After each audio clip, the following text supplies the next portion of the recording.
Members of the committee, I just wanted to briefly introduce you to Donica Short. Donica is a new attorney in our office, and you will see her in other committees. We just haven't made committee assignments yet, but she is just joining us this morning to start the process of seeing what we do.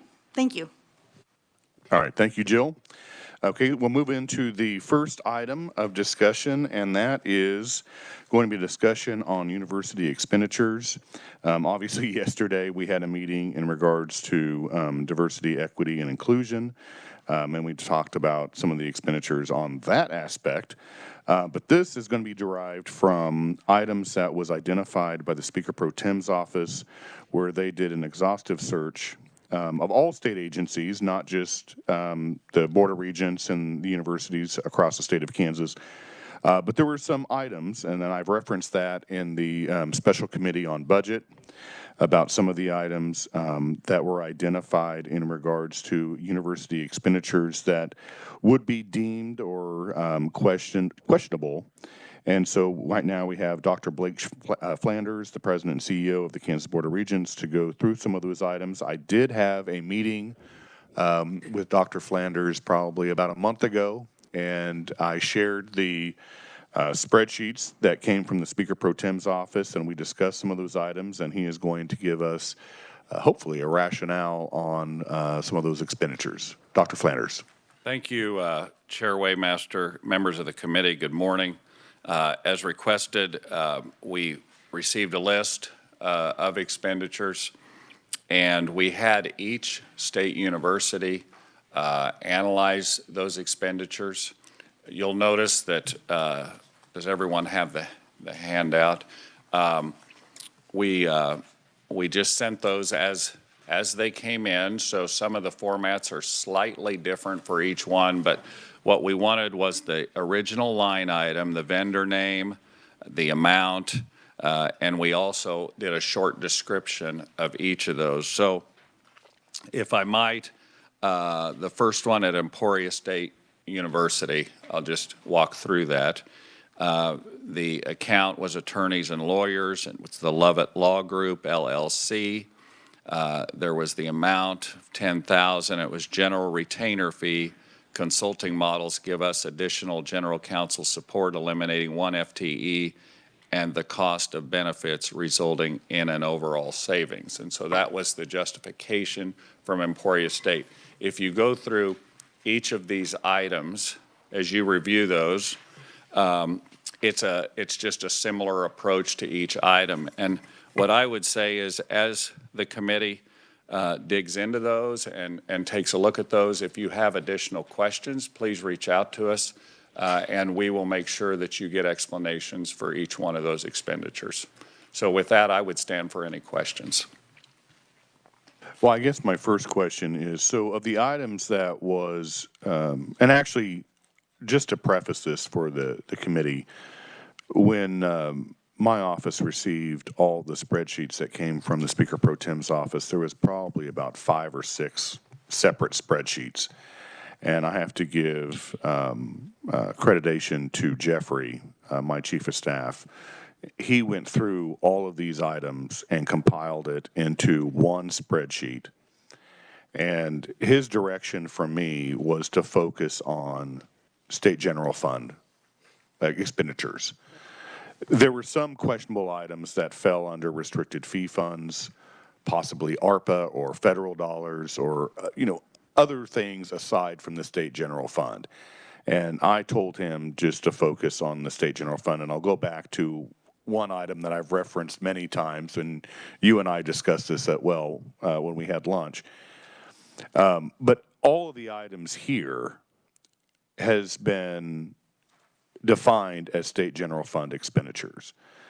And so I guess my first question for you, Dr. Flanders, was there anything that was provided to you from the spreadsheet that Jeffrey did that stood out in your mind as questionable? So as we went through the spreadsheet in our meeting, there were some things that I thought need further explanation. As an example, just give you an example, we had some expenditures in another state for, it appeared to be like a Main Street development or something like that. I was going to reference that was later. one but- item I was kind of looking for to say, okay, exactly what happened there. Now, these aren't future these are expenditures that already happened. And so we just wanted to be sure that that was, that all of that was appropriate. Many of those expenditures happening at the department level, and I think our universities have done a really good job putting all that together. That was the item that candidly I was kind of saying, okay, what is it? And then it didn't appear on the sheet, so it probably came from a restricted fee fund, or it could have been ARPA dollars.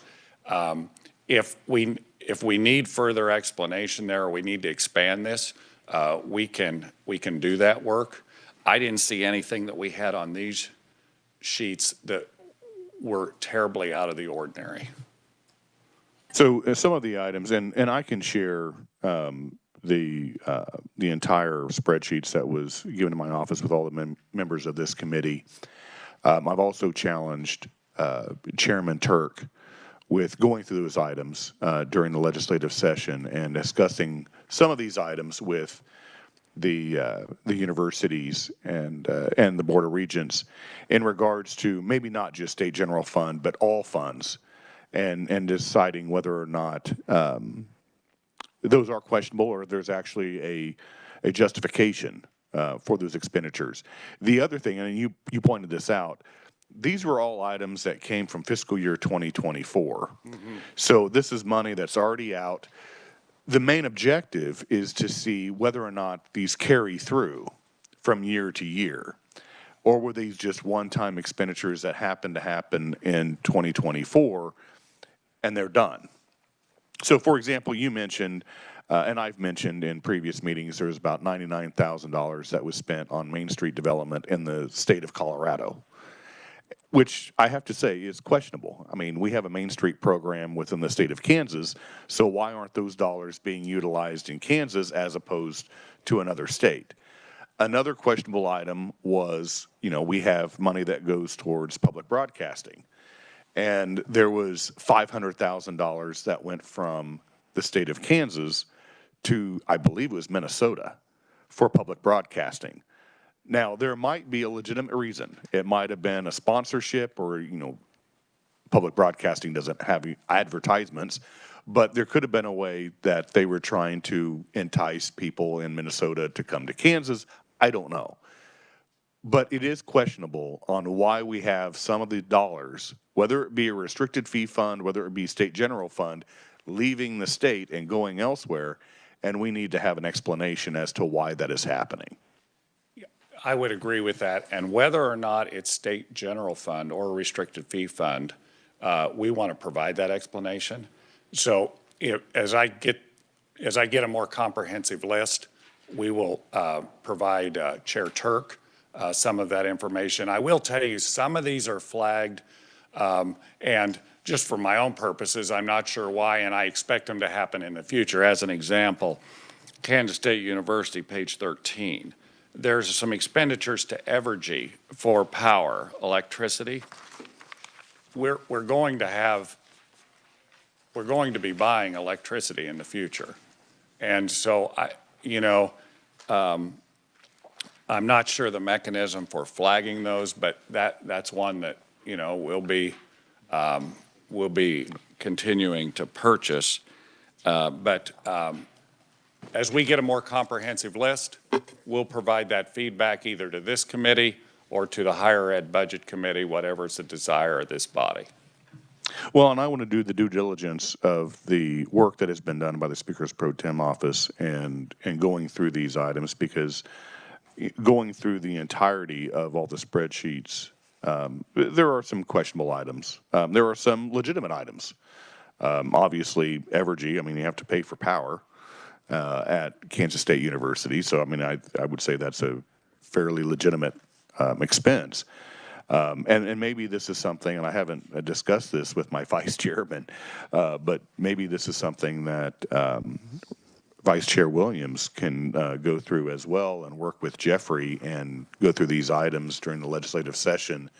And the plan is to have Jeffrey work on this, break this out for each budget committee, And then they will also go through all the items, not just with higher ed, but with all the other budget committees, and then have a discussion on these items that were deemed as questionable as far as an expense for a particular university, agency, department, whatever the case may be. Okay, we welcome that. All right, thank you. Representative Williams. Thank you, Mr. Chair. A couple questions for you, Mr. Chair. So are these select items that Jeffrey pulled out, or how did these select items get selected, and are they just SGF? So when I challenged Jeffrey with working on this, as I mentioned before, when we received the entirety of these items from the Speaker Pro Tem's office, it was in the format of 5 different spreadsheets.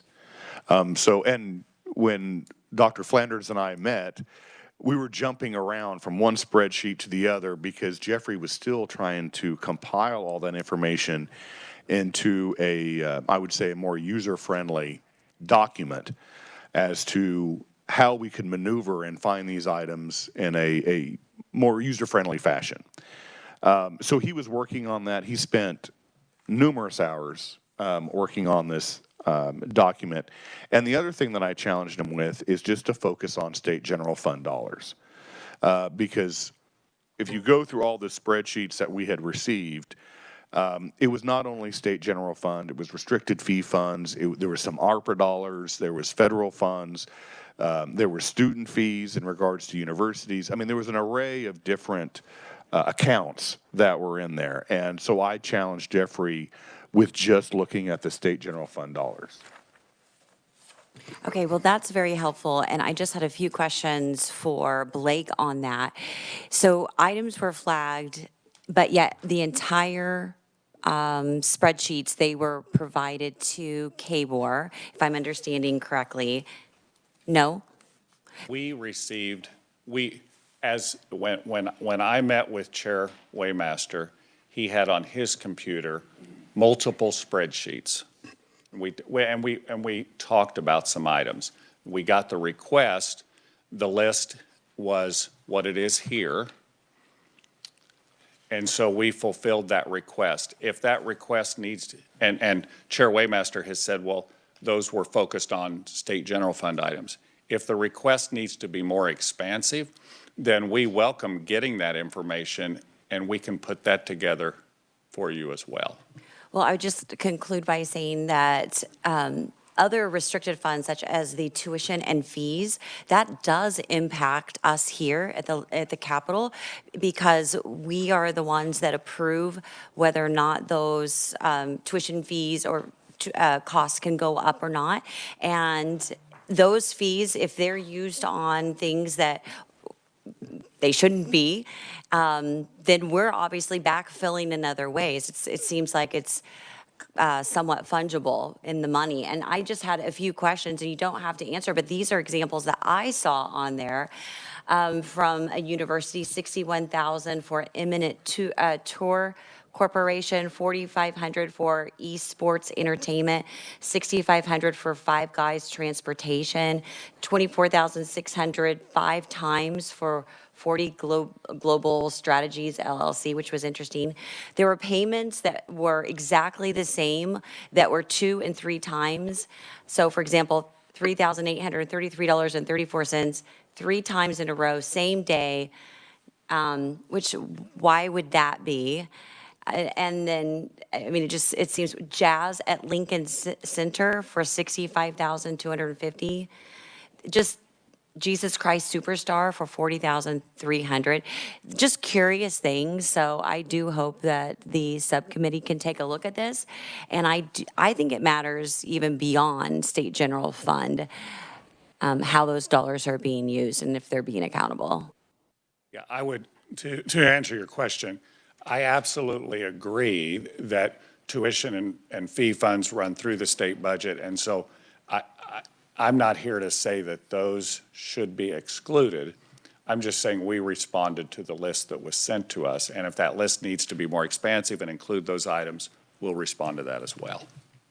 And as I mentioned before, we're going to have that entire list broken up for all agencies and departments, and have the budget committees, at least on the House side, go through those items and meet with the agencies and departments and discuss those items that were deemed questionable.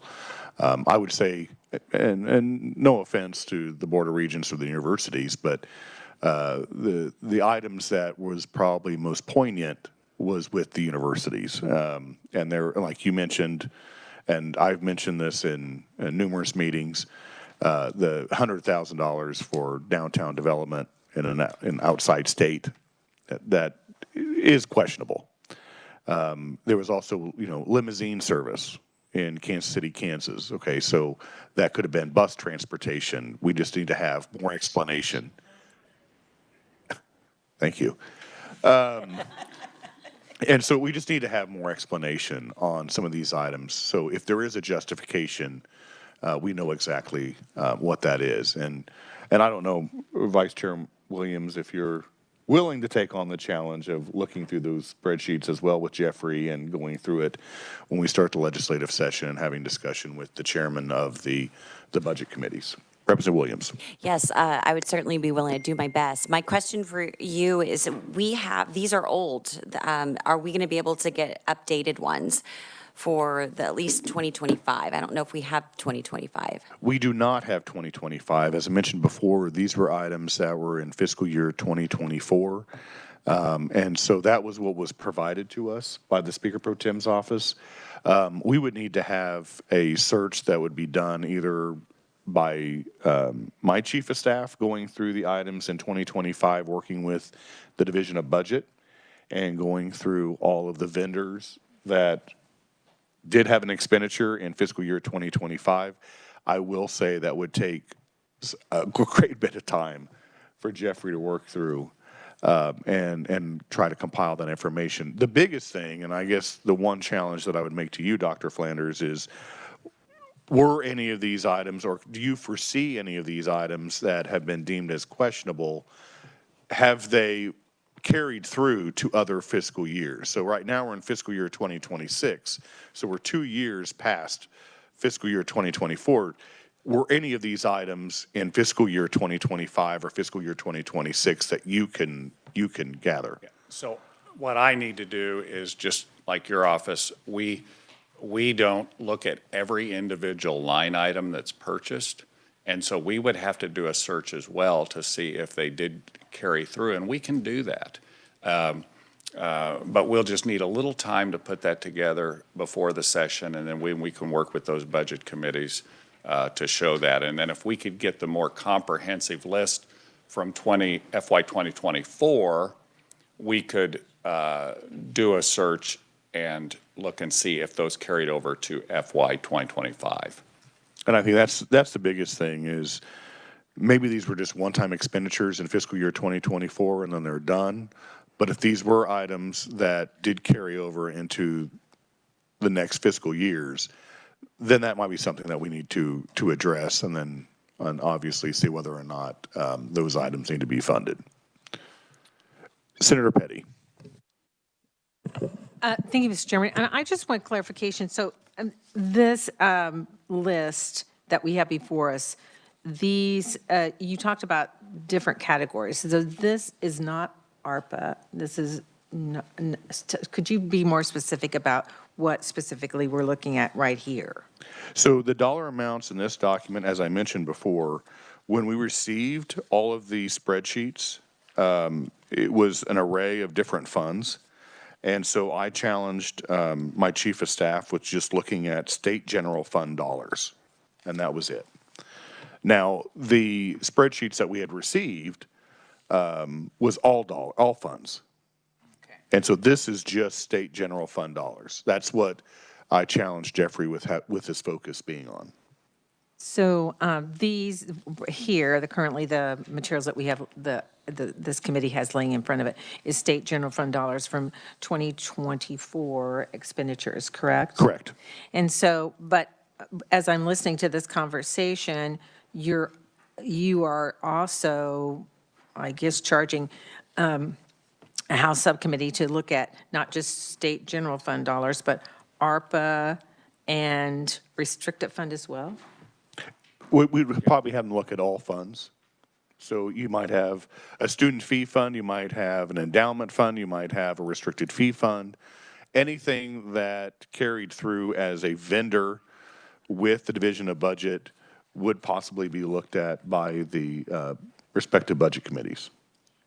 Thank you. And I mean, I can't speak for the House, but on the Senate side, as this conversation would move forward, it would be helpful to know specifically, like today, whether we're talking about ARPA funds or whether we're talking about all funds or whether we're talking about state general funds. When we're looking at specific line items, I think it would probably be helpful for the regions as well to have those in those specific categories so we can understand what kind of Well, and restrictions lay before them. And I can say, if it's okay with Chairman Billinger, I can forward him the multiple spreadsheets that I received, and then it'll be his discretion on how he wants to administer those out on the Senate side.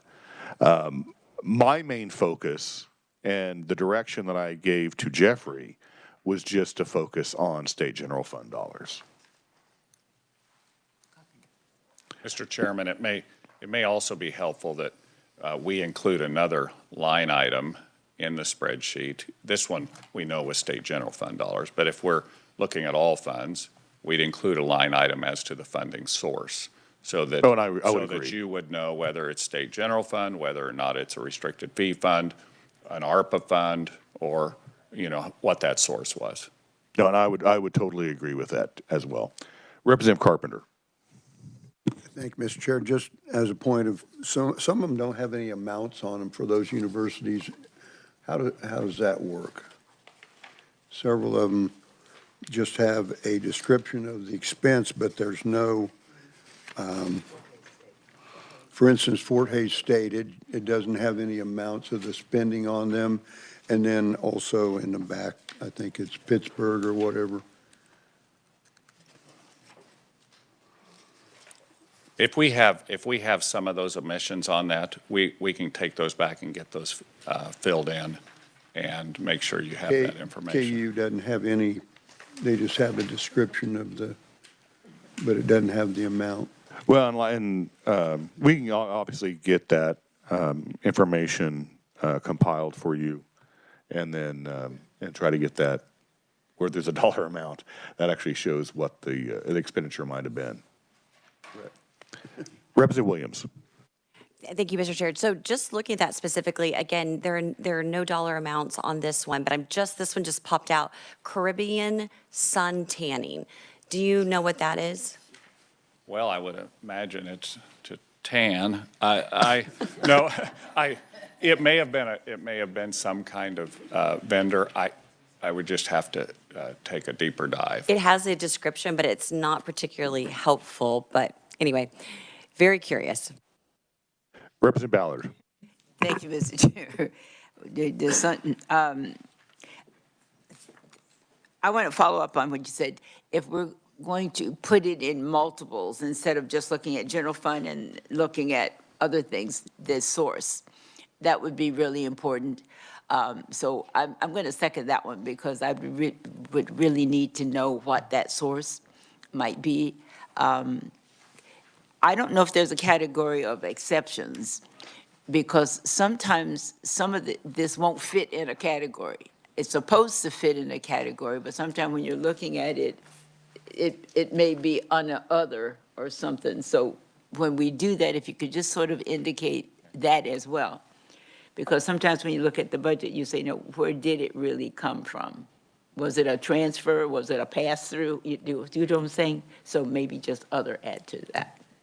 Well, and unfortunately, Jeffrey was not available to be here today. He's actually out ill. He has the flu.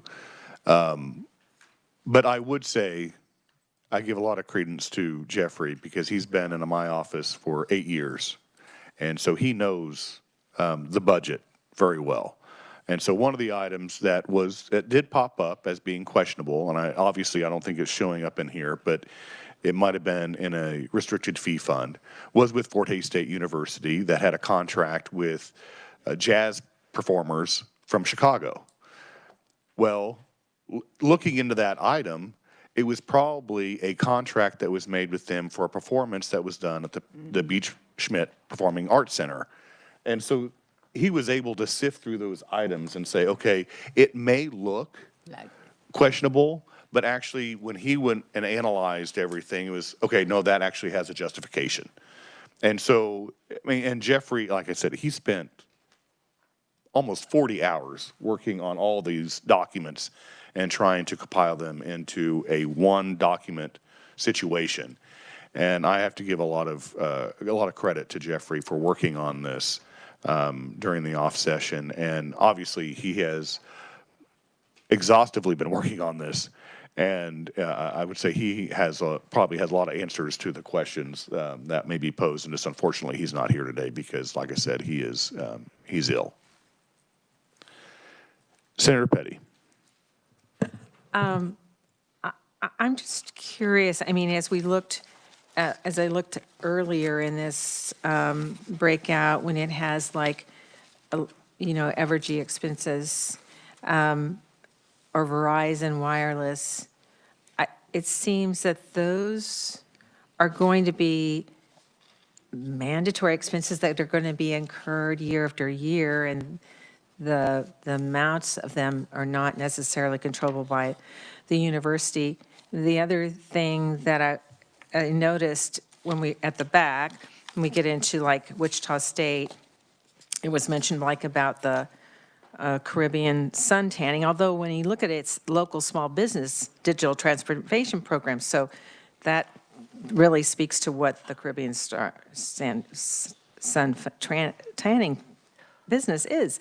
And then the all-class limo, I think you might have brought this up about the limos, but then the explanations, so these explanations are very, very important, because like this says, this fleet includes 15 passenger vans, which were essential to accompanying these groups' travel needs. So there's no cost attached to this under Wichita State, but there certainly is an explanation. So I don't know where I'm going with this, but it seems that some of these are mandatory expenses that are going to be incurred by their universities. And I applaud your office and others for digging down into it, but sometimes it seems like I'm not sure what we're digging for. Well, what we're digging for is just cost savings. That's what we're digging for. That's the objective. That was actually provided by the Speaker Pro Tem's office, and then it was relayed down to me and to Jeffrey, and then I challenged Jeffrey with going through the items and then trying to legitimize whether or not these were needed expenses or if there were something that could be actually questioned later. As we mentioned before, these were all items in fiscal year 2024. So the money is already out the door. We really can't pull it back. The only thing that we can look at is to see, and that's why I challenged you with this, Dr. Flanders, is to see whether or not these are items. And obviously, Evergy is probably going to be an item that's going to be every single year, and it's going to be a legitimate item. But are some of these questionable items that came from the Speaker Pro Tem's office, are they going into other fiscal years that we can actually discuss and have a conversation about? Senator Kluse. Thank you, Mr. Chairman, and forgive my ignorance on this, kind of being new to this committee, but I know it's come up in some of the other committees I sit on, consulting, fees, contracts, so forth, and just kind of skimming through this. This is the first time I've seen this. Is there, if you could help me understand, is there like a threshold, and who makes that decision? Is that the university itself for all these contracts? Is it the board? What's kind of the process, if you could just enlighten me on that? I would say in regards to consulting fees, might turn it over to Dr. Flanders, but I would say that's up to the discretion of the university. Yeah, each university, if as an example, if you chose to have, let's take legal. So you might have a case at the university that requires a narrow expertise that's very deep. You might have an attorney as a consultant come in that adds horsepower to your legal team and to help you with that issue. So that would be made at not only at the university level, but that might even be made within that department. That decision might be made within that department.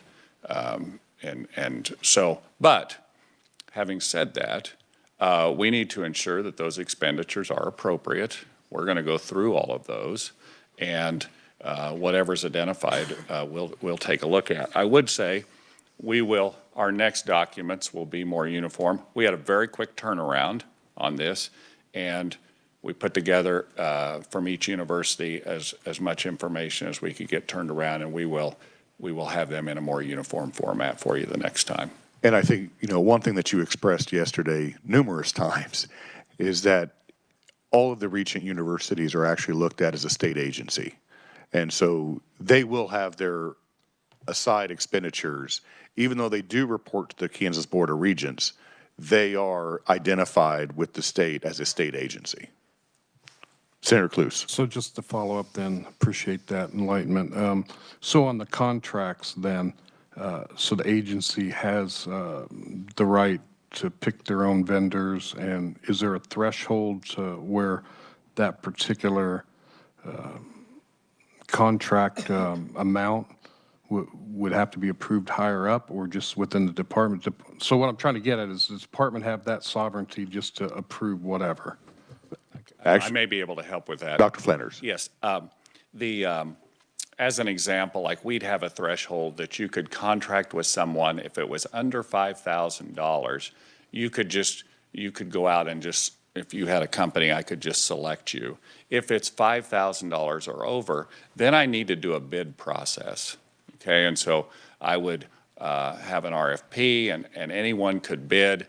You'd have an evaluation process, and that's what's required by the state. Senator Cluse. Okay, so the department then, do they have an overall threshold that they have to go higher up? Dr. Flanders. So if they did the appropriate RFP procedures, I don't believe there would be a threshold, because I'll take construction as an example. If we're building, I see Dr. Jensen here, if we're building the cancer center, we can't just go out and select a vendor to do that. What we would do is we would have a process where we'd say, we're opening this up as a design build process, and we would have 3 people on the committee that would evaluate those proposals. And there'd be one person from the state of Kansas, actually, proper. There would be myself with the board, and there would be Chancellor Girod. And we would then evaluate those and then select a contractor to complete that work. And so it would be similar if we were doing an RFP process in a much smaller way. You would have to get proposals, you'd have an evaluation process, and then select that vendor. I'll make sure that for our agency, it's $5,000. I'll get you what the exact threshold is for each of the universities. Yeah, and sorry about that.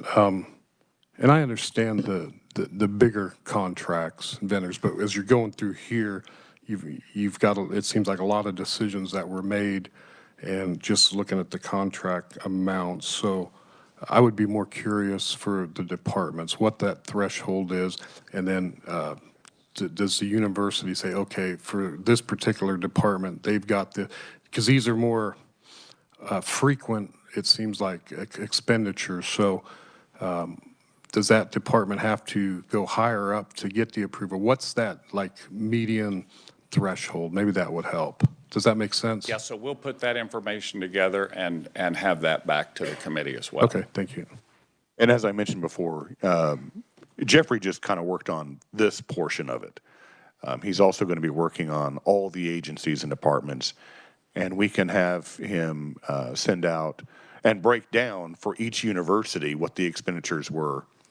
Because not only was it state-funded universities. There was also private universities that received state dollars. That was on the documents as well. And so I can have him work on that.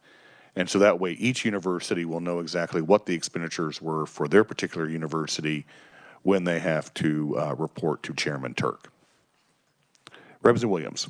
Okay, my apologies, Chairman. Just a quick question. So when we're going through these, and the reason we're going through these also is to look for waste, because most of these dollars are taxpayer dollars. So that's an accountability process that is beneficial to all. My question is, who do we refer our questions to if we find something, you know, about a 4-star resort for 130,000? But we could refer them to you, but there's going to be a lot if we start really going through them. Do you want to find someone from each university that we send our emails to? Because as I go through here, there's so many questions, and I'm sure Jeffrey had the same, and your other chairs will have the same. So if you could consider if we need to go to department heads or if you want us to go through you, that's fine, but Yeah, we it's going to do. be an enormous number of emails. It will be. We have a process that you just come through our office. We'll get those distributed To through you. all the CFO. Yes. Send it to our office. All right, committee, any further questions for Dr. Flanders? Thank you. All right, seeing none, and I'm sure we'll be talking with you later. Committee, the next item on the agenda is an update on the biomedical campus and the KU Cancer Research Center. And so right now, I would invite those. I don't have a name of who's going to be speaking, but Dr. Jensen.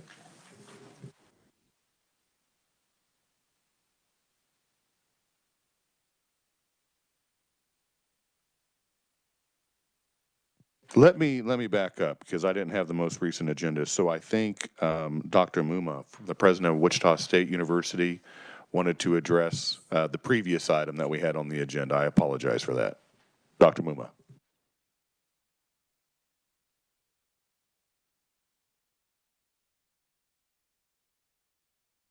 You're talking about the biomedical campus? Okay. All right, thank you. Go ahead and proceed.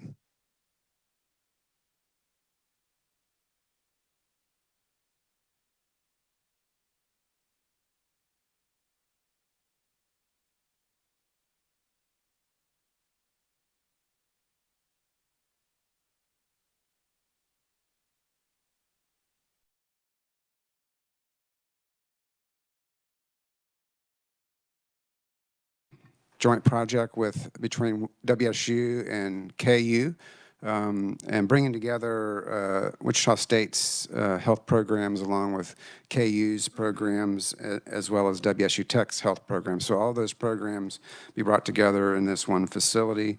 But you all appropriated dollars for over the course of 3 different fiscal years. I just wanted to give you an update of where we are on the project. We've spent basically, starting in 2022 through the middle of 23, doing all the design work and getting approvals, and the city transferred or deeded the land jointly to WSU and KU where the project is currently under construction. And then we had a groundbreaking in May. That project has been ongoing, and it's been fully framed. It's probably not the correct term, but it's if you drive by downtown Wichita, you can see the building. It's very obvious in the downtown area. And the building is currently at the process of being closed in terms of glass and all the structures around the building.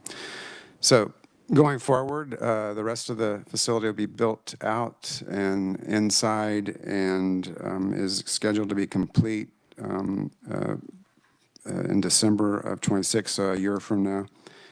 Then we will install equipment, furniture, and those sorts of things in the spring of 27, and classes will start in the summer of 27. So overall, the project is on schedule, on target, on budget, and everything's actually going really well. Working closely with KU and WSU Tech colleagues on the project. Be happy to answer any questions. All right, committee, are there questions for Dr. Muma? Senator Petty. Thank you. Sounds very exciting. You're on target and you're on schedule. I'm just curious, on the timeline for the construction, are there any incentives in place for completion early or any penalties in place for any delays? Not to my knowledge. I can get that information to you, but I haven't heard any conversations about that. We have a pretty tight timeline that's been put in place, and we're scheduled to and have been on target all along. Any further questions for Dr. Mula? All right, seeing none, thank you, and we're excited to see the completion of this facility. Yeah, thank you for supporting it. You're more than welcome. Okay, now Dr. Jensen. He'll give us an update on the KU Cancer Research Center. Welcome to committee. Well, good morning, Chairman Waymaster and members of the committee. There is a PowerPoint presentation that I think they're going to be calling up on the screen here, and which was submitted. There we go. Perfect. First of all, I want to give you an update on a project that has been in the works for a number of years now, and that is to help consolidate and provide desperately needed expansion for the KU Cancer Center.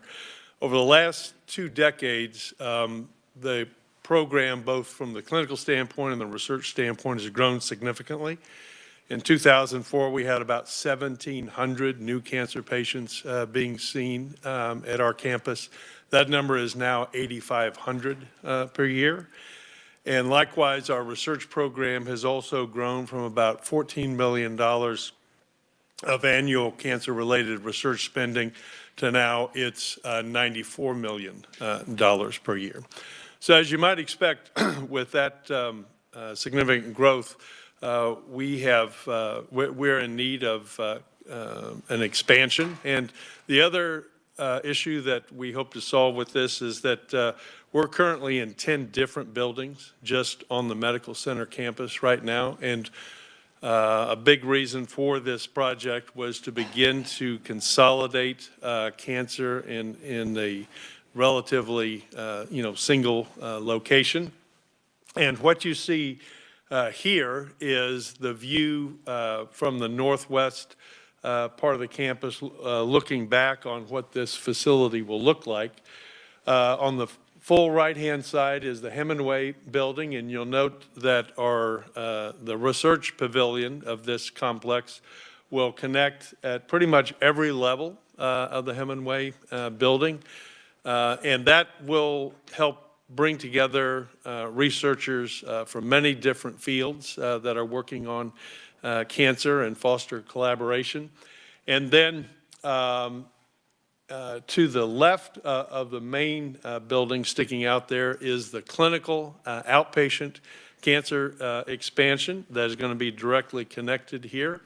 And obviously, with a great expansion of the number of patients that we are seeing, this is desperately needed as well. And then finally, on the far left, you'll see the Cambridge A inpatient building for the KU Health System, and that's the primary inpatient facility for our cancer patients. Next slide, please.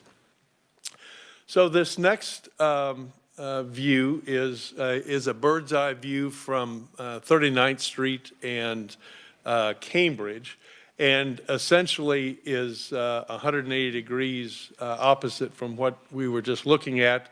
Again, it shows the Cambridge A Tower to the far right and an elevated walkway that will connect this complex of buildings.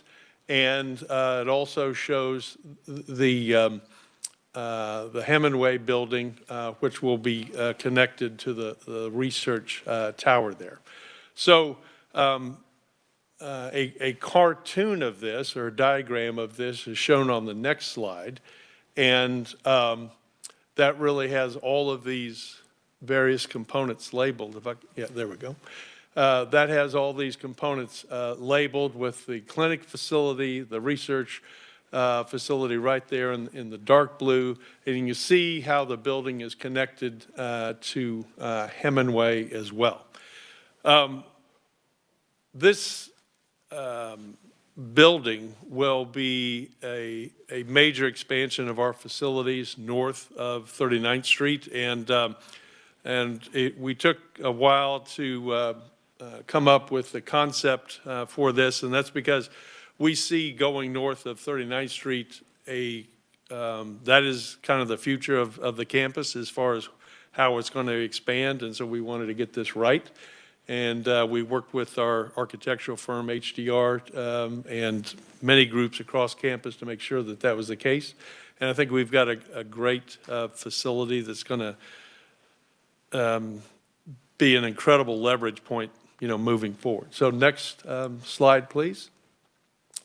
Now, in terms of where we are with this project, we're going to be completed about 2 years from now is where we expect this to be. We will take about 2 months to get fully moved into that. And then some of the adjacent space in Hemingway will also need to be renovated to meld those two facilities together. And that will actually take about a year. But overall, everything will be completed. Everything will be moved into by February of 29. There are 8 floors in the research pavilion of this complex, and about 282,000 plus square feet of research space. So it's going to be an incredible catalyst for, I think, further growth of the Cancer Center, and we're super excited to have this in progress right now. And I know, Chairman Waymaster, you got to participate in our groundbreaking in May, and it's come a long way since then. It was a big hole in the ground then, and now we've got a lot of concrete. In fact, the other day we had 100 concrete trucks pouring concrete. So it's moved forward. Next slide, please. Now, in terms of the cost of this facility and the resources that we have put together to pay for this, in total, the project on the university side is going to be just under $330 million. And the pay for the resources that we used to pay for this have come from a variety of different sources. You'll note that the legislative allocation of $75 million played a key role in allowing us to move forward with this project. That was a challenge grant. We have met that challenge in terms of raising philanthropic dollars. Senator Moran's office has also been quite helpful with a number of congressionally directed spending allocations that currently total a little over $60 million. We've also had significant philanthropic contributions, and the university is planning on taking on just under about $100 million of debt service to kind of complete this process. And then in terms of cash on hand from the university and the health system, that's about $38 million total. So all of that covers the construction cost, and we have a solid plan moving forward for how this is all going to work. In fact, that's being presented as we speak at the Board of Regents right now. So next slide. I want to show you what we're going to get for this expenditure. And this is a view looking north down the main hallway of the building on one of the research floors. And we have the separation of the hallway there is basically between the wet bench area, the laboratory, and the offices and cubicles for staff and faculty. And then the top, on the top left, that is a view inside where the actual research takes place. And as you can see, this will be a state-of-the-art, beautiful facility that's as good as any cancer research building in the country. Next slide, please. And that is the view from, again, 39th and Cambridge. That's what it will look like once everything is done, once a couple of buildings that currently exist are torn down. And we're excited about, how this building will be able to really significantly expand our capabilities and functionality. And we're incredibly grateful for the role that the legislature and has played in helping make this happen. So I'll be glad to stand for any questions that you might have, and look forward to continuing to work with all of you. All right, thank you, Dr. Jensen. And you mentioned when we were at the groundbreaking in May, as with any construction project, you do run into some unintended consequences. And when the chancellor showed me the big hole, as you referenced to, when we had the groundbreaking, there was actually a culvert that collapsed, and that you had to go back and retrofit that. And so that kind of was an unintended consequence as in regards to construction. But I think we're anticipating the completion of the Cancer Research Center. Any questions for Dr. Jensen? Senator Billinger. Thank you, and thank you, Dr. Jensen, for being here today. So you mentioned that you have 10 different buildings on campus. Don't you have a lot of folks off campus too that are? Oh, yes. Yes. We're on multiple campuses for sure. And, it is a challenge to optimize the, collaboration across the Cancer Center because of that. But we also have a mission to make sure that we serve, as widely as we can and to meet the needs of cancer patients in multiple locations. So it's a challenge to meet both of those goals, but I think this complex of buildings will help us meet that challenge, particularly on the research side in terms of coordinating our efforts and optimizing collaboration across different disciplines. Thank you. Representative Ballard. Thank you, Mr. Chairman. I need a clarification just for my own information. Our designation, I've been asked that question often about what do we mean by this or that. Yeah. So can you just say again, I know we got something unusual in the beginning that most people do not get as that designation. Yeah. So I think you're referring to National Cancer Institute designation as a comprehensive cancer center. The first stage of that process happened in 2012 when we were designated as a clinical cancer center. The next stage of that process happened in 2022 when we were designated as a comprehensive cancer center. There's 54 such facilities in the United States right now. That represents the top 1% of all cancer treatment facilities across the country. And so, we worked really hard to achieve that distinction. And I think the growth that we have witnessed over the last 20 years has been a result of that process, and we're kind of, enjoying the fruits of that initiative right now. And if I may follow up, May. approximately how many, do I want to say patients, consumers, individuals actually use our facility in a year? Yeah. So like I said, new patients right now, it's 8,500 newly diagnosed cancer patients are seen at our facility. In terms of the total number of visits and folks that are just coming for, screening and things like that, it's, about an order of magnitude greater than that. So for instance, women coming who are not diagnosed with cancer but are coming to get their screening mammography or things like that. That's what's included in that figure. Gotcha. Thank you. It's impressive. And, I think people really should know that because it didn't happen by accident. Thank you very much. Well, Thank you, thank you. Mr. Chair. Senator Petty. Thank you, Mr. Chairman.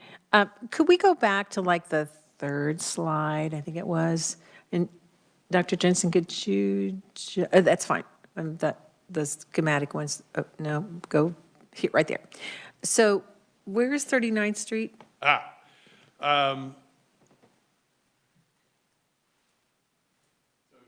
very small print, but that says that's 39th Street. Okay. And so, because you talked about north of 39th. Yeah, this about- is, the top of the picture is north. Right. I did know that, Mark. Yeah.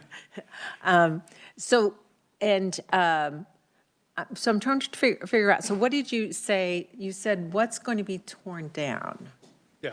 So right now, there is our current vivarium structure, which is about 60 years old and will be replaced in our new facility.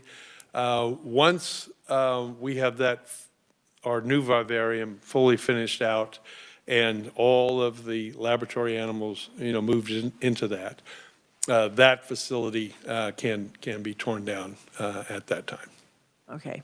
I was just trying to, I drive there often, but I was just trying to picture that development, how it's going to look. And it looks like there's going to be green space, which I'm amazed that there's going to be green space. Yeah. So immediately north of Hemingway, and kind of where it looks like those trees are in that kind of reverse L-shaped place, that's the cliff. So you may or may not know that this site actually used to be a quarry like 100+ years ago.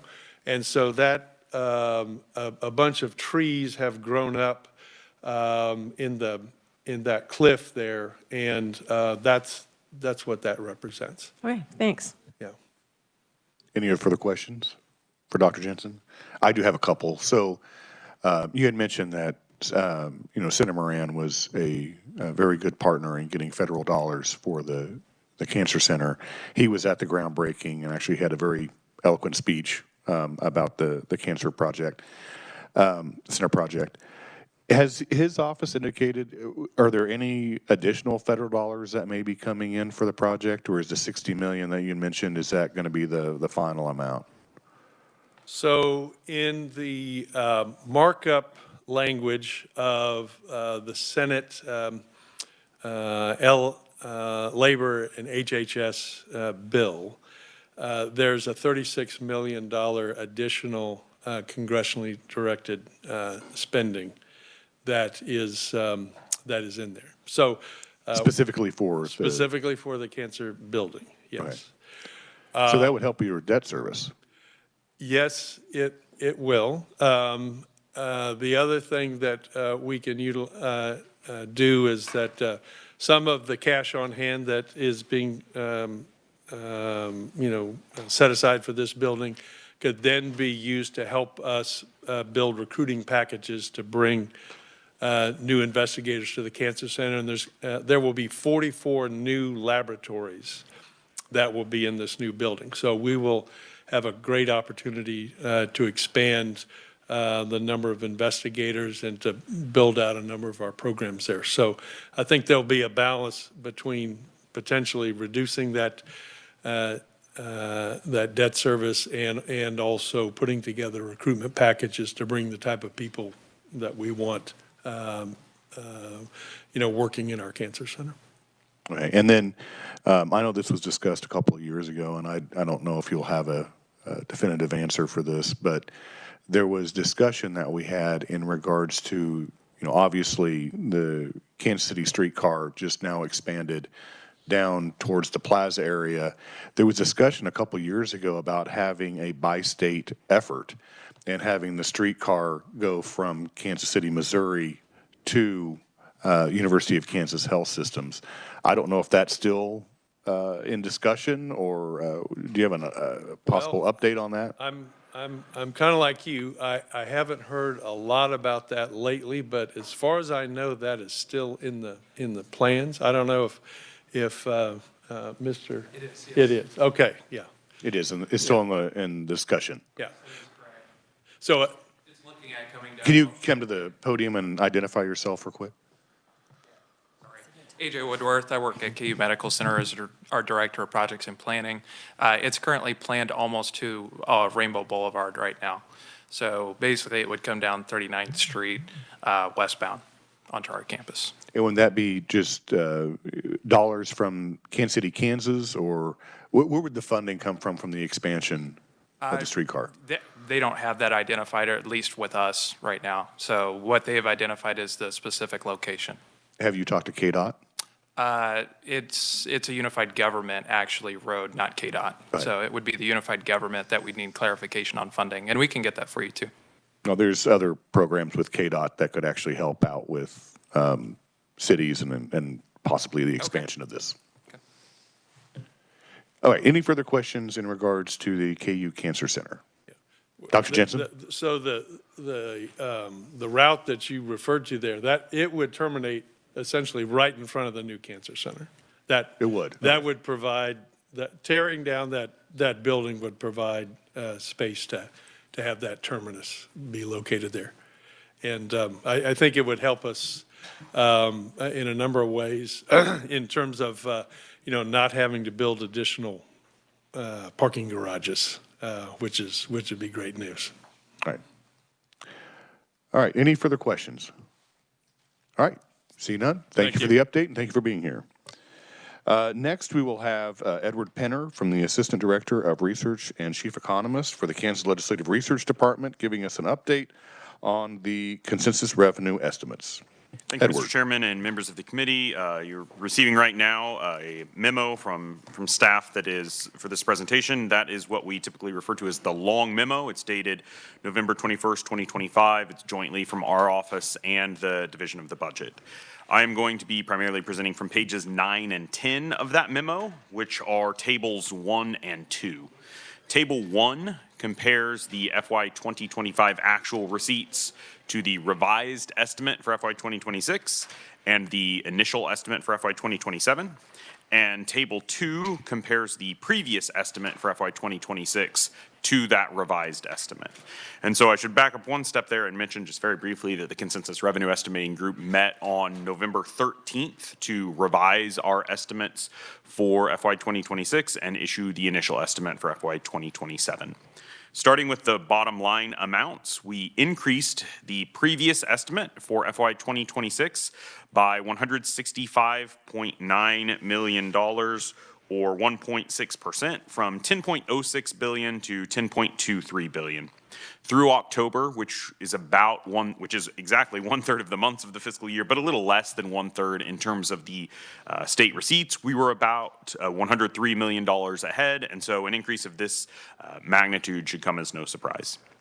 For FY 2027, the initial estimate is $10.13 billion, which is a decline of about $94 million, or 0.9%, below the FY 2026 newly revised number.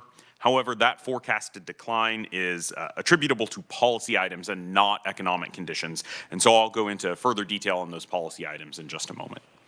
For total taxes, which it can also be important to look at, there's a distinction between the total receipts and the total taxes. We do have, of course, a number of non-tax receipts for the state general fund. For total taxes, we are forecasting growth of about $100 million, or 1%, in the current year relative to the prior year actuals, and about $135 million, or 1.3%, in the out year over the newly revised FY 2026 number. And once again, there are some policy provisions that are reducing those growth rates relative to what they otherwise would be. And so now I'll jump right into kind of what the key policy items are that are substantially impacting these changes. The first of them is that at this point, the estimates have incorporated the provisions of H.R. 1, the One Big Beautiful Bill Act. And there are a number of those that will automatically flow through to Kansas taxpayers. And so we reduced our estimates by about $60 million in FY 2026 and by about $140 million in FY 2027. Certain expensing deductions and bonus depreciations that had been previously being kind of phased out were fully restored to 100%. And also a research and development expensing provision was implemented. And those are the single largest drivers of those changes. There are also changes to the child and dependent care tax credit to expand that program at the federal level, since Kansas uses that credit as the basis for our state child and dependent care credit. We kind of automatically piggybacked onto those changes as well. There were a number of additional items, but everything else was relatively speaking small amounts and kind of came out in the wash. The next major policy item that is incorporated here is the Apex credit. FY 2026 includes approximately $50 million of anticipated increase to the Apex investment tax credit relative to the FY 2025 amount. And then we have an additional about $50 million in the FY 2027 estimate attributable to that. FY 2027 is the year where that investment tax credit levels off, so to speak, where we're no longer adding additional tranches of it for Panasonic. It levels off at that FY 2027 amount for 3 years, and then it will begin to taper down. And by the end of FY 31, the state will have fully resolved its investment tax credit portion of the Apex program. There will still be some of the other smaller dollar pieces of that program still going on at that point in time. The third policy item that is implicit in these that is important to note is the state property tax elimination. Last year during the legislative session, the state eliminated the state's historic 1.5 mills for the 2 state building funds property taxes and replaced those with transfers from the state general fund. And that's one of those non-tax revenues that I mentioned. You can see if you look at table 1 near the bottom, the net transfers out of the state general fund are $298.4 million in FY 2026, and that climbs to $440.9 million in FY 2027. So that's about a $142.5 million increase over those 2 years. $81 million of that is attributable to that property tax bill that you all passed. And so we always talk about we don't actually receive much in the way of property taxes in the general fund. And so historically, there hasn't been much of an impact when we have property tax changes to the general fund. However, in this case, that bill specifically included SGF transfers to those funds to replace that property tax revenue. And that is where this is showing up. Just for clarity's sake, and when you are speaking with your constituents, the tax bills that they received over the last few weeks still would have included that 1.5 mils, because those were tax year 2025 tax bills. That is the last time that tax will be on their tax bills. And so there's no FY 2026 impact to the state from that bill, and there's no tax year 2025 impact to taxpayers. But beginning with tax year 2026, which are the tax bills they will actually receive next December, November or December, is when that will start flowing through. And then the final policy item that I specifically want to highlight is also in that transfers item, and that is kind of the reinstatement of a couple of substantial transfers. FY 2026 saw both the Build Kansas Infrastructure Matching Program and the Higher Education Deferred Maintenance transfers either be reduced or financed with non-SGF sources, and those are reinstated to normal levels from SGF financing beginning in FY 2027, and so that's about $70 million of the difference. And so that's kind of the rest of the change in net transfers there. So those are the 4 policy items that I really wanted to highlight before jumping into any specific tax sources. On individual income tax, we have growth of 5.8% in the current year and 3.2% in the out year. That current year growth is a little bit hard to explain in terms of why it is so high. We are forecasting nominal GDP growth of 4.8% for the current year. However, at the time we made the estimates, withholding taxes were growing in excess of 11% relative to the previous year. We don't have a great explanation for that. And the reality is that if we continue on with that sort of trajectory, we will beat these estimates, at least as it relates to individual income taxes. However, if we return to that nominal GDP growth, kind of depending upon how quickly we return to it, we might be a little high on these individual income tax estimates. So there's just a lot of uncertainty as it relates to that because we don't have a good explanation in terms of why that withholding is growing at such a sharp clip. There's no underlying economic data through that time period that would necessarily tell us that it should be growing at that clip. We don't think that it is related to year-over-year changes regarding the withholding tables, although that is a possibility. And so we just don't have a good explanation for it. And that was, the uncertainty of that was definitely the most difficult thing we had as it related to making these estimates. On corporation income taxes, we have a decline forecasted of $169 million in the current year and $105 million next year. That decline can largely be attributed to the two of the policy items that I mentioned previously. The One Big Beautiful Bill Act provisions are primarily hitting the corporation side of the income tax puzzle, and also the apex is entirely hitting the corporation side of the income tax puzzle. One thing on this is that through the first 4 months of the year, S corporation receipts were showing stable growth, more or less in line with the growth in the economy. However, C corporations were substantially struggling. And I want to clarify there, historically, only C corporations paid the corporation income tax. When the SALT Parity Act was enacted in 2022, that resulted in a lot of S corporation and pass-through type entities also paying corporation income tax. And nowadays, that tax is nearly a 50-50 split between those two types of corporations. But S corps are seeing relatively stable growth. C corps are struggling. Some of our speculation through the estimate is that might be C corporations kind of absorbing and eating the cost of some of the tariff policies that have been enacted over the last year or so. Accordingly, they would be having weaker net earnings, and that would pass through to the state in terms of weaker corporation income tax receipts. If that expands, then the corporation income tax estimate might be too high. But if they start passing more of those costs on to consumers and eating less of those tariff costs, then the corporation income tax receipts are likely to bounce back, so to speak. Obviously, there would be a cost for that for consumers, but that would likely be the outcome as it relates to our tax receipts. The only other thing that I really want to highlight specifically as it relates to a line of receipts is the sales and use taxes. And now that we are through the phased food sales tax, the current fiscal year is the first year in which we'll have no state sales or use tax receipts attributable to food and food ingredients. We think that the growth rates for that should kind of return to more normal levels. And so if you look at table 1, you see in FY27 we are forecasting sales tax growth of about 2%, use tax growth of about 3.2%. We think that's kind of going to be the norm for those tax sources. Again, they've been kind of declining in the aggregate for most of the recent years as the food and food ingredient sales tax has been phased out.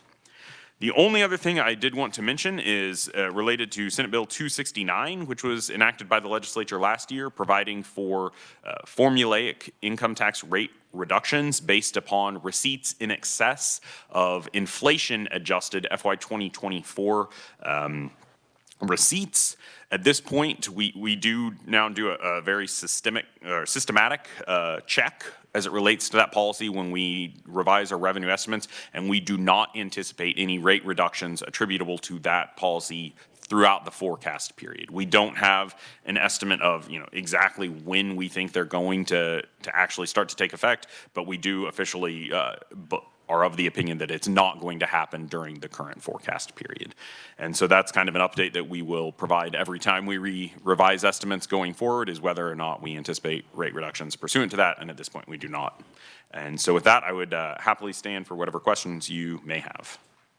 All right, thank you, Edward. So the first question I have, and obviously this was not anticipated when the consensus revenue estimate group met in November, but there's been discussion on a federal level in regards to, actually President Trump has mentioned a farm aid in regards to the agriculture sector for the state of Kansas of $12 billion that's been proposed. And in your segment here, you talk about, we're anticipating to have a decline for a second consecutive year as crop receipts are expected to be modestly declined.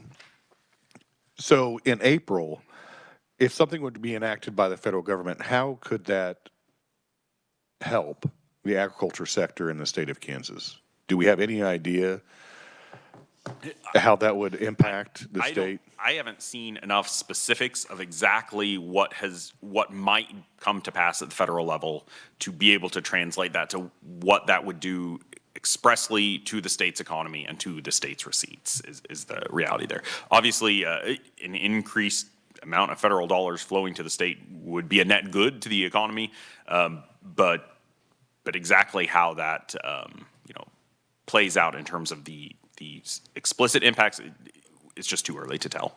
All right, thank you. Next question I have is in regards to the oil severance tax, and obviously, over the past few years, oil production has been declining in the state, and there's no new production that is offsetting the declination of oil production. So we have about $3.7 million reduction in oil severance from the revised to the actual of 2025. But then that stays stagnant into fiscal year 2027. Wouldn't it be only logical that that would decline in fiscal year 2027 as well? So the SGF receipts, as it relates to both severance taxes, do not necessarily reflect net receipts for the year. And that is because a fraction of the oil and gas severance taxes go to the Mineral Production Education Fund.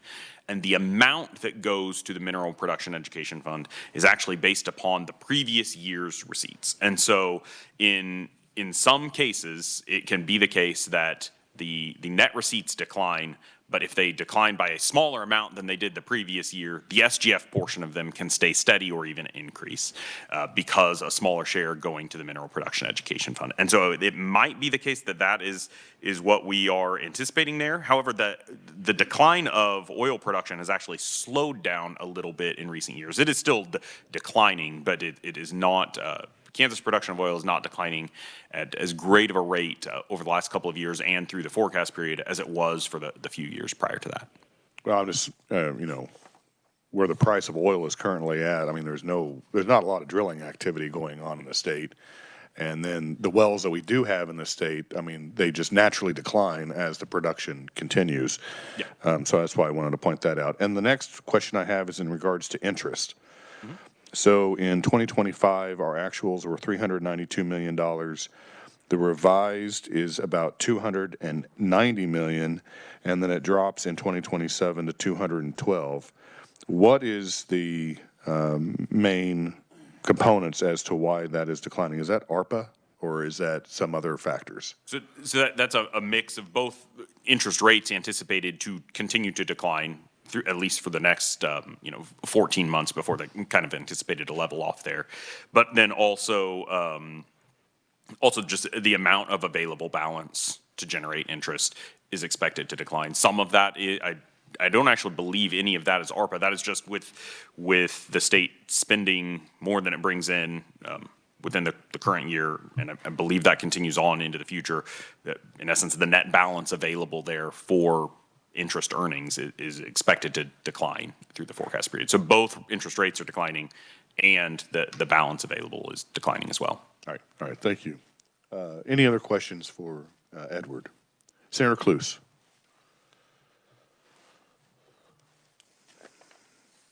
Thank you, Mr. Chairman. So that interest, that's from the pooled monies? The Pooled Money Investment Board is who manages those investments for the state. Okay, so you had their state earned 4.71% in 25. So the overall balance, so does that include that, remind me, the stabilization too? Is that everything? So this is specifically on the receipts that flow through into the state general fund. Okay. And so the Budget Stabilization Fund retains its own interest and has a little bit different structure in terms of what its permissible investments are. I imagine that they will probably get a little bit higher rate on that because of that, that structure that they're allowed to invest a little farther out on that, and also just have a little bit more flexibility as it relates to it. And so my kind of expectation is they'll get a little bit higher rate for the budget stabilization fund. But I mean, we're not talking multiple percents different, but So basis that's not points different. reflected in here? Yeah, this is the interest for the state general fund, not for the budget stabilization fund. Everything, okay.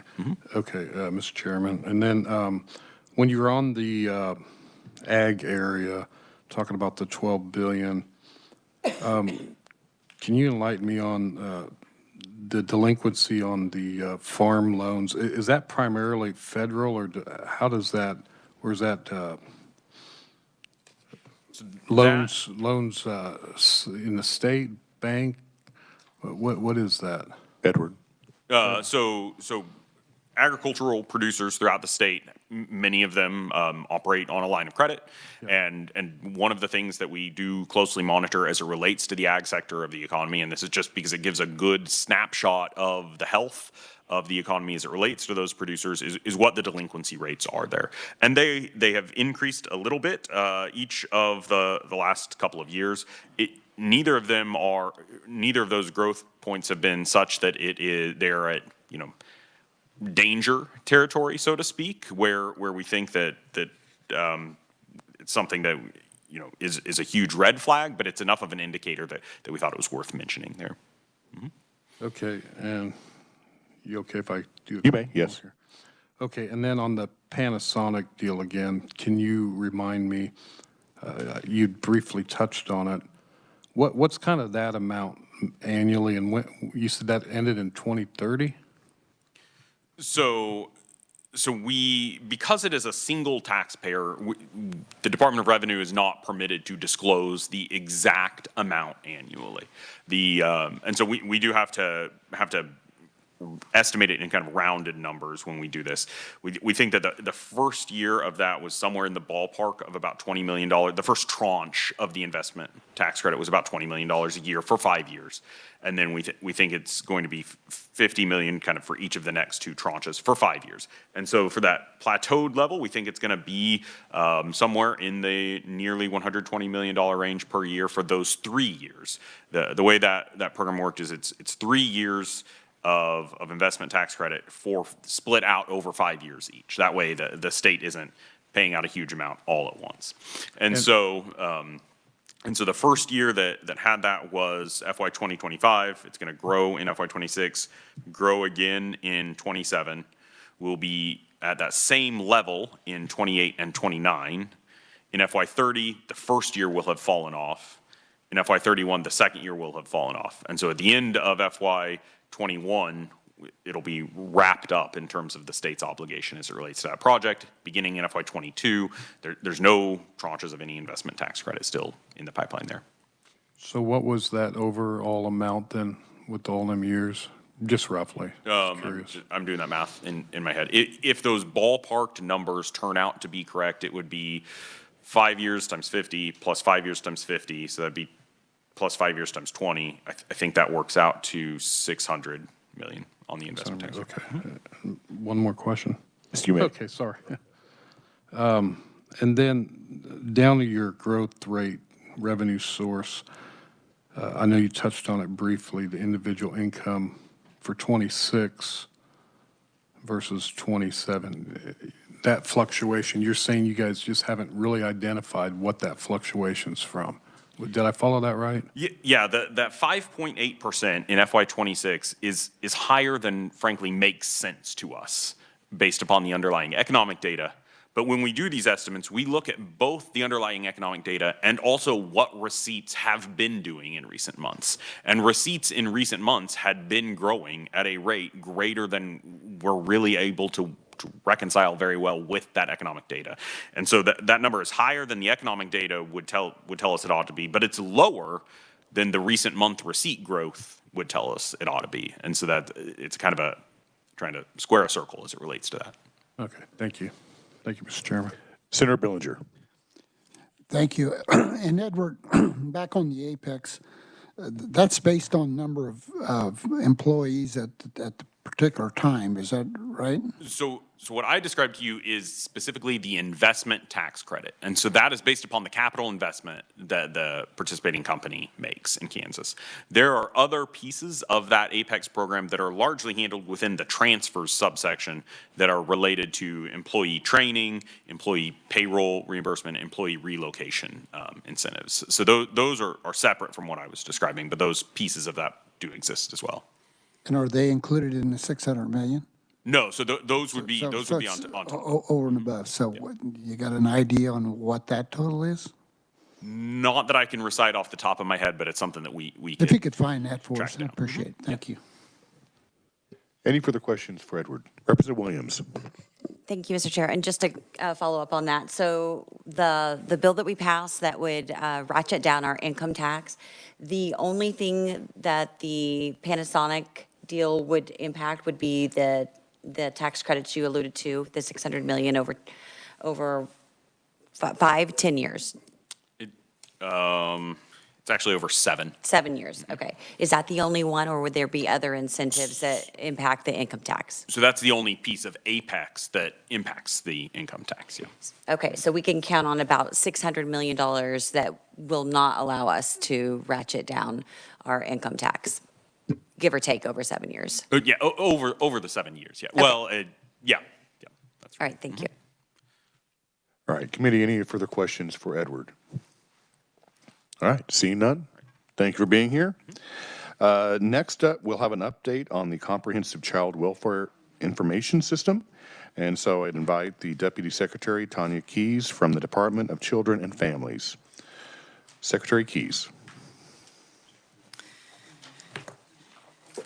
Good morning, Chair, Waymaster, and Committee. Thanks for the opportunity to provide an update on the Comprehensive Child Welfare Information System. We do have a packet for folks, and also I'm not sure if we're able to share it on the screen or not, if it's digital. But you guys have, I see you guys have your packet, so you're good to go. I'm going to go through a little bit of an overview, budget, contract awards, and some vendors and project timeline. The Comprehensive Child Welfare Information System, highly summarized, is a case management system. It will incorporate components of child and family well-being programs in child welfare, as well as adult protective services for our agency. So there's 2 major program areas for this information system. It's a single case management system. It'll be used by DCF employees, any contracted or grantees.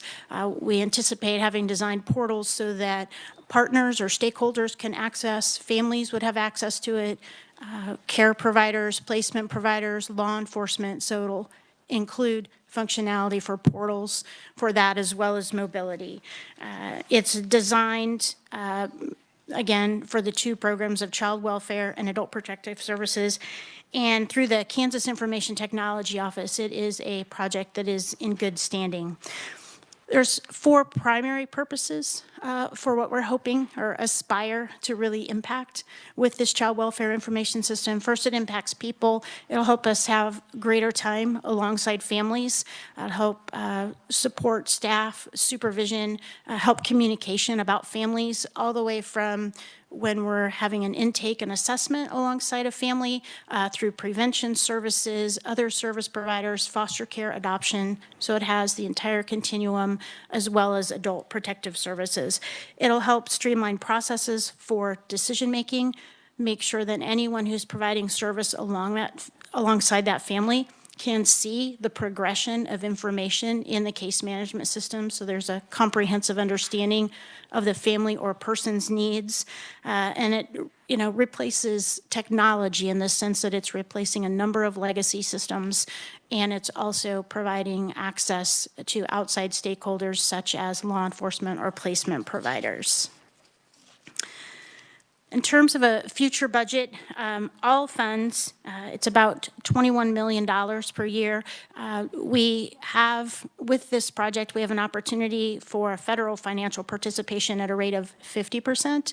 So the state general fund impact is about 10.5 million annually. And we have about 4 years in terms of payments for this, but over the life of the project, it's about $100 million over the life of the project. Contracts were awarded in July of this year to 3 primary vendors for the actual systems. Those contracts were a fixed price bid, so they have deliverables. They come in, and in that contract, if the deliverables aren't met, we do have an ability to retain 10% until that deliverable is made, at the time that it's due. Deliverables are due at different times. So the design, development, and implementation contract went to Redmain Technologies. The independent verification and validation contract is awarded to Maximus. And there's a third contract that is a component within the project management of this for quality assurance, and that's ks.gov Government Solutions, and we'll talk a little bit more about them. We did include a slide that has the companies who were part of the bidding process. So if you're interested, we did have 11 vendors bid for the design, development, and implementation of the system, which is the largest of the 3 contracts that are components in the Comprehensive Child Welfare Information System project. So a little bit more about, we have 4 partners in this project. So I mentioned the 3 that are contracts through the, for the CWIS. In addition to that, we have Public Consulting Group, and they are a group that helps us with the project management organization of the project. They also help us with change management. They're a component that is important to our federal partners as well to make sure that the life of a project goes well and that there's a lot of collaboration and connection constantly between all the vendors. Before I talk a little bit more about each of the roles or the responsibilities of the vendors who are awarded the contract, I wanted to give just a brief snapshot of the project timeline. So right now, so contracts were awarded in July of this year. So what's going on right now are some detailed weekly workshops. Daily, folks are working around requirements analysis, and then they're starting to talk about the system architecture requirements. So they're have a few months of a discovery phase before they can get into a more detailed design, and then as they're designing, they can do a design build on different components. And again, this is for child welfare and adult protective services primarily. Ultimately, after it's been designed and built, they'll go through some testing. We'll need to do some training. Hopefully, the projected date is 3 years from now in November of 2028 is when it will go live. And we'll have our DCF employees, protection specialists, those in the field who are contracted vendors for example, family preservation, family first, adoption, and a host of others that will be able to use this case management system all alongside a family. And that'll be the first for us, that we all have access to one system to be able to talk to each other. So that's the project timeline. A couple of slides, just a little bit more detail on our partners. I mentioned we have a project management organizer, and that's Public Consulting Group. They're helping us make sure that all of the vendors are staying on track. They help us with our federal reporting, because this is a project that's eligible for 50% reimbursement by our federal partners, Administration of Children and Families, so they help us with that. The next is the largest contract vendor. That's for the design development of the actual system. That's Redmain. So what they're working on includes things like when we have intakes, our staff need to prepare a screening for a report, case management as we complete our investigations or assessments, placement changes, all of the pieces that we keep track when a child's in custody of the secretary. Those are components of what Redmain is helping design and build for functionality. In addition to that, they have a second core component of adult protective services for their adult registry and other components of their program management. That's included. And then the third piece is really that overall technical architecture of where it's being hosted, making sure that anything that's designed can also be functional in a mobile app or a mobility piece, that all the security is met, et cetera. Their product, and I'm on the, I don't have a page number on this, sorry. Their product is called ks. So what we have contracted for with Redmain is their technology product, ks. So as we're working with them, we want to make sure that our information converts and is able to function in their product. So they're building their product to match what we have so that we can continue with the case management solution. Redmain is a current vendor for information systems, and a couple of them are CWIS systems. So for example, they're in the Commonwealth of Virginia. In Virginia, what's interesting about theirs is they also did the Family First Prevention Services Act work. It's integrated into their case management system. And Kansas also has Family First, so that's good. Mississippi, New Mexico, Florida, South Dakota, and some tribal nations. So those are some examples of where Redmain is at. On the next slide, you see that it just sort of gives an example and sort of an infographic of all the different components of what this case management system could include. So I've mentioned it'll have places for notes and documents and documentation, placement information, other key information about a family, but it also integrates payments, financial, it has quality assurance, it'll have alerts for our staff to make sure that if something is needed or if something is missing, it'll help them activate so they can make sure that they're getting a task complete and a task complete timely. So there's a lot of components with it. Again, provider portal access, for example, law enforcement will have some relevant modules that they would be able to see. So those are things that we'll be designing over the next year or so to make sure that those functions work. Next, kind of just wanted to mention, sometimes we get questions about, we have a vendor for quality assurance and a vendor for independent verification and validation. Those are the other two contracts aside from the large design one that Redmain has. So the quality assurance for CSG, I think about them as the quality assurance is they're looking at the health of the deliverables. Within this project, there's a number of tasks that need to be completed and a number of deliverables such as design or testing or different pieces. So I think of it as they are really the ones that are coming behind Redmain to make sure that those deliverables that are functions within the system are happening in the way that they should happen. They look and feel the way they should.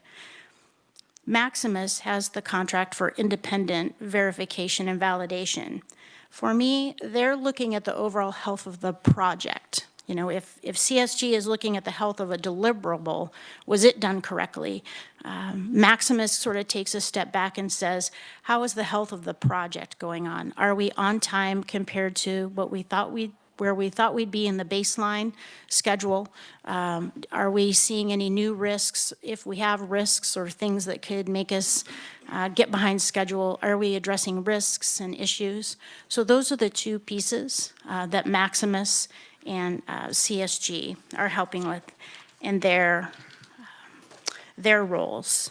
The next couple of slides just give you a little bit more detail on Maximus and CSG. What's next for us, and I mentioned right now, it was awarded in July, so what we've been doing are requirements analysis sessions. We've been spending the past probably 1.5 to 2 years on program teams, writing out all the business workflows. So a lot of that great work has been done in the background. So Redmain is able to help pick up where some of that work was happening before the contract was awarded, so we can make sure that they have what they need to be able to start the technical architecture sessions and design. We're also working on some of the organizational change management. We'll start some quarterly newsletters. We are engaging and have on our design teams members from our case management providers. So for family preservation and foster care, they each have team members who are part of our design team and have been engaged for at least a year. So those are the kinds of things that we're working on, and I'm happy to stand for questions. All right. Thank you for being here. Committee question, Senator Bellinger.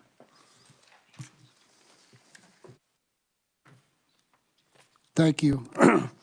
So. Of course.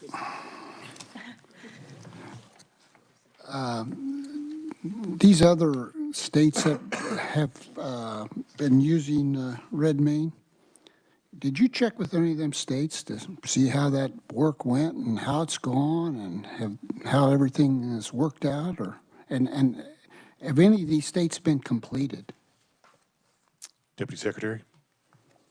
Thank you, Mr. Chair. Thank you, Senator. So there's two parts to that answer. One part is, as part of the review process during the request for proposal, we are able to contact references that any bidder gives us. So we did contact 5 states in the process before contract award happened, and the references that we contacted during the RFP process were Mississippi, Commonwealth of Virginia, Florida, South Dakota, and Missouri. So we contacted them and asked questions that are, Department of Administration has some protocols that we follow in terms of the procurement process, but we did check those. We also, in addition to checking references prior to award, or as part of the review process, we have an opportunity through roundtables that we have with other states that are facilitated by our federal partners. So we're on some national calls or regional calls about CWIS regularly, so we're able to do a peer-to-peer exchange. So we're able to hear from states what's worked well or maybe challenges they've had in their CWIS project management and any vendors they have. So we are able to hear stories and integrate that. Our federal partner wants to make sure that states are talking to each other about how their projects are going. With regard to, I know that in the reference process, we wanted to make sure that we also talked to states that had adult protective services. So we did make sure that happened. Regarding your question about if any of them are fully implemented for CWIS, Commonwealth of Virginia started in 2018. I don't think that they're fully complete with all of their components, but they are operating their CWIS system. And New Mexico was awarded in November of 23. They are supposed to go live in a few months, but they are not completed today, but they hope to be completed with their project in May of 2026, if that's helpful. Vice Chair Bellinger. Yes, thank you. Were you aware or did you check with Arkansas about this company? Deputy Secretary Keys. Thank you, Mr. Chair, and thank you for the question. At the time, prior to award through the request for proposal process, we did not check with Arkansas and weren't aware with Arkansas. We followed the Department of Administration rules around contacting references that folks give us in their bid. We have since spoken to Arkansas, so we're aware of their experience, and we heard their experience again through those roundtables that I referenced, that our federal partners facilitate those calls for us. And also we've heard them speak at a national conference in 2024 and 2025. So we subsequent and more recently in 2025, we're aware of Arkansas's experience and listened to their state staff describe what happened in their procurement process. And what they described was their procurement. They really wanted They procured, and the Red Main has this MCASE. That's what their product design is called, MCASE, their solution. They purchased that. They contracted for that. Subsequent to that, Arkansas, their team, the state team, really what they decided or came to learn was there were a lot of attributes in their legacy system that they really wanted to integrate or become into that MCASE solution project. They wanted Red Main to fit their legacy system, their existing system, into MCASE. And I think mutually, Red Main and Arkansas realized that the MCASE solution, because of its architecture, wasn't really able to integrate existing legacy systems. It's not set up for that. So what they described was eventually they just came to mutual agreement that what Arkansas wanted from their legacy systems, their vision, wasn't going to be possible with Red Main's solution. Vice Chair Bellinger. Thank you. So are you aware of any other states that have canceled contracts? Deputy Secretary. Thank you for the question. I'm not aware of any states that have canceled contracts. If I could clarify, canceled contracts with Red Main, is that your question? Right. Arkansas canceled their contracts with Red Main. Yes, thank you. They did. I'm not aware at this point of other states. So you're thinking our legacy programs will interface with Red Main, that Arkansas's wouldn't, but ours will? Deputy Secretary. Thank you, Chair, and thank you, Senator, for the question. Kansas's procurement is different than what Arkansas was trying to procure. Kansas' intent is we really wanted to purchase a solution. We wanted someone to come in with their system. We're going to convert data, and all of that data is still going to be there, but we don't have an intent for someone to come in and connect our systems, for example, for case management and for financial and maybe for licensing. We have a different expectation than Arkansas. Our procurement was to purchase a solution from someone else, and that company with their solution, their product, will help us create a case management system but integrate and use the data from the other systems. But we needed one system, and that's what we purchased. So Kansas procurement is a little bit different focus or purpose than what we've heard Arkansas describe in terms of their intent for procurement. So Arkansas and Kansas had different purposes or different maybe scopes of work is the best way to describe it. Vice Chair Bellinger. Thank you. So as far as I can tell, this Red Main has not really gone live anywhere yet with this program. Is that right? Or do you know anybody that's using this particular program? Deputy Secretary. That's live? Thank you, Chair. Thank you, Senator, for the question. We're not aware of any state with any developer who has fully implemented a CWIS and gone live. We know of 2 states who anticipate in mid-2016, and so that would be Mississippi and New Mexico that we know of for which Red Main has the solution. There might be other states with other folks, but what we know so far, or most recently, is there's no state that has fully implemented a comprehensive child welfare information system, CWIS, sometimes referred to. Vice Chair Bellinger. Thank you. That's my concern. You know, they're not live anywhere. You know, this is unproven technology at this point in time. And after I heard of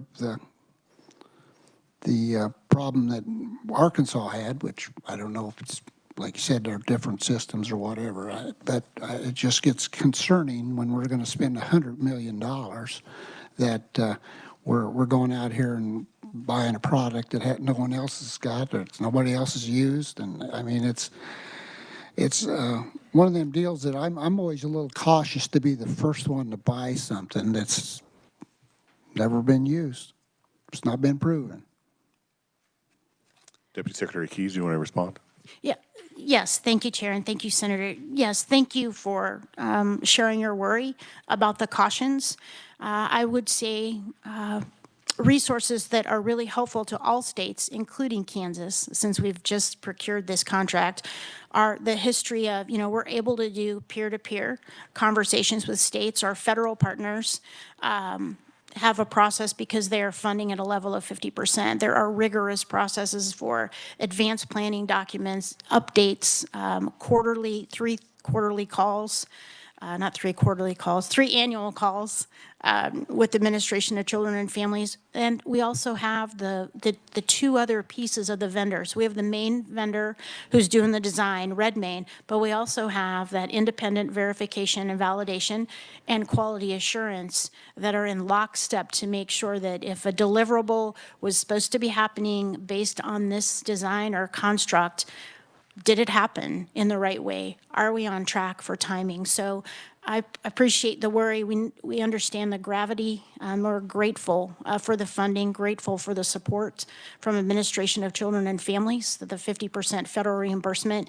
There are a lot of conversations, review, quality assurance, and oversight to make sure that we're keeping a good check on did something happen the way it was supposed to happen? Does it look how it's supposed to look? And will it work the way we want it to work so that ultimately in November, everything is accomplished? And we will learn soon from Mississippi and New Mexico, because they've been learning all along, and they're almost ready to implement mid-2026 if they can keep with their schedule that they've shared with us.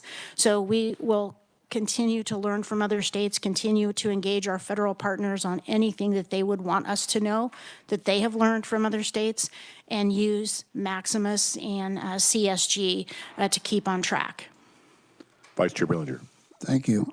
Well, and I don't know if this is even part of the product or anything, but, in construction projects, you can get bonding, you can get insurance and things like that. Is there any kind of assurances here that you spend $100 million that you get what you paid for and it works according to the way it's anticipated to work? I just, like I said, if this was 2 years down the road and you say, okay, we went to Mississippi and everything's working good, or we went to New Mexico and everything's working good, but when you're the first one out of the chute, I always just like to be a little more cautious, and especially with $100 million. Deputy Secretary Keys. Thank you, Mr. Chair and Senator.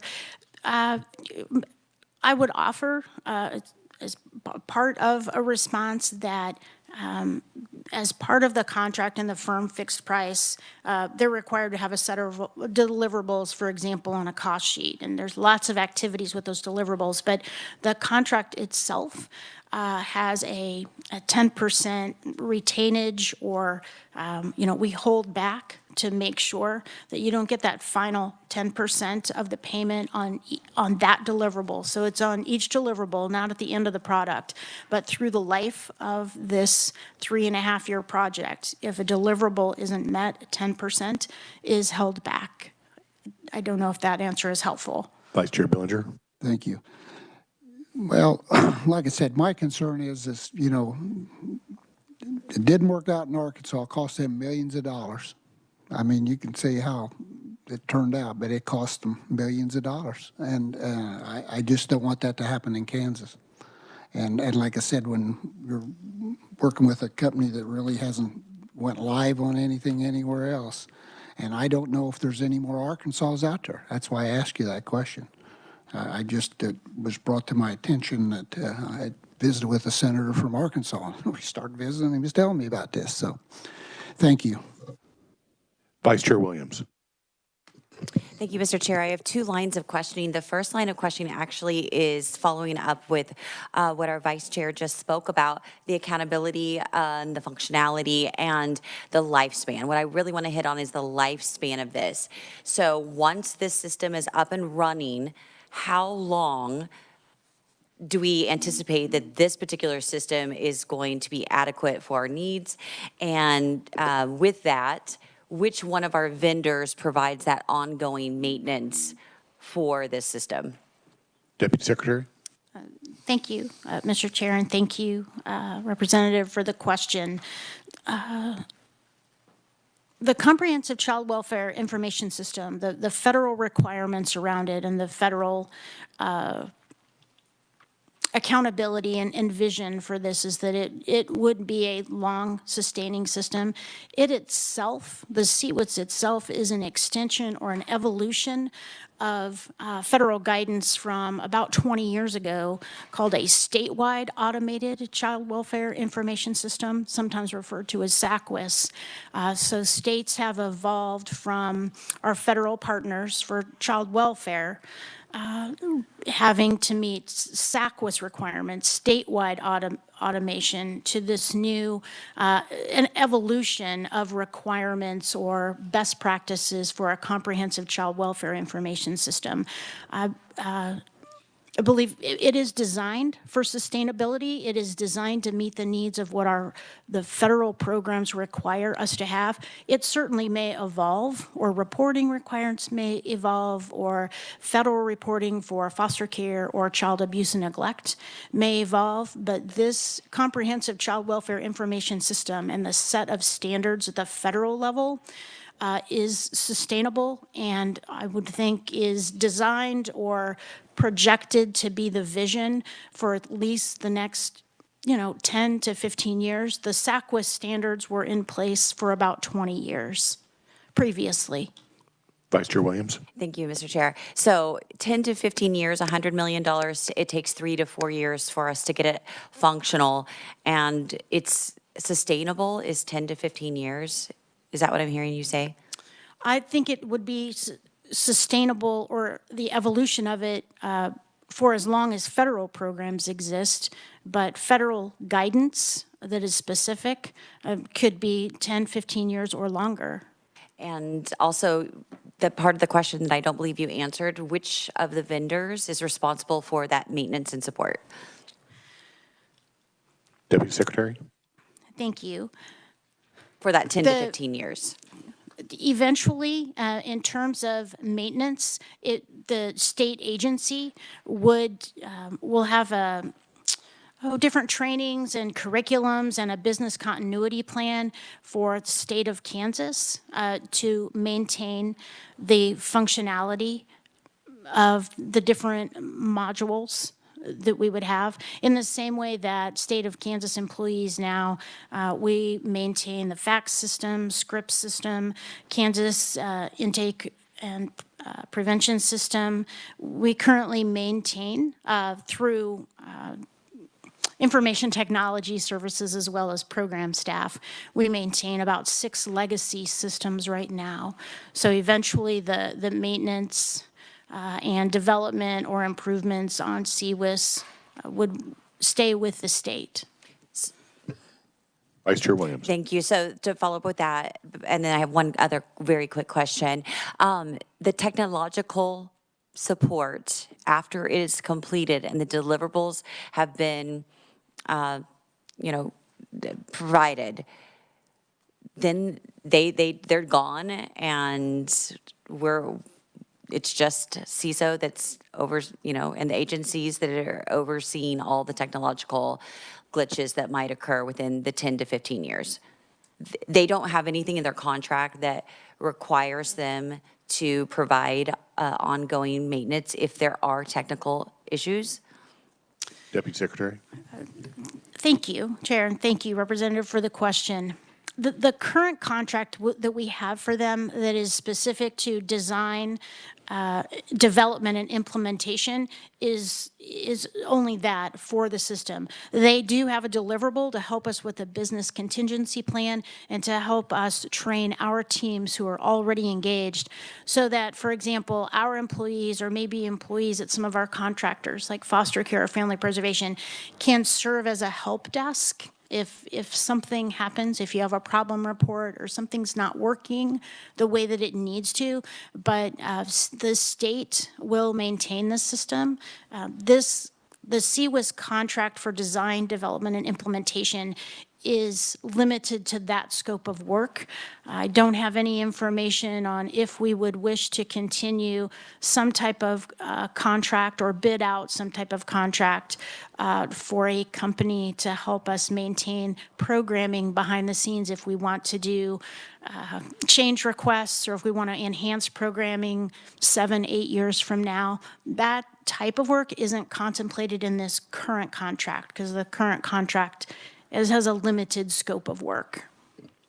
Vice Chair Williams. Thank you. And my last question, could you provide us a list of outstanding RFPs for any related services for child welfare, such as family finding?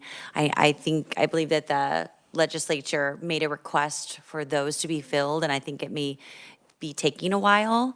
So if you could provide this committee that list of outstanding RFPs, where you are on those RFPs, and you might just be able to respond to why it's taking so long, and how many do you have in the queue right now that would relate to the child welfare system? Deputy Secretary. Thank you for the question. Yes, we can get you a list of programs and services that are currently out or in the request for proposal process. You mentioned family finding as a request for proposal. It is active, has been posted, and is active in the review process. And yes, we can get you a list, a comprehensive list. Off the top of my head, I believe that the family finding is most closely related to a technology solution similar to CWIS.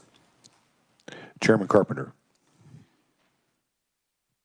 Thank you, Mr. Chair. And I share Senator Bellinger's concern about these.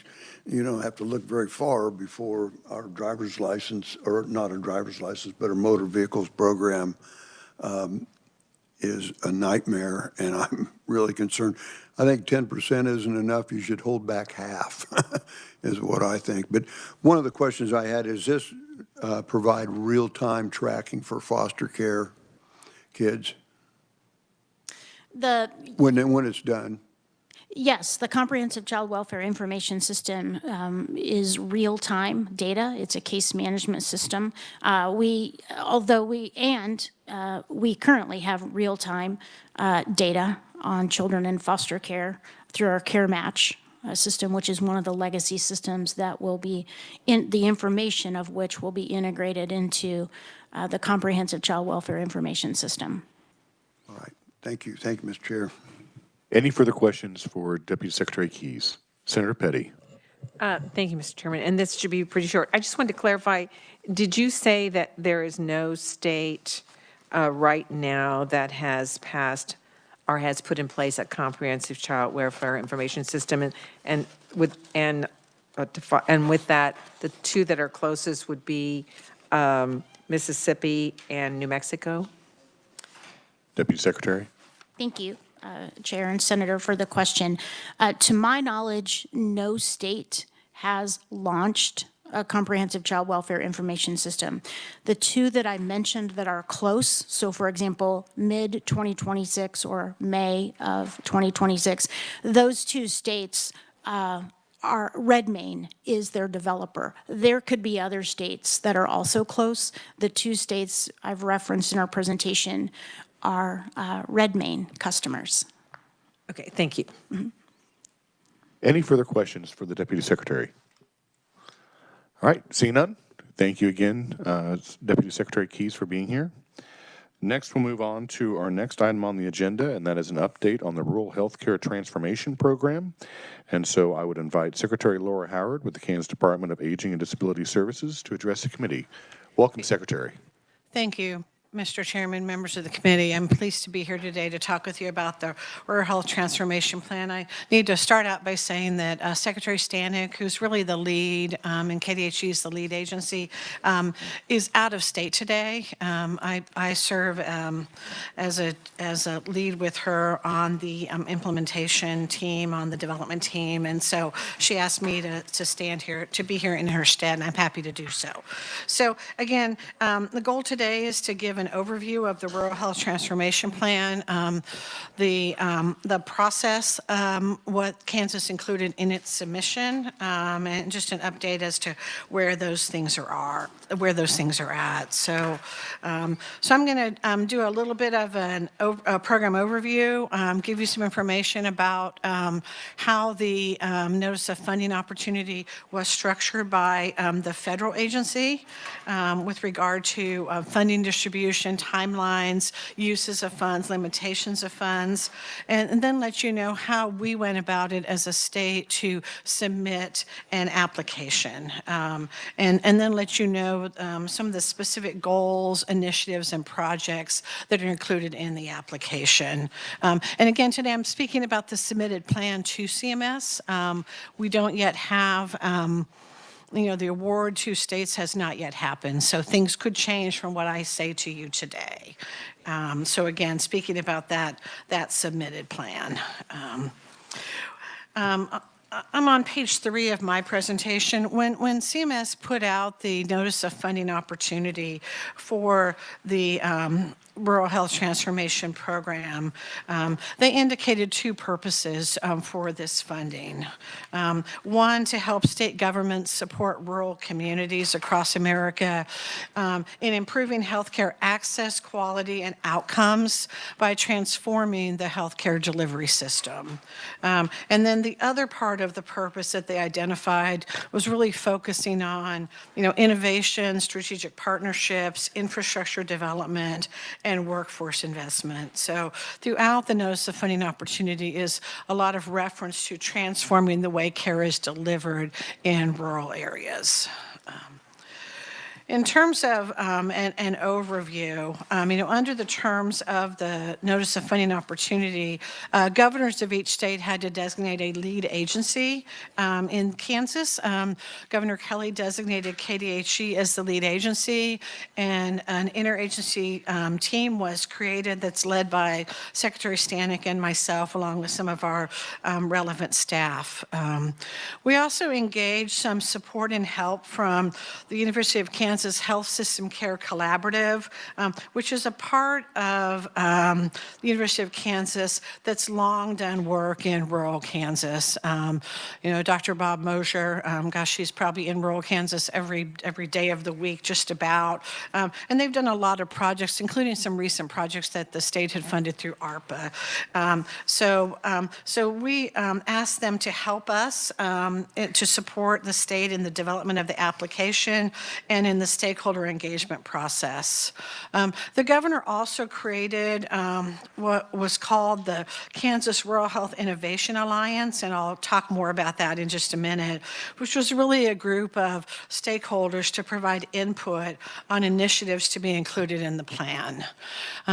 Very, very quick time frame with regard to this. The Notice of Funding Opportunity, the application was released to states on September 15th. You had to do a letter of intent within that month. We submitted that letter on September 24th. A whole series of stakeholder meetings were conducted by the development team, and then the application was submitted to CMS on November 4th. There was 50 days allowed for states to develop and submit proposals. And the one thing I would say about this Notice of Funding Opportunity, very detailed in terms of the expectations of what states would provide. This wasn't just kind of turning in sort of a broad vision of what one might do, and then developing the ideas and the projects later. A lot of detail was required. So in terms of the funding overall, and I'll get into some other details on some remaining slides as well, but half of the $50 billion that would be awarded across the country would be distributed evenly to all approved applicants. Essentially, if you submitted an application and you met the basic criteria, you'd qualify for that half. The remaining half will be distributed by CMS based on a series of factors, some specific data about kind of the rurality of the state, some specific data there, as well as some specific technical factors, policies the state may have in place or might put in place, and then the quality of the initiatives included in the application. I said I'd speak a little bit more about the Rural Health Innovation Alliance. On page 5, we did give you a list of those members. And the initial charge to this group was really to help provide input as the state considered what initiatives to include within this proposal. And you can see the list of entities that were involved and are involved as part of that Rural Health Innovation Alliance. And I'm really pleased that all of these entities signed a letter in support of the state's application as well when the submission happened. So as far as funding, on page 6, this is a program that will operate over a 5-year time period. The first year will be a little bit truncated, 10-month period, but states will receive funds across 5 budget periods, beginning December 31st of 2025 and running all the way through October 31st of 2030. In developing applications, states were asked to assume $200 million a year would come to the state in terms of developing the proposals, in terms of putting in a budget, in terms of identifying projects. That's not necessarily the amount that each state will get, but states were asked to make that assumption. And again, how much states will get will be based on a number of factors.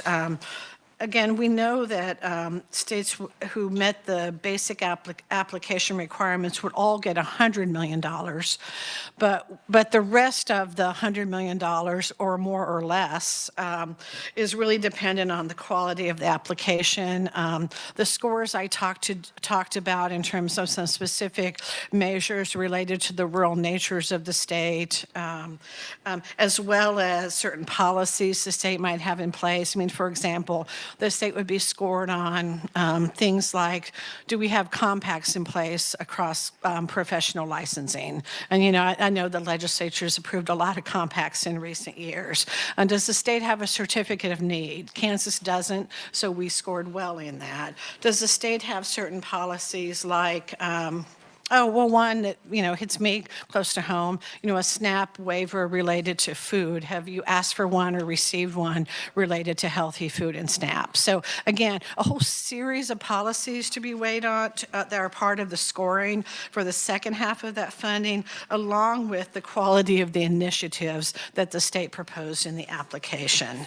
In terms of the funding as well, the last thing I'd just say about that at the outset then is that the funding is then adjusted each year based on how well the state is performing and whether the state is meeting its milestones on each of its initiatives. So there could be reductions in funding, there could be redistributions of funding to other states who are performing better in terms of the actual grant. Page 7 just gives you a picture of that first budget period timeline. Just to maybe give an example in the first year. The way the first year will operate, again, it will be a little bit of a truncated year, only a 10-month period instead of 12 months. We expect award announcements December 31st with funds being available starting in January. But by the time we get to August, we already have to be submitting an annual report and funding requests for the second budget period, with that funding tied to how well we're doing in launching and implementing our progress on our first work plan. Overall, in terms of funding, you end up having until until the end of the second fiscal year to fully spend the first year funds. So the first budget period would end October 30th of 2026, but you still have another year to spend out those first year funds parallel to when you're spending the second year funds. It reminds me a lot of the ARPA funds in terms of the amount of time you have to spend dollars. One of the things also that was a little bit different in this, there's no planning period in this grant. In my role as Secretary of KDADS, we've received a number of behavioral health grants during the last few years, some of those 4 or 5 year grants. Most of those, the first year was a planning period. There's no planning period in this grant. We're expected to hit the ground running. In terms of approved uses of funds, when the notice of funding opportunity came out on page 8, there were 10 factors that were included in the CMS notice of funding opportunity. And you can see those listed, everything from population health, rural provider partnerships, things to do with EMS. I know you've had some policy discussions about EMS providers, but again, you can see those. And so we really focused hard on these 10 factors in soliciting stakeholder proposals. And also really tried to look at initiatives that might already be underway in communities or in agencies that could be scaled, that could be launched easily. So again, what could we jumpstart? I also wanted to talk about some of the funding restrictions on page 9. There's a specific capping of administrative expenses, and that's not unusual at 10%. You can't use funds for new construction with very limited exceptions.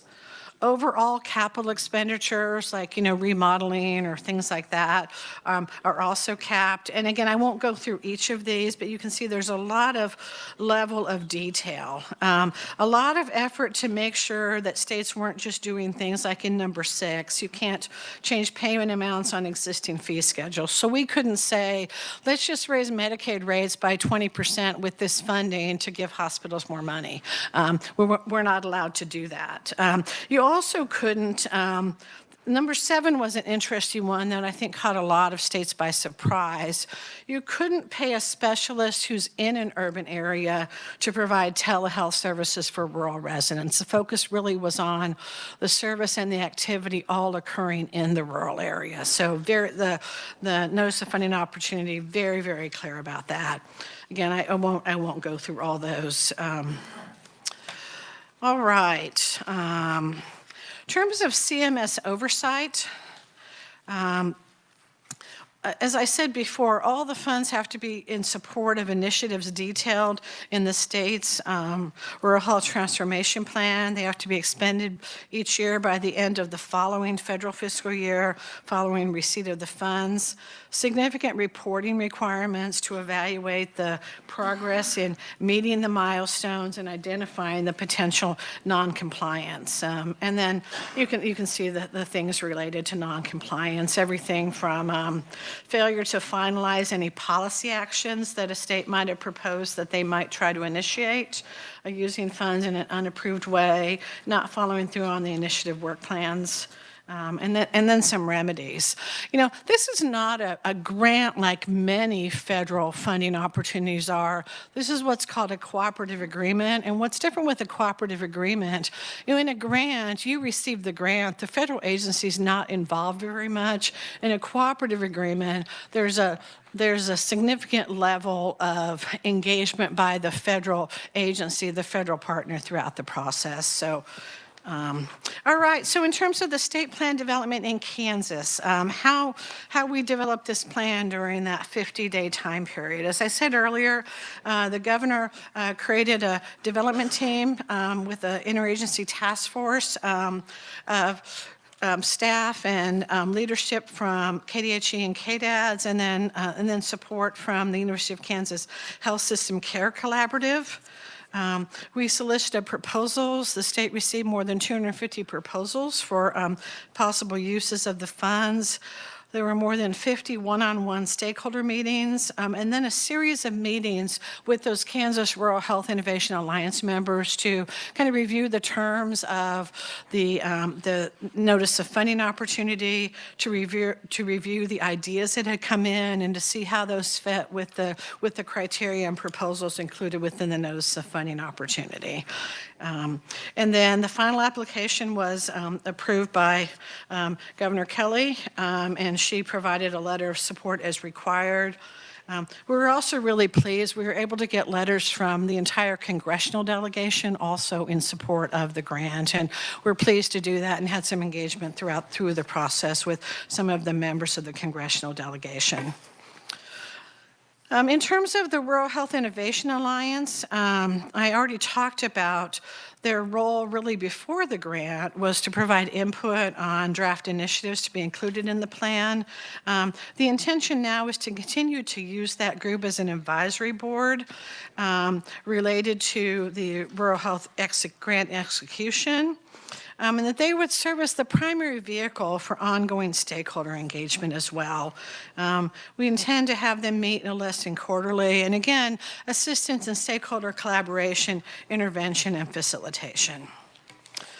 All right, we start to get more into the meat of this and what was included within the state's application. We'll get into that piece. When the notice of funding opportunity came out, it had 5 strategic goals. 1, make rural America healthy again. 2, sustainable access to services. 3, workforce development. 4, innovative care. And 5, tech innovation. So based on those strategic goals that were included in the notice of funding opportunity, we developed a mission as part of the state's response, and I have that mission on page 14.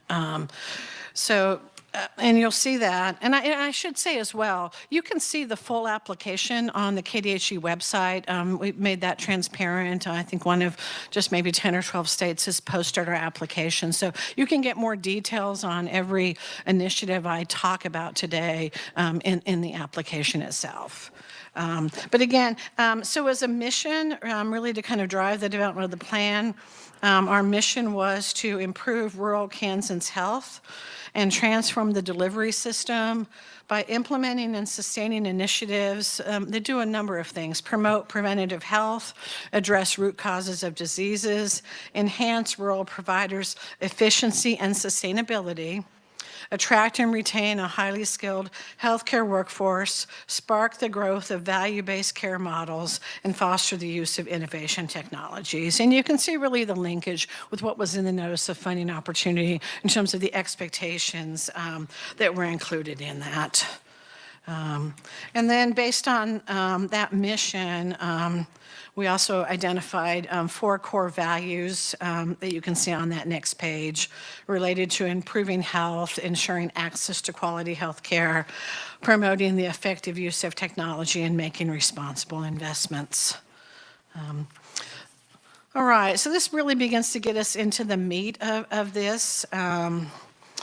The Kansas application was framed around 5 key initiative areas. And then under each of those initiatives, there were a number of projects that are included, and that begins to get to the meat of it. But the 5 initiative areas, 1, expand primary and secondary prevention programs.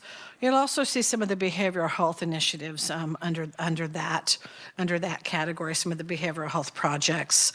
2, accessibility, securing local access to primary care, really trying to build up and support access to primary care across rural Kansas. 3, building a sustainable rural health workforce.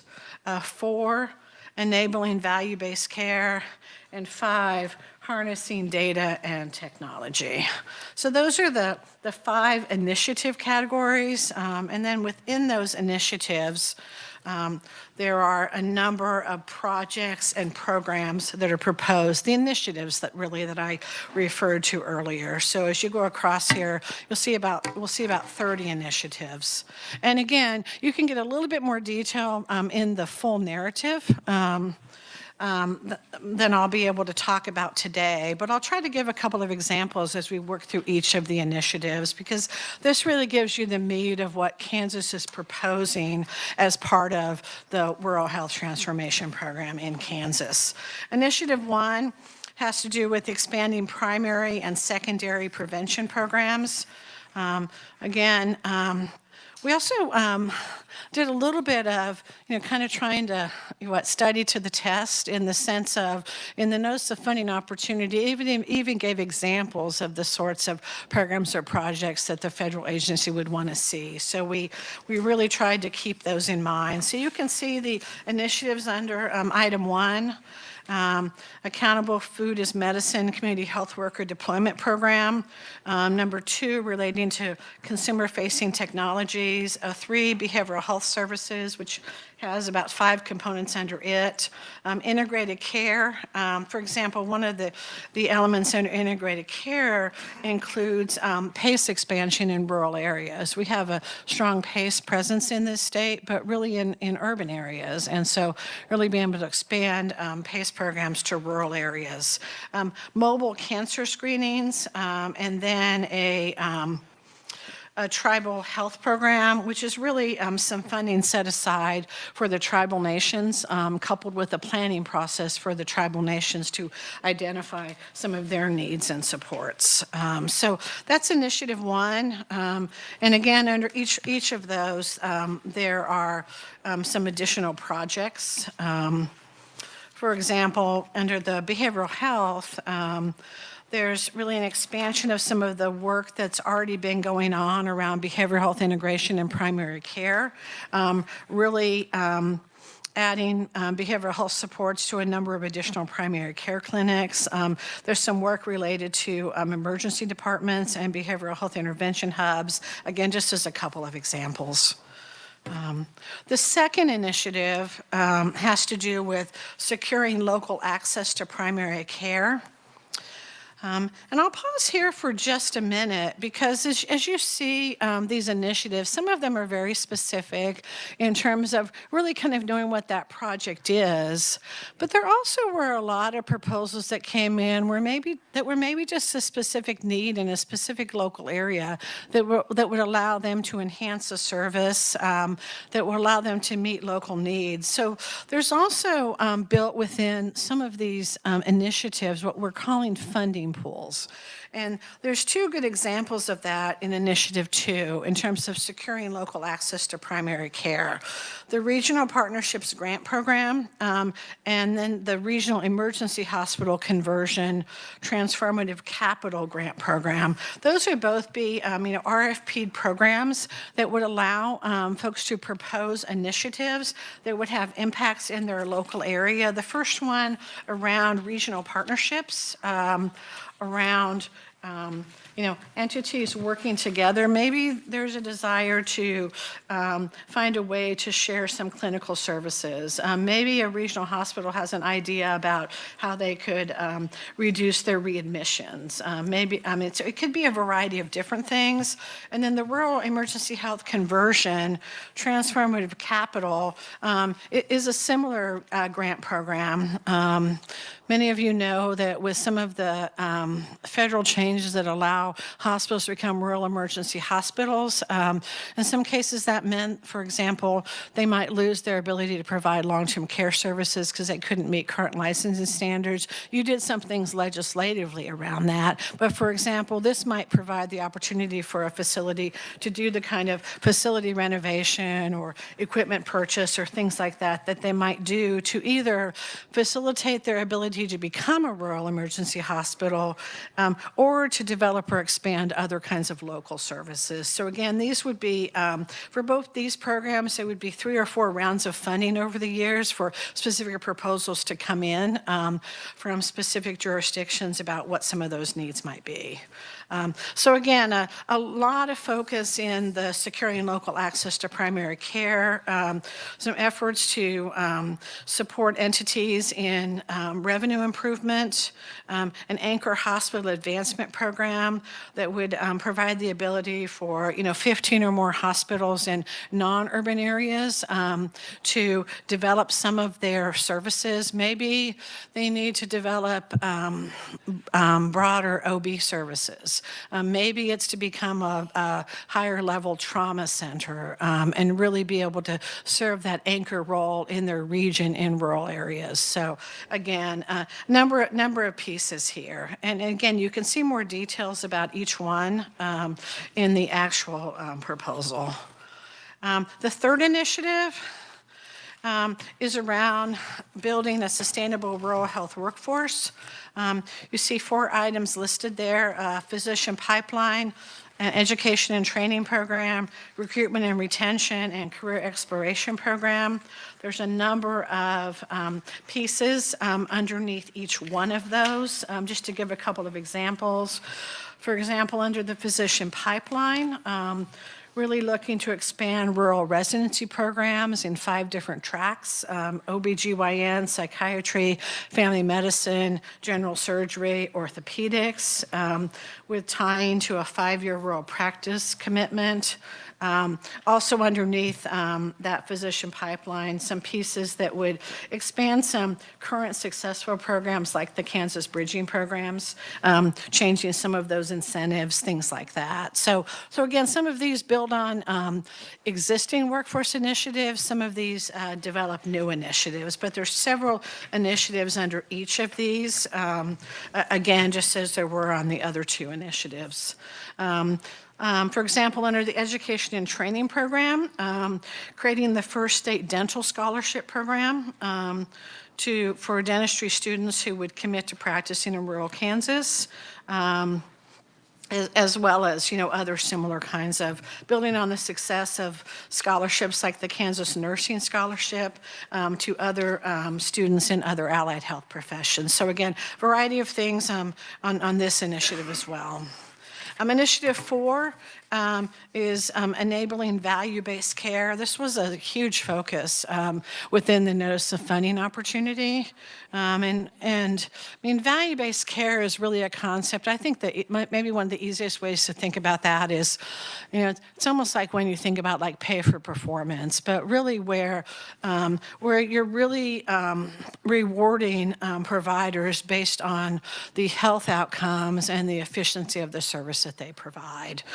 So again, creating some evidence-based practice incentive programs, a readiness program for areas or jurisdictions or systems looking to become ACOs, accountable care organizations. And then also in this set of initiatives, a whole series of things around transportation. We know what a gap transportation is, whether that's crisis transportation, whether that's transportation from an emergency room to another place that a provider needs to be. And this is also where you would see some of the EMS initiatives that are included. I know this legislature has certainly had some conversation and discussion about the use of EMS. And so there's some projects there. I mean, for example, reimbursement to EMS for treating in place and transporting to an alternative location that might not then be an ER, some things like that. So a lot here, some things around, crisis transportation, et cetera. So again, lots of pieces in each one of these. And then Initiative 5 is really related to data and technology, a key focus as well in the NOFO. A number of programs here related to remote patient monitoring, a telehealth navigator program, some things to do with data infrastructure, and some things to do with emerging technologies, and really a process to be able to think about how to vet and understand emerging technologies and have a way then to make those available. Again, there's lots of details under each one of these. I I'd be happy to talk more about those or do that. But again, you have more of those details in the actual application itself. In terms of, sort of what happens next, we are awaiting word from CMS. I think as of a few days ago, the state had received one question. It was a pretty simple question to do with a particular metric on a particular initiative. That's the only question we've received. And hearing from other states, that's fairly common. I think one state received a whole series of questions. Most states have received one or two questions. So we've not heard anything to suggest that the timeline will be any different than what was included. But at this point, we're really waiting to hear from CMS to find out what the amount of the grant award is that Kansas will be awarded, and then go from there. So that's my quick overview, as quick as I could be. There's a lot here, and I know I only touched the surface of a number of those pieces, but happy to answer any questions. All right, thank you for being here, Madam Secretary, because I know there's been a lot of questions that I have received in regards to the rural health transformation dollars that will be coming from the federal government. So the first question I have is, what is the federal definition of rural for this particular program? Yeah, thank you for the question. It's interesting because they use a lot of factors to score rural pieces, but it's a number of different things. There are factors that look at the absolute size. I mean, well, they use I'm sorry. To answer your specific question, they use the same definition that's used in defining, underserved areas. For purpose of defining, medically underserved areas. But so they'll look at the absolute size of the rural population. They'll look at uncompensated care. They'll look at metrics that might define a state as being frontier. They look at the entire area of the state. There's a whole series of metrics that feed into it beyond just what that core definition is. So, but they're very clear that anything that they expect that funding is not used, anything that would meet the criteria of being an urban area under kind of the census definitions. So. And what is the population matrix of that?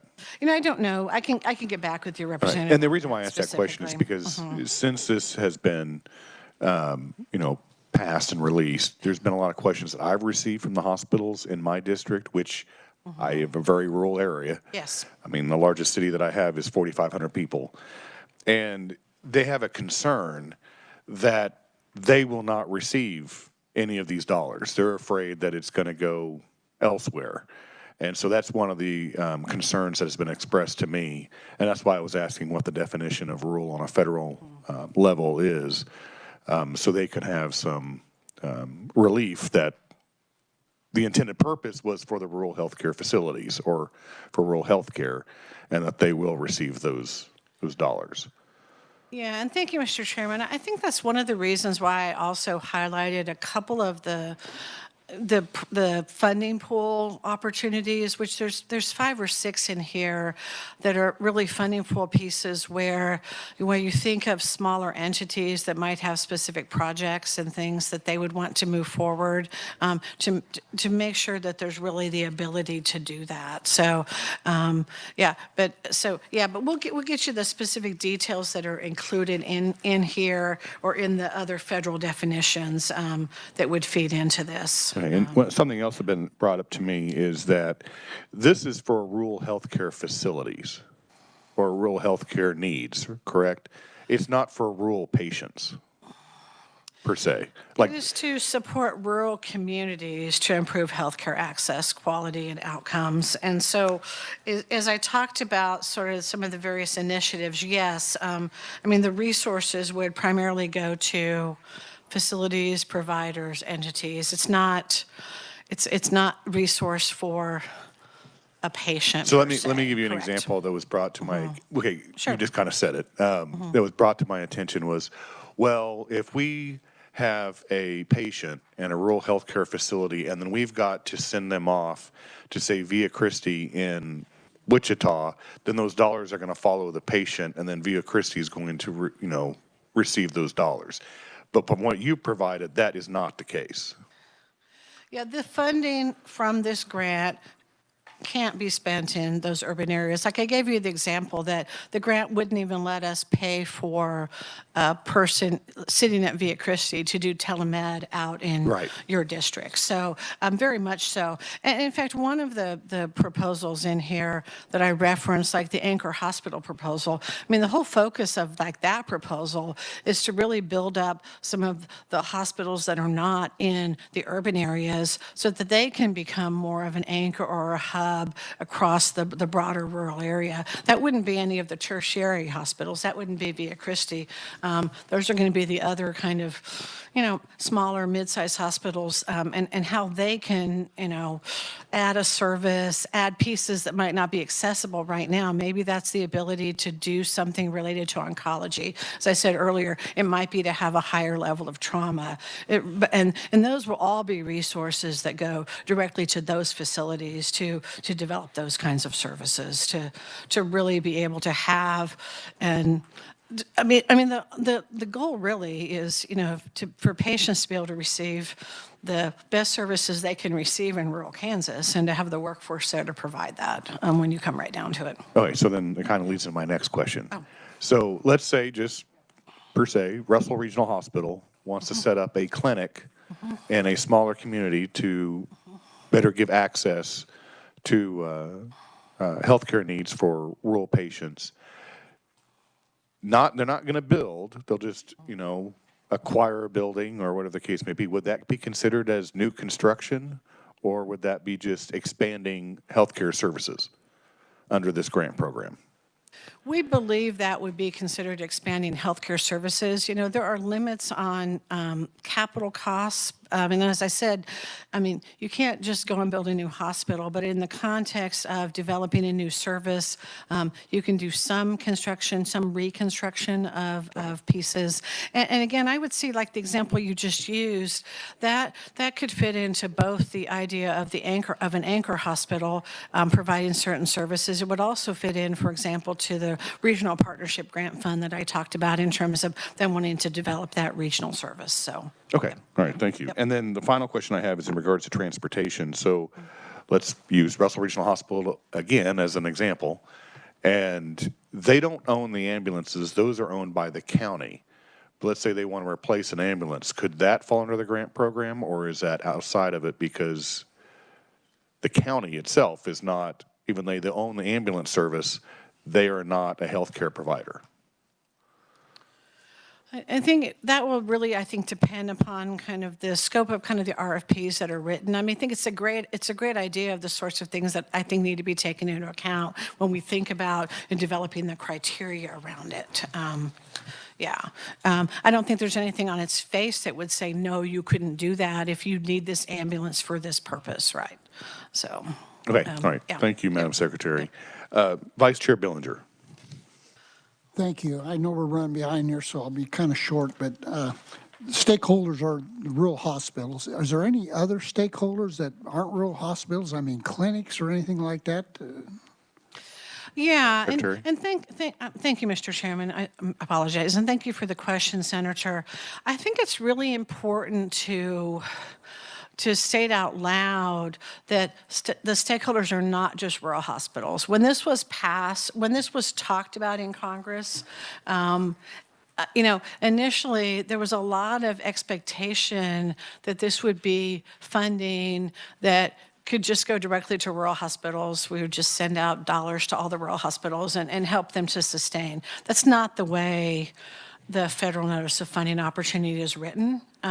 So you could have a broad array of stakeholders here. We have certainly you have local hospitals, you have behavioral health providers, you have primary care providers. You saw all the workforce initiatives, right, that relate to being able to have the right workforce, whether that went from dentists to allied health professionals to behavioral health to psychiatrists to ER physicians. So obviously rural hospitals are a critical part of this, but they're not the only part of it. And the federal notice of funding opportunity made that very clear. So. Vice Chair Bellinger. Thank you. So I assume the 250 proposals you got are from more expanded across the base. So like, do you say dental also or mental? So all Yeah. these different type proposals. So did you get a large array of different proposals? I mean, 250 sound to me like a lot of proposals. Madam Secretary. Thank you, Mr. Chairman. Yes, it was a broad array of proposals. Everything from the sort of example, for example, that Chair Waymaster just said, individual entities just calling out maybe some capital need they had or some equipment need they had, some that were really small and again would fit into some of those funding pools. We got proposals a lot of proposals around workforce from a lot of different entities. We got behavioral health proposals to expand crisis services coming out of rural EDs. We got initiatives around long-term care and, for example, the PACE programs. Obviously, a lot of proposals from the Hospital Association. So, very, very broad. I mean, I think just in concert with, as I talked about the goals that this talked about, also some, proposals around prevention and preventative care because of that focus as well in the RFP. So. Thank you. Vice Chair Williams. Thank you, Mr. Chair. So most of my questions have been answered. I was just wanting to know, are there any requirements about efficiencies or these hospitals? We have a very high number of hospitals per capita, among the highest in the nation. And that creates an additional cost for all taxpayers of Kansas and all users of Kansas. So my question is, when you're looking at these 250 applications, or did the federal government require any aspect to consider? What are we doing for efficiencies? How are we changing our business model? How are we utilizing our empty spaces? If the average hospital has 25 beds, how many are actually occupied at any given time? Are we considering any of those things, either from the federal side or the state side? Thank you. Madam Secretary. Thank you, Mr. Chairman, and thank you, Representative.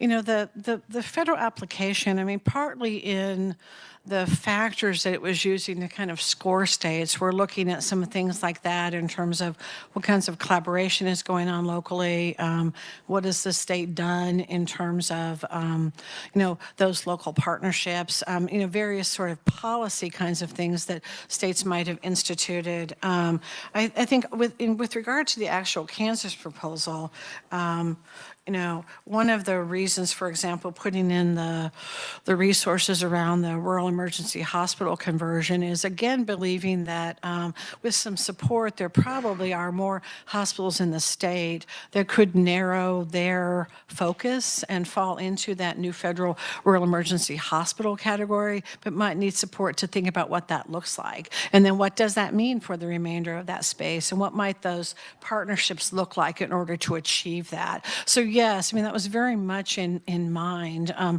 think also some of the pieces around value-based care and accountable care organizations. How do you look at efficiency within the system as well as health outcomes in the system? And again, obviously more detail to come as RFPs are developed and all those criteria developed in a really granular way. But that very much is sort of, I feel like it was a thread really kind of throughout the notice of funding opportunity, and really it's touched in a number of the initiatives that are proposed here. Yeah. Senator Clues. Thank you, Mr. Chairman. So do we have that list of proposals yet, or will we be getting that when it's broke down a little more? Madam Secretary. Yeah, I can take that back and speak to Secretary Stanek about that in terms of the list of the proposals. What you have here is a summary of the initiatives that were in the plan, and also in the application itself, which is posted already. You can see more details on the specific initiatives and projects that are underneath each of these initiatives. So. And again, that application is on the KDHE website. We're also happy to provide that to your staff. Senator Clues. Okay, thank you, Mr. Chairman. So, and again, thank you for the presentations, very informative. Just a few more questions, help me navigate this. So, KDHE being the lead agency, then you have here interagencies working together. How does that work with the alliance then? So does the alliance help make those requests, gives those requests, or who makes the decisions on that? Secretary Howard. Thank you, Mr. Chairman, and thank you, Senator, for the question. The role of the alliance going forward is really to kind of serve in an advisory role. I mean, for example, if KDHE is putting together kind of a grant proposal, say related to maybe the rural health partnership piece I talked about. They might want to run some of those ideas by folks, get some input, but the alliance itself won't have decision-making authority. They really are serving in an advisory role to kind of provide consultation and also to sort of help the state in terms of its outreach to, broader arrays of stakeholders. If you think about some of the folks on that alliance, obviously the Hospital Association has an arm into all the hospitals in the state. Maybe there's some particular things where, in kind of developing this initiative out further, needs some input, from hospitals, things like that. So again, I hope that answers your question, Senator. Senator Cluse. Have follow-up, thank you. Yeah, that's helpful. So it appears then that they'll be able to make some requests specifically as well. It's certainly not a quiet group. I'm sure if they have thoughts or ideas, we'll hear them, Senator, absolutely. So to break this down a little bit, you were talking about the initiatives, the 5 initiatives, and then you break down each initiative. How is the funding appropriated then? Like, you got this massive amount of money, and then who kind of decides how each initiative, is it broke down evenly? Does it just depend? Does each initiative will it have its own kind of budget and then sub-budget to the different programs in there?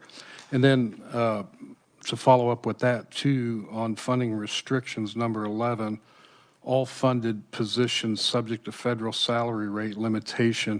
What does that look like as well? Like, are we going to be spending, would that include, are there going to be like contracts? We've had a lot of questions on contracts. Are those just temporary people hired, and how much, what does that picture look like? Madam Secretary. Thank you, Mr. Chairman. In terms of the budget overall, I think as I started out, I said that states were asked to budget what they submitted as if we would be receiving $200 million a year. And so each of the initiatives, if you look at the application itself, it has that detailed budget, and it spreads out that $200 million across all of the initiatives and projects. So, some are really very small, some might be quite larger. I mean, I think like I'll just pick out an example. I think like the PACE expansion in rural areas, like the first year of that is $2.6 million with regard to expansion of PACE. Some of those grant programs I talked about, like the rural partnerships or the rural emergency hospital, those might be more in the range of $25 to $30 million a year. Again, that might go to a whole array of different projects, through a grant process. So no, it kind of goes back to what I said earlier. States really had to get down into very, very granular detail, not just propose broad ideas, but actually specific projects, funding associated with those. And then I think one of the first steps then with CMS will be for us to develop the milestones that go with those that they'll then be holding states accountable for. And then your second question, I think, had to do with like contracts or things like that. I think that had the federal funding limitation in there about salaries that we always see. So any grants or contracts that were put out that might involve people, we would put those limitations in the criteria around that to make sure that those limitations were met. So there would, Senator Cluse. so there would be so many allotted spaces like FTEs or something in each area? Am I following that right? I mean, what's kind of the threshold there? Madam Secretary. Or is there? Yeah, I mean, thank you, Senator. There's not, I mean, the proposal itself, in terms of everything that might go out there across the state, the vast majority of the funding, it doesn't make any specific assumptions about FTEs. I mean, that would really come out as local entities were developing their plans and proposals, what that looks like. In the grant itself, we had to call out like FTEs with regard to management of the program. I mean, you'll see a small amount within KDHE. So some administrative pieces to do with that. But again, that's very small in the context of the whole grant. Senator Cruz? Okay, I think that's helpful. It'd be nice to look at that later, but just, making sure we're getting this to the people and not just creating all new FTE jobs and stuff, so. Yeah. Chairman Carpenter. Thank you, Mr. Chairman, and that kind of piggyback on Senator's remarks. I think if we're not careful, we're going to convolute this money down and we're not going to have anything to show for it. And because of these little projects and things like that, we spent $500 million worth of ARPA money, and you can't point to anything that we got for that money. I mean, it's all over the board, and a lot of people benefited from it, but I think there are some things that we could really spend that money on, and it would be generational, which would be one of them would be the rural emergency hospitals and changing them all over and helping them transform to that. But I just, when I hear about this and that and this and that, next thing you know, all your money's gone and you've got nothing to show for it. One final question. So just within the last month, there was a hospital in Derby that had filed Chapter 11 bankruptcy. If there are other hospitals out throughout the state of Kansas that are in financial dire, how would these dollars help sustain them, or will they? Yeah, I thank you, Representative. I don't think there's an easy answer to that. I mean, I think I'd say at the top that there's not really an ability to say these funds would go to write a check for a hospital that's going under. I mean, I think that kind of goes back to even, I think, some of the misperceptions when the program, when it was first announced as this was passing in Congress. So that's very clear. So the hospital would really have to fall into some of these other initiatives, like the Rural Emergency Hospital Transformation or some of the other projects within here. I mean, I think we'd have to look at the specific situation to see where it might fit, within the allowable use of the funds and within the project. So I'm not saying there's not an opportunity, but I think it probably depends on the specific circumstance. And anyway, that's probably all I could say today, Representative. Well, and I was just kind of going off of Chairman Carpenter's comments in regards to the ARPA dollars, which we have that later on our agenda, and we're going to talk about the ARPA spending throughout the state. But, I mean, he's correct. I mean, we got this influx of federal dollars into the state. It was out, and it looks like that's the same thing that's happening again, and we may not have any results to show for it. And if it can sustain a hospital that is, as long as the administration changes their ways as far as the financial stability of that particular healthcare facility, these dollars could help prop them up for a time being to allow for that administrative change to where they could be sustainable in the future. And that's why I brought up the hospital in Derby that just recently filed bankruptcy. Ranking Member Ballard. We were talking about sustainability. I'm on page 16. The 5 initiatives, following the previous conversations, build a sustainable rural health workforce. So part of that, are we going to be relying on the community to maybe step up and do some things in order to sustain this? Because we're going to start it, but then how do you propose they're going to sustain? Terry Howard. Thank you, Representative. That's a great question, and it's inherent in each one of the initiatives that's funded, where there will really have to be sustainability plans for what that looks like going forward.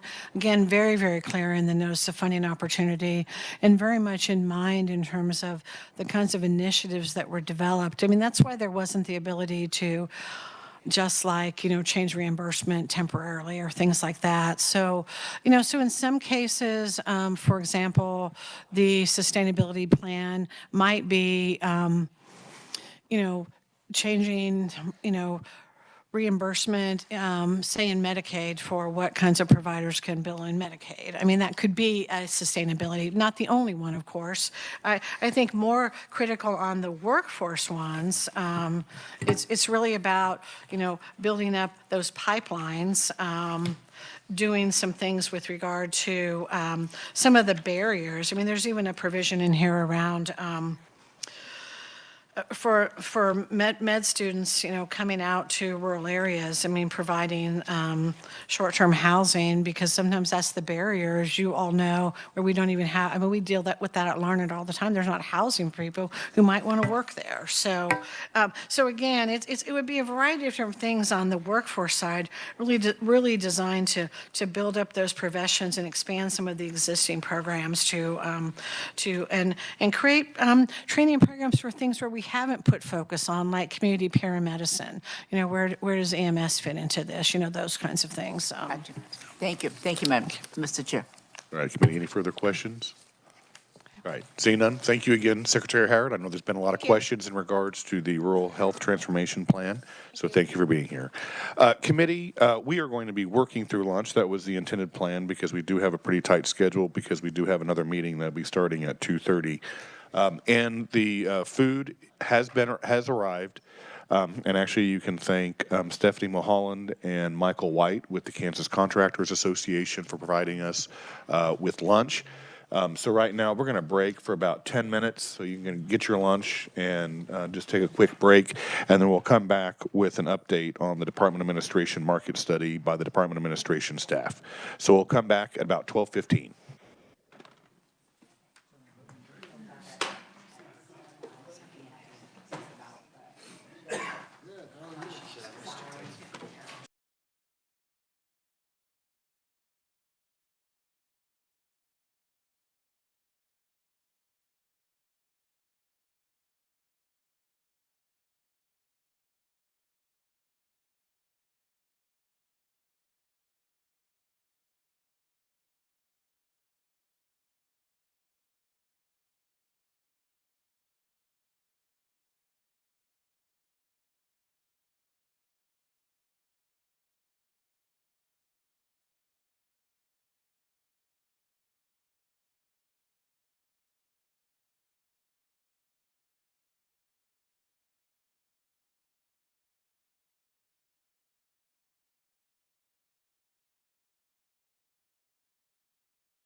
Like I mentioned before, we're just a little bit behind, but I think we'll catch up with not this item, but with the next particular item. And so right now we'll have an update on the Department Administration Market Study. Welcome to committee. Thank you, Mr. Chairman. Good afternoon, Mr. Chairman, members of the committee. My name is Craig Knowlton. I'm the Deputy Secretary of Management for the Department of Administration, as well as the Director of Personnel Services. Here today to provide the results of the 2025 market survey, as well as provide an update on how we're doing in comparison to previous years. So you should have in front of you the actual results of the survey, as well as a cover letter, and then a one-page front and back kind of information sheet that provides an overview of market survey and market-based pay increases. So that document contains essentially the basic information about our comparator market, how we conduct the survey, how the results are presented, and how we implement market-based increases. Now, I know we're a little behind on the agenda, and I've presented on a lot of that before, so I can just kind of skip the highlights or skip to the highlights and not go through that. Our comparator market is in the first comprehensive pay study done by the Hay Group in 2008. Their recommendation was that our comparator market should be within the state, other private and public sector employers, and then as well as 8 surrounding other state governments. And those are Arkansas, Colorado, Iowa, Missouri, Nebraska, New Mexico, Oklahoma, and Wyoming. And New Mexico and Wyoming were included in that due to the similarities in the size of the state governments and the population distribution in those states. They were also working with the Hay Group at the time, so we could get very good data from them. So our survey process, for the other in-state employers, we, the Office of Personnel Services, conduct an annual salary survey. So we had previously done that on a 3-year revolving schedule. So now we have actually changed that to doing it on a 2-year schedule, which means that our data is now never more than 2 years old. We learned a little bit during the pandemic that 3-year-old data could be a little problematic, so this helps us get better and more current data. For the information from the other states, we use information from the National Compensation Association of State Governments, which conducts an annual survey of basically all states except for the extreme Northeast and California. So it's important to note that our survey doesn't include every level of job that we have. So, for example, we have 5 levels of accountant. So rather than including all 5 of those as benchmarks, we benchmark the accountant 3 level, and then when we get that information, we're able to use that information to adjust the all levels based on that information. So we also don't match to a benchmark based on the job title, but what we do is we provide a description of the duties for each benchmark and then ask the employers to provide information for the job in their organization that best matches. And then if we have any questions about that doesn't look exactly right, we will call the respondents and work out those, and if it's not a good match, we just don't use it. So the other thing to know is that we request the average pay of all employees performing the duties of a particular benchmark job. There are other salary surveys that compare salary structures, so they'll compare starting, they'll compare max.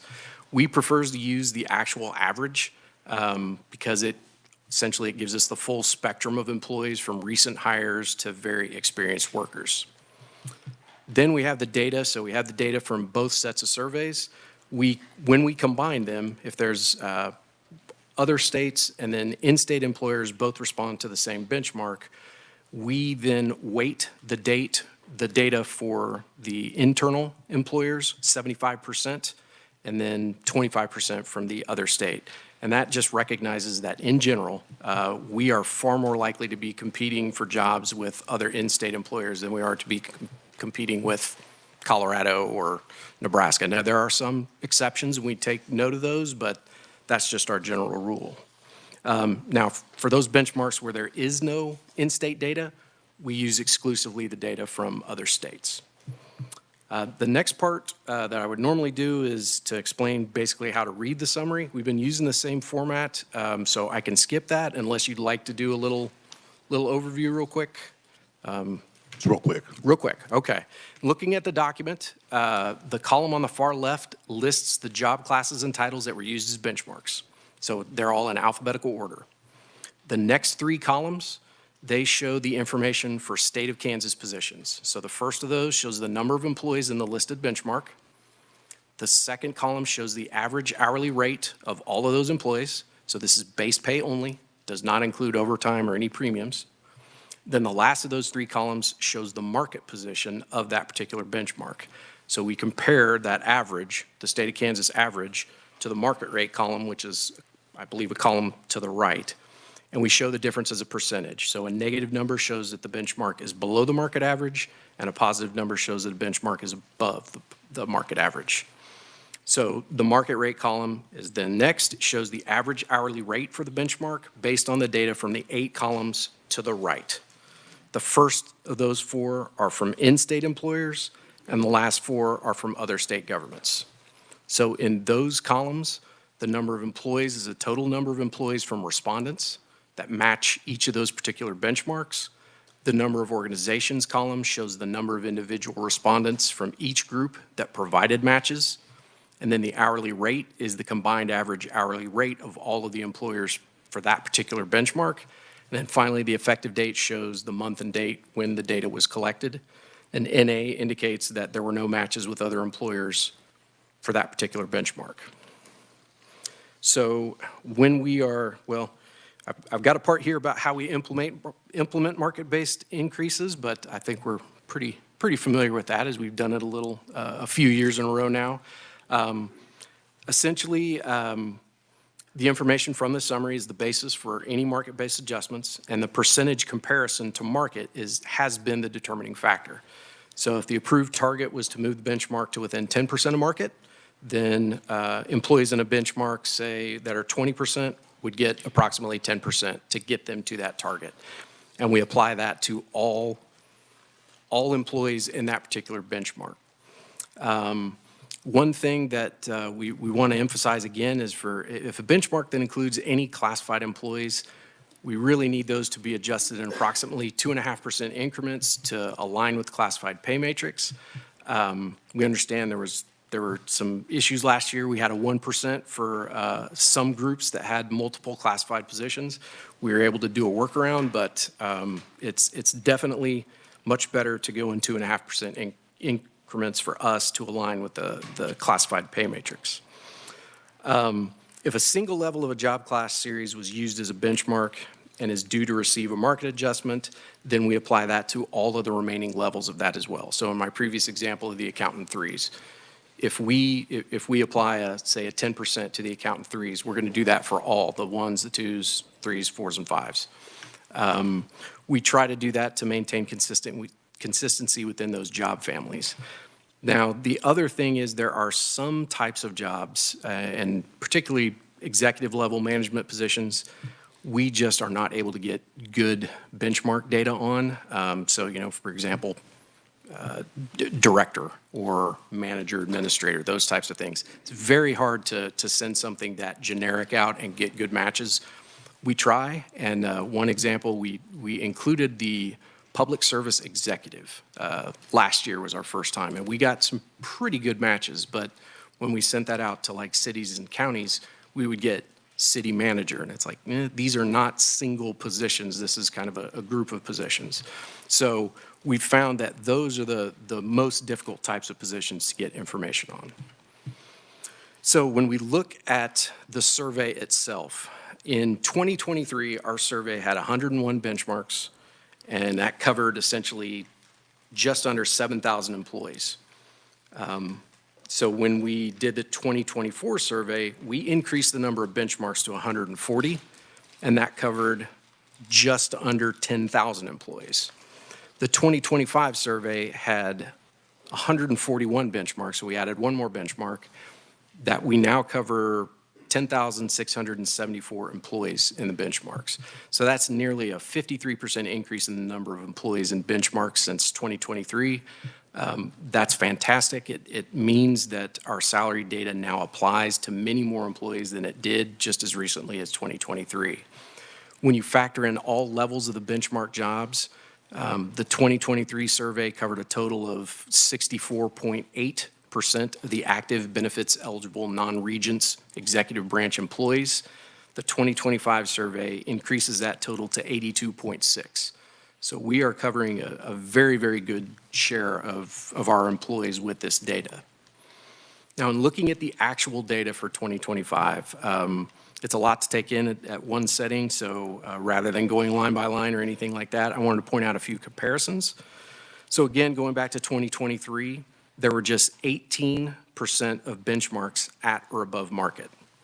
We did much better in 2024, and that increased to 41.4, and in 2025, we increased it again to 43.3. That's an increase of 24.5% in 2 years, which is a major achievement. And even better when we look at our worst situations. So the information is very, very encouraging. In the 2023 survey, 11 of 101 benchmarks were 20% or more below market.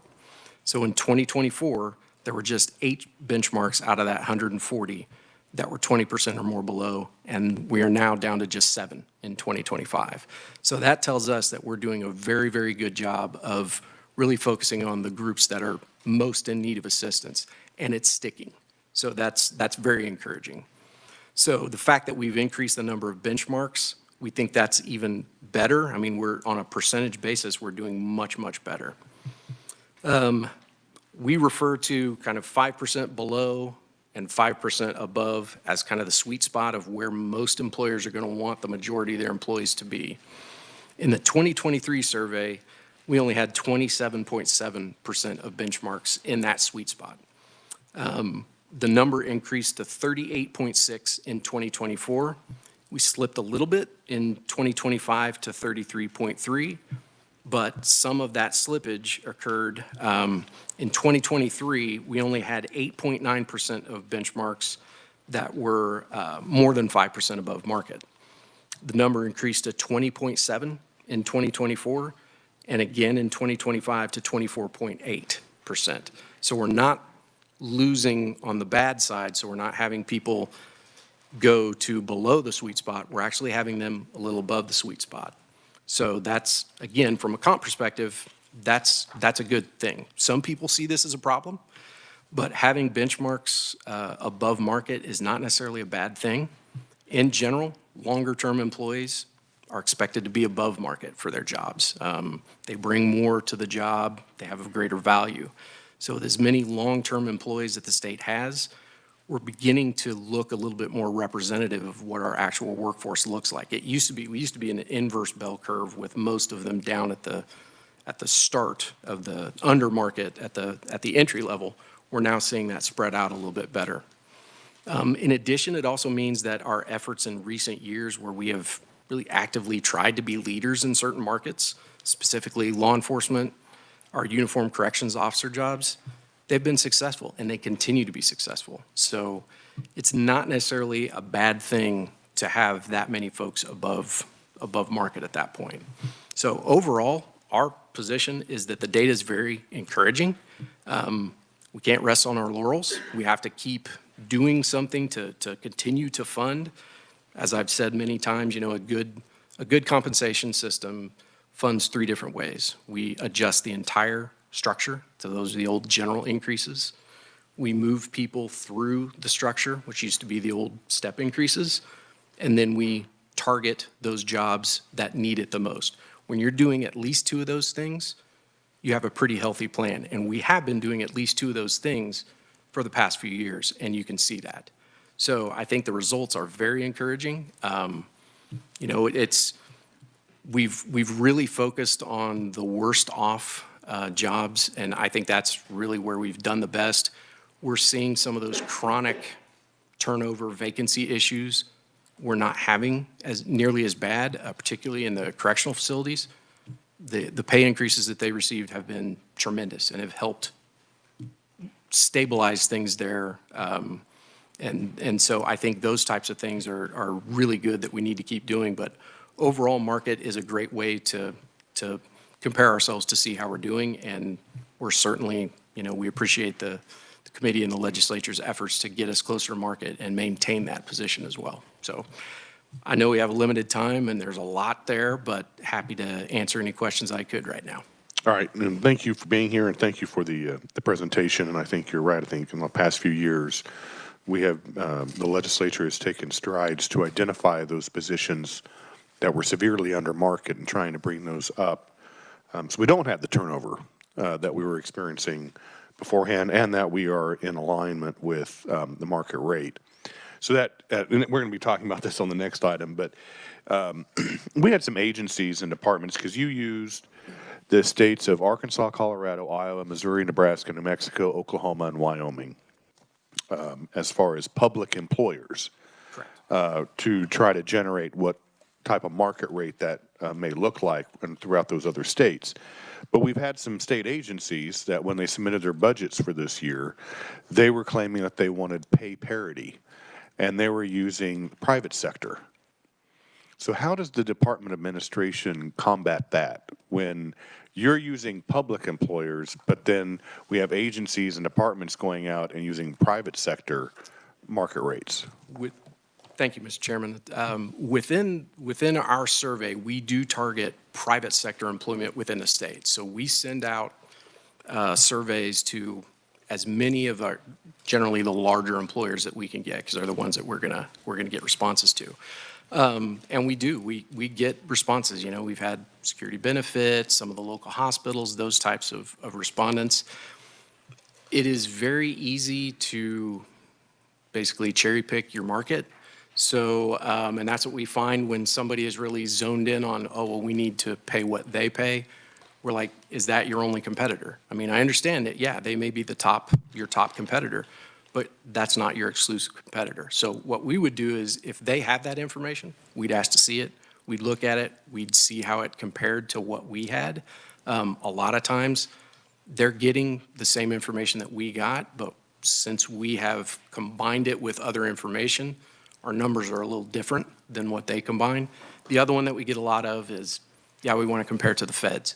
We have never compared to the federal government. I mean, you know, our folks who deliver mail, there's just no way that we're going to pay them what the post office pays. So we've tried to get a little bit better perspective on where we are, and we actually ask, are you losing people to, you know, the federal government? We've heard from KBI, yeah, we actually get rated by the FBI sometimes. We take that into account when we can, but getting that data and applying it to our survey, we typically don't do that. So we really do go back to, you know, the Hay Group at the time was really like, this is the way we would conduct a survey. This is really your best comparator market. We're still pretty solid on that. So in those situations where an agency does come forward with that, our first question is, let us see the data, and then that usually gets a pretty good conversation going. Very good explanation, because we heard that when we were talking about the budgets of the state agencies and departments last week when we had the special committee on state budget. And there are many agencies and departments that said, hey, they're paying this attorney this, we need to pay that as well. So I appreciate the explanation that you gave us. The only other question that I have, and then I'm going to turn it over to Chairman Carpenter. Please explain, you know, last year we had a trifurcated pay increase, targeting again those that were severely under market, and then still trying to give every employee a pay increase, even those that were 10% or more. Mm-hmm. But the 1% posed a problem as far as the pay matrix. So could you explain why that 1% was actually not detrimental, but it actually just caused some additional issues? Thank you, Mr. Chairman. It's so the classified pay matrix is essentially, I mean, you've all seen it. It's a set of grades and steps. The steps are essentially 2.5% apart, and then the grades are essentially 5% apart. If you're a classified employee, our regulations say you have to be paid on one of those step rates. So everything that's all the pay increases that have ever been done for classified employees have tried to align with that. When we see it in the bill, it says we'll receive one step. They don't typically give a percentage. So when the 1% came in, we have the law saying they have to be paid on a step. So it's like, all right, we're on a step. So basically we did what we call a comp rate adjustment, which is we just added 1% to that rate. So we were able to do it, but say in those, say a corrections officer series. So you get an entry-level corrections officer, and then within, I believe it's after a year, they promote up to the next level. When they promote up, they have to go back on a step. So that 1% increase is great at the time, but that next time, they would have gotten a 5%. Well, now they're only getting a 4%. So it's not something that would carry forward in the system. So that's what we were looking at when we implemented it. We're like, well, we got to figure this out. We got to do it. It's just, especially in those types of situations where we have those pass-through classes. And quite frankly, the corrections officer series is the most heavily concentrated area of classified employees, and they also have the biggest number of class series. So the other thing that occurred was some of those got 1%, others got 2.5%. So you had a situation where, okay, now I'm sitting at my step plus 1%. Now when I go to the next one, they got 2.5%. So it just created some inconsistency there. So we can do it. Technically, we're making it work, but it's much, much easier. It doesn't cause as many workarounds if we keep it all at 2.5%, if at all possible. All right, thank you. Chairman Carpenter. Thank you, Mr. Chairman, and you're not going to believe this comes out of my mouth, but in the interest of time, could you get with me later? I have some issues. I've been procrastinating about dealing with you guys, but we had an interim on Larned State Hospital, and it was dealing with the classified nurses and some stuff like that, and the flexibility of their schedules. And so I need to visit with you to get my arms around classified and non-classified and how that works. So I'm not going to take up any committee time, but if you could get with me, I didn't know who to call, and I was going to pester Adam, and so now I know who to call. And so if you can get with me and we can kind of flesh that out and see what that looks like. Mr. Chair, if I may, thank you very much. You may. Be happy to. We'll connect and get on your schedule and see if we can talk that out. All right. Thank you. Thank you. Thank you, Mr. Chairman. Committee, any other further questions for Craig? All right, seeing none, you got off easy. Thank you. Thank you for being here. You bet. Okay, committee, the next item on the agenda, and this will be real quick. It's the agency appeals to budget requests. And actually, many of you that served on the special committee on state budget would have heard a lot of the appeals. And then also there were some motions that were made in regards to our base budget. So what the number of appeals were obviously enhancements that the state agencies and departments were asking for.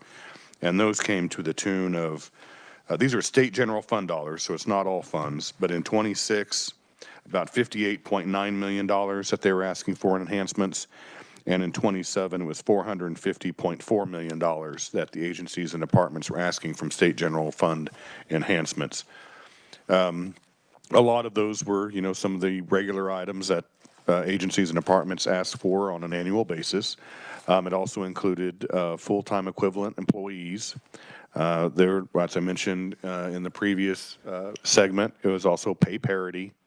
And then the one thing that I think we need to focus on this next year with a lot of the agencies and departments that are moving around on the Capitol complex, we had a lot of agencies and departments with moving expenses due to docking being reopened and then that leaving some of the real estate available for other agencies and departments. So the intent is that maybe we'll dive into this more deeply when we have our meeting. And right now, I've been talking with Dylan and Vice Chair Billinger. And so anticipate having the next meeting will be 2 days on January 6th and 7th. And but we'll go into these items, but I just wanted to highlight some of those. As Chairman Carpenter just mentioned in regards to nursing, I know he was talking about the hourly rate, but one of the things that was appealed, this is something that we've had a conversation about every single year for quite some time, is contract nursing at Larned State Hospital. That was one of the appealed items. Some of the other is in regards to some items with DCF that comes to about $13.5 million. Here's the relocation expense for the Office of the Vital Statistics, which is about $707,000 in fiscal year '27. Kansas Department of Health and Environment for the CHIP program, $26 million. Also, they had contractual services of $350,000. Equus beds of $9.9 million. As far as the Department of Education, they had total enhancements. That includes the request for special education, and then also the Safe and Secure Schools grants, plus some other items of $164.3 million. Here's another relocation for the Department of Education for the State Board of $99,000 to move location. Board of Regents, $56.7 million. Then you have technicals colleges, $16.3 million. Historical Society, $215.5 thousand in regards to the reopening of the museum. And then they also want to hire FTE and an additional money for the historic Curtis House. That was, let's see, what's the dollar amount? I don't have the dollar amount here. On the Curtis House? I don't have that. I just have that they want 1.5. Yes, it's a museum. Department of Corrections, they have items of $7.4 million, plus they want the debt service for a new Hutchinson Correctional Facility, which I believe the total came to about $600 million as far as a bond. So they have debt service in regards to that. Restore the evidence-based programs of $31.7 million. A nursery at the Topeka Correctional Facility of $815,000. And then this is something that we can discuss when we have Lindsay Douglas on in regards to KC 2026 and the World Cup. But we also, as you'll recall, we administered about $28 million 2 fiscal years ago for the World Cup. But we had some agencies that are now coming to us wanting additional money for the purposes of the World Cup. Then we have the Highway Patrol, which we have $2 million for a relocation of the Highway Patrol General Headquarters. Then there was about $26.8 million to move Troop C headquarters and Troop S facilities. And then there was also, and I see that Will Lawrence is here, and we're going to have a discussion about state aircraft. And they also had an additional $4 million for the purchase of a new aircraft for the Highway Patrol. So there was just a handful of the items that was actually appealed in November, and we kind of heard about some of those items when we went through the budgets on the special budget on committee. Is there any questions in regards to the appealed items? Like I said, we'll probably have a more in-depth conversation about those on the 6th and 7th. But if there's any questions, I try to answer them. If not, I'll try to get an answer to you about the 6th and 7th. Chairman Carpenter. I have just one tidbit of information just to, on the state hospital at Larned. So if, we're spending 40-some million dollars in contract labor, but if we were fully staffed there and everybody was working, we were paying all those folks, it's about a $17 million difference we're paying in contract labor over what we would if we were fully staffed.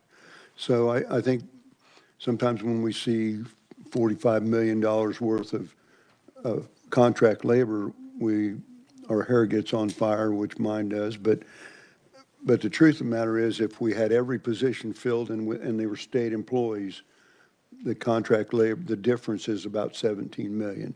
Just a tidbit so when you see that contract labor, if we were spending that on those employees, we would only be paying 17 million, which is not chicken feed or anything like that, but I'm just saying it's a lot different than 40-some million. Thank you. And like I said, these were the items that was not initially included in the governor's budget, and the agencies, departments were appealing those. We don't know if they were, put back in or not, but that was just one of the items. So, but thank you for the information in regards to the difference between if we're fully staffed and what we have to pay in contract nursing. Okay, so with that, we're going to move on to the next item on the agenda, and that will be the American Rescue Plan Act money spending, and is Andrea Clark, the Director of Program Coordination with the Office of Recovery. Welcome to committee. Thank you, Mr. Chairman. Members of the committee, my name is Andrea Clark. I am the Director of Program Coordination with Office of Recovery, and I'm pleased to present an update on the state's spending of state fiscal recovery funds from the American Rescue Plan Act. You should all have a packet. If you'd please turn to the first page, I provide a brief overview of the allocations and expenditures of SFRF to date. The state did receive a total of $1,583 million from ARPA. Total project allocations so far, net any recoupments or reallocations of funds, including the interest funds, stands at $1,678 million. This leaves a current cash balance of unallocated funding in the main ARPA fund of approximately $1.5 million. And these numbers are current as of the end of November. Currently, we have a total of 85 active projects and 57 projects out of that amount that have been formally completed and closed out for federal reporting purposes. The remaining of the active projects have about $264 million left to liquidate. Page 3 starts an inventory of all of the active projects that we currently have allocated ARPA funding with a per project breakdown. This table includes the original allocation, expenditures, and if closed, how much was recouped from that project. If you notice on the active projects, some of them do show to be fully expended. For these purposes and for federal reporting purposes, fully expended number is the indicates what has been dispersed by the agency, not necessarily includes subaward expenditures. Also, the remaining to spend amount are funds to be liquidated, and it doesn't necessarily reflect any active encumbrances against those funds.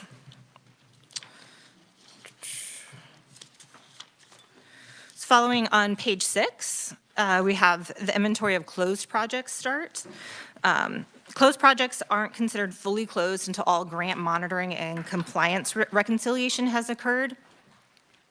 As projects concluded and additional allocations have been made kind of on a rolling basis, first with the Spark Executive Committee and then by the Legislature, it's difficult to really identify examples of where lapsed funds have then been reallocated to future projects, with the exception of there was direction by the Legislature, I believe 2 sessions ago, to unused Connect and Learn money over at the Department of Education was directed for special education funding. Otherwise, funds, when they are returned, go back to inform the original balance that are then reallocated. We do survey agencies on a quarterly basis, aligning with our federal reporting requirements to see if there's any significant anticipated changes to their original allocation and their project plans. At this time, the only one that on an open project that we're aware of is with the Kansas State Fair. They received an original award of approximately $250,000 for a project that they're no longer pursuing, and they intend to be returning the majority of that award. Otherwise, the Office of Recovery is typically notified of any unused funds when an agency requests final closeout of a project. So for the most part, I would have to defer to any agency updates on whether or not they have unused funds that they anticipate. And so with that, I'm happy to stand for any questions about this table. So one thing that the vice chair and I were just kind of conversing about, and we have them on next, so maybe this is a question for them, but the World Cup, the $18 million is showing remaining to spend. They haven't do they have a plan with the Office of Recovery on how to administer those dollars by the timeline? Sure. So the World Cup funding was actually appropriated to the Department of Commerce then to administer with KC 2026. So the funding was transferred first, I believe, was for fiscal year 25 was a $10 million award, and then an additional 18 million was transferred earlier this summer at the start of FY 26. I believe that the Department of Commerce has a budget submitted by KC 2026 as to how those funds would be spent, but any details I would need to defer to them. Okay, and then also looking on the remaining to spend, we have $4.8 million on the docking building. So that, I'm assuming that's going to be out since the building is completed. I would have to visit with the Department of Administration. As I mentioned, the remaining to be spent doesn't include encumbrances that may still be out that need to be liquidated. So if there's any pending invoices or any pending contractor bills that might be included in that amount, but I don't have any specific update on what is remaining. Okay, and then the same would go for the, there's been some consternation in regards to the base grants, but that's with the Department of Commerce, correct? Correct. And that still has a remaining balance of a little over $500,000. Correct. And I believe that amount, the full $100 million, and then also the additional 50 million that was allocated for phase 2 later on has been fully awarded, but not necessarily dispersed by the agency at this time. All right. Committee, are there any questions? All right. Seeing none, thank you for being here and giving us an update. Thank you. And actually, we're back on time.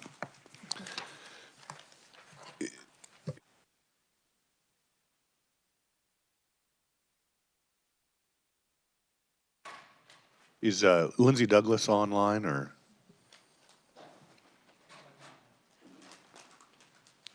Okay, we'll just be at ease for a moment until our next presenter, I believe she's going to be on WebEx with us in regards to the World Cup transportation update from KC 2026. So we'll just be at ease until she gets online.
Just let us know as soon as she's on.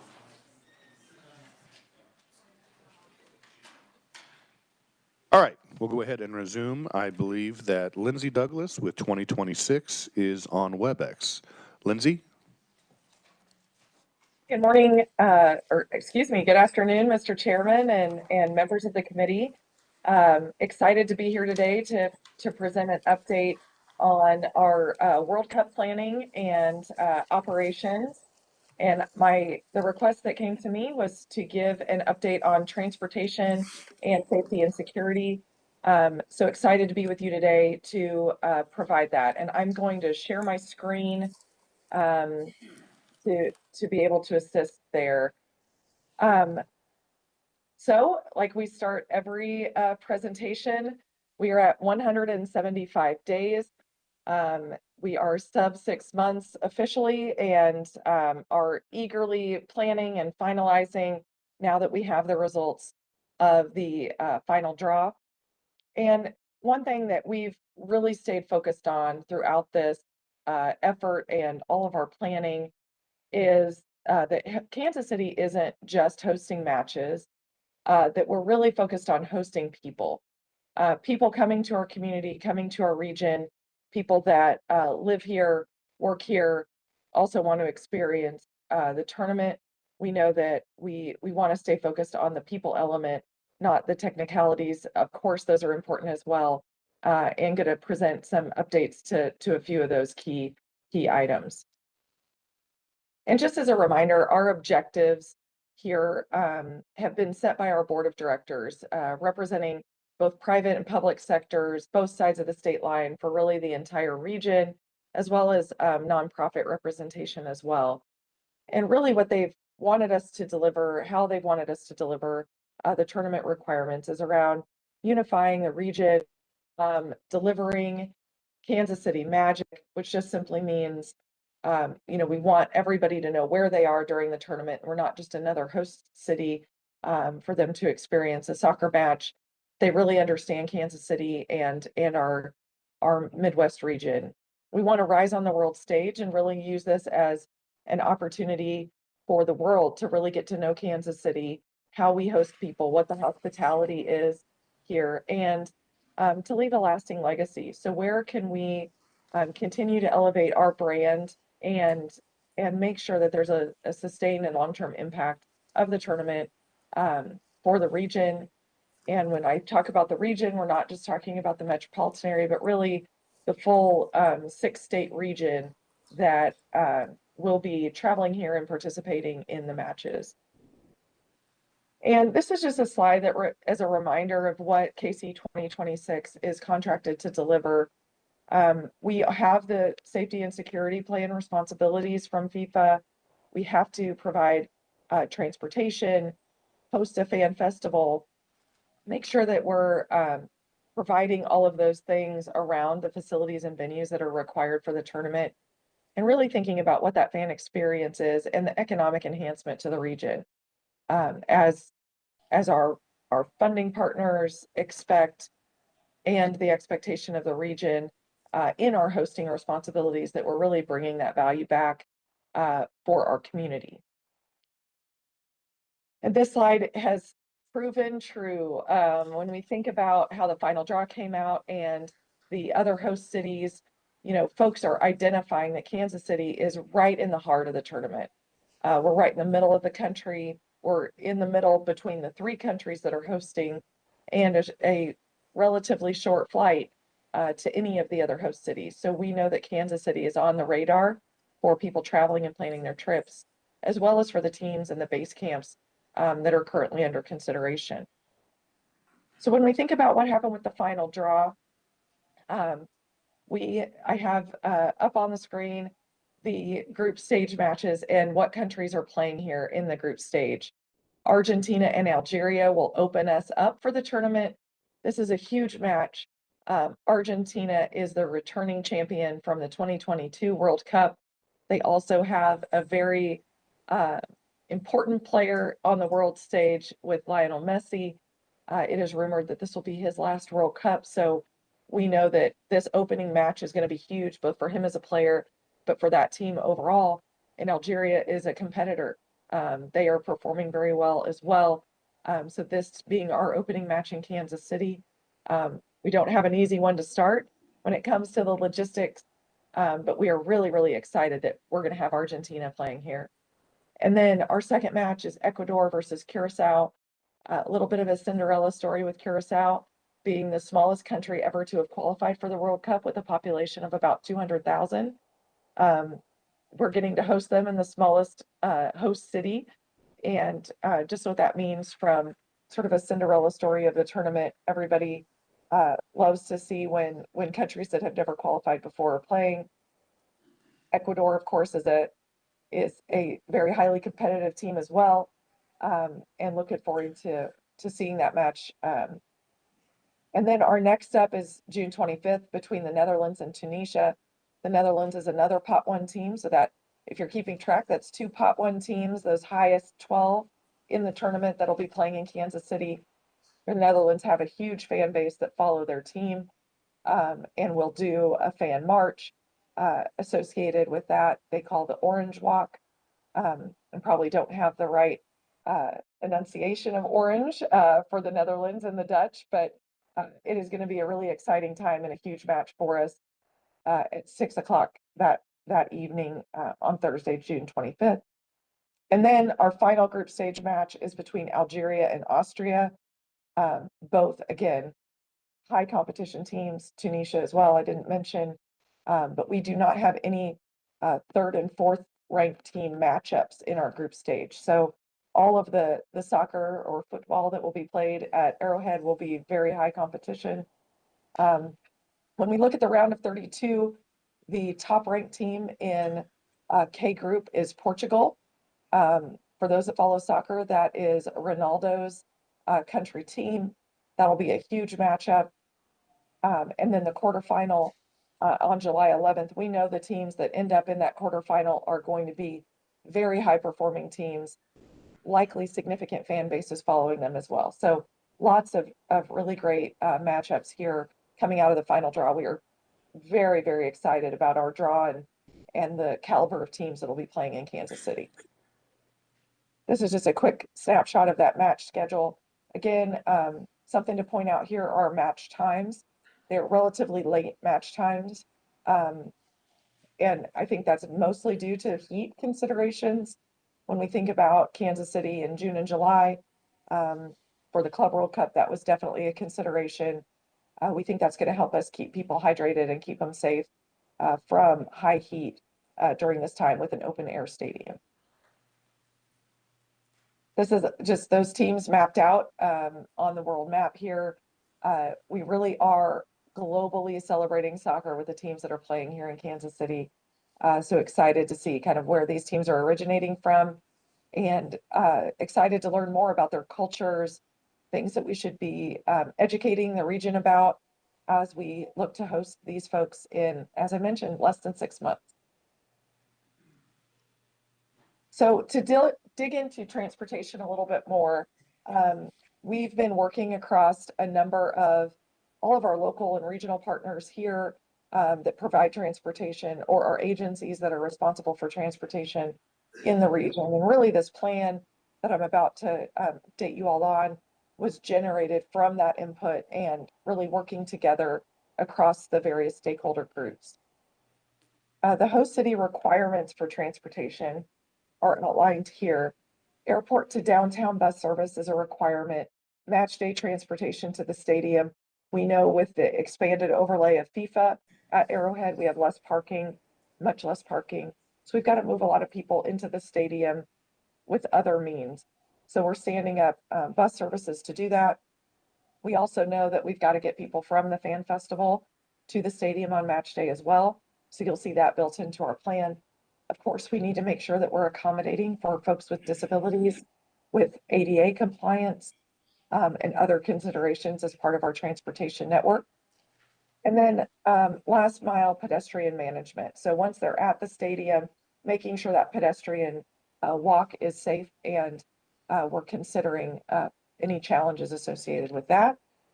And how we make sure that we're communicating this whole plan is really that travel demand management and communications model, as we think about how we're reaching people, making sure that they're educated about the ways to get to the stadium, get around the region while they're here.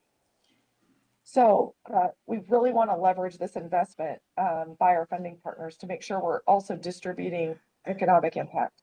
While it wasn't a requirement of FIFA, it's a requirement of our funding partners that visitors, while they're here, have transportation to get out and about and do other things in the region besides attending a match or attending FanFest. So we want to make sure we're engaging the community and providing them transportation to move around. So how we started, I'm going to take a quick drink, sorry. How we started was really to focus on what services already exist in our region. So you see the transit services that we've already added to the map here. You have KCATA on the Missouri side, but also on the Kansas side, Johnson County, Unified Government, Wyandotte County, and then Lawrence. So we started with those systems and then the streetcar as well. Started with those systems to identify where gaps may exist. We took it a step further and looked at where the hotel accommodations and Airbnb clusters were in the region. So that's where you see kind of the heat map of the bright yellow spots. Those are very dense hotel accommodations. And then you see the other sort of spots around the map. We decided to add on these 15 additional locations for direct region services.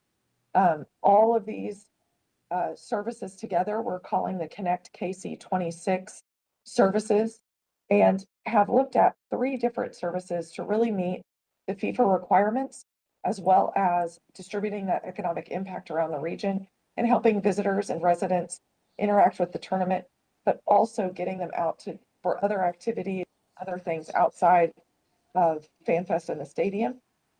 The airport, or excuse me, the Connect KC 26 airport direct service will take people from the airport to downtown in the Fan Festival area. Then we have a region direct service, which are those 15 points in and around the region. A lot of these are not currently served by transit in a direct way to downtown. However, they will have, once they reach Liberty or the Legends or Lenexa City Center, that does connect into existing transit services so they can continue to move around the region from there. And then that stadium direct service, there's 3 locations that are dual purpose, both a park and ride service location for match day, but are also region direct service location. That location on the Kansas side is at Oak Park Mall. So you see that it's blue background with a red outline showing how it serves as a dual location. So those that is the overall transit operation. We will have 4 park and ride locations to get people in and out of the stadium, as well as service from FanFest for that match day service. So when we look at the planning timeline for transportation, we announced these services right before the final draw. Wanted to make sure these locations were on everyone's radar as we continue to communicate what transportation options exist in Kansas City. We are now going to finalize the traffic management plan. So when you think about lane closures, making sure that there's fluid movement around these locations, those plans are being developed right now. We know that the base camp decisions will be coming soon, following some more finalized plans on transportation, and those operation plans will follow shortly after the base camps are confirmed. The transportation bookings, these services will cost to utilize. We are going to stand up that platform and announce what that pricing structure looks like in first quarter of next year. And then we have kind of more into the operational side of things, with testing and readiness really starting now. Again, some of those operations plans being finalized right before the tournament begins in June. Then to jump in on safety and security, to remind everyone of our responsibilities, we have oversight. Obviously, we are not a law enforcement agency, so we are coordinating very closely with over 250 different representatives from different local agencies, state, federal, in Kansas and Missouri and the metropolitan area. We are responsible for venue security, safety of that transportation system that I just presented, crowd management, cybersecurity, emergency response, and then the C4 command. So when we think about those reporting structures, making sure that we have command and control at each of these locations, how we fit in all of the agencies when we think about different dignitaries, consulates and embassies that are engaged, we know that federal connection is going to be very important. And then any equipment and consultant procurement related to these efforts is channeled through KC 2026. So when we look at that safety and security framework, you've heard me talk about this before. We have the 18 areas of planning with FIFA. I did not include that 18 areas slide. I feel like you guys have seen that aplenty.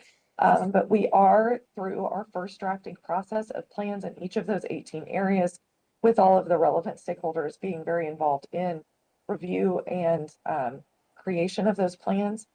We will have a multi-agency coordination center or joint operations center for transportation safety and security and communication that will be located here in the region that will work very closely with the emergency operations centers. I'll show a diagram of what that looks like as we continue to work through that C4 effort and the command and control strategy across those different operational lanes. And then we have 14 different working groups that are really being utilized to create these plans, discuss challenges within those, and then work to get those finalized in advance of the tournament. And we are in the same phase right now as transportation.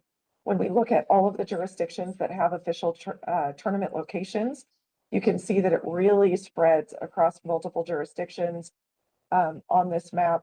And all of those jurisdictions have local control, and we'll need to make sure we're making a seamless experience for the visitor and holding everyone to sort of the same expectations. Local laws are being respected, and the code of conduct is being followed by folks that are participating in events. We're also doing threat assessments in each of these areas and engaging with whether it's the venue owner or the specific law enforcement or emergency response jurisdiction, that they are part of those mitigation efforts, gap analysis, threat analysis, so that we are prepared for next year. And this is the diagram of what that looks like. You have the Regional Coordination Center here in the middle in the navy. We will have representatives of local tournament operations, state, federal representation, NGO representatives as well, here co-located with the RCC. The RCC will be in direct communication with the FIFA Tournament Operations Center. We expect to get readouts from FIFA on things that they're thinking about related to if we have weather coming through, what is going to be the decision timeline for if we're going to delay a match or change a match time, so that we are all co-located to push out any communications or notifications and really be that central repository for that information. From the RCC, we branch out to each of the jurisdiction incident command posts, different official locations of the tournament. So when we think about Kansas City, Kansas, for example, they have a venue-specific training site with Children's Mercy Park. They also have a team base camp incident command post for the Compass Minerals base camp location and training site. So we know that we've got to stay in direct communication with both of those venues. If there's something that's happening, that we need to be in touch with them and have a safety issue, that we can reach directly out to them. The same with Lawrence and the venues that are in Lawrence, between the team base camp, training site, and hotel there. Both of those venues, as well as the RCC, will be in direct communication with the Emergency Operations Center, both at the state level with KDEM, as well as Wyandotte County and Douglas County. Currently, we do not have a location officially in Johnson County, but we know that they've been a part of this planning effort and are likely to stay in communication. Unclear at this point if the Johnson County Emergency Operations Center would activate during this time, but we'll definitely be looping them in as well. So On our safety and security planning timeline, we have those initial drafts of the 18 area plans and the overall safety and security framework that has been, we have been working with FIFA on, as well as all of the local stakeholders.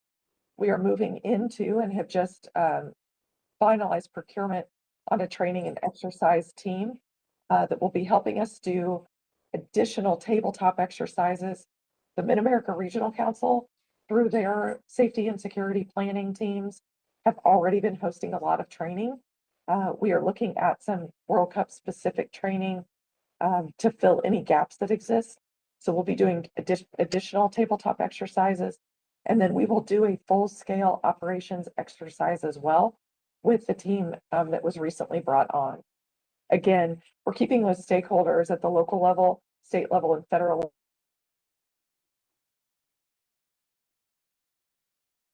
Make sure we have things in order in advance of the tournament starting.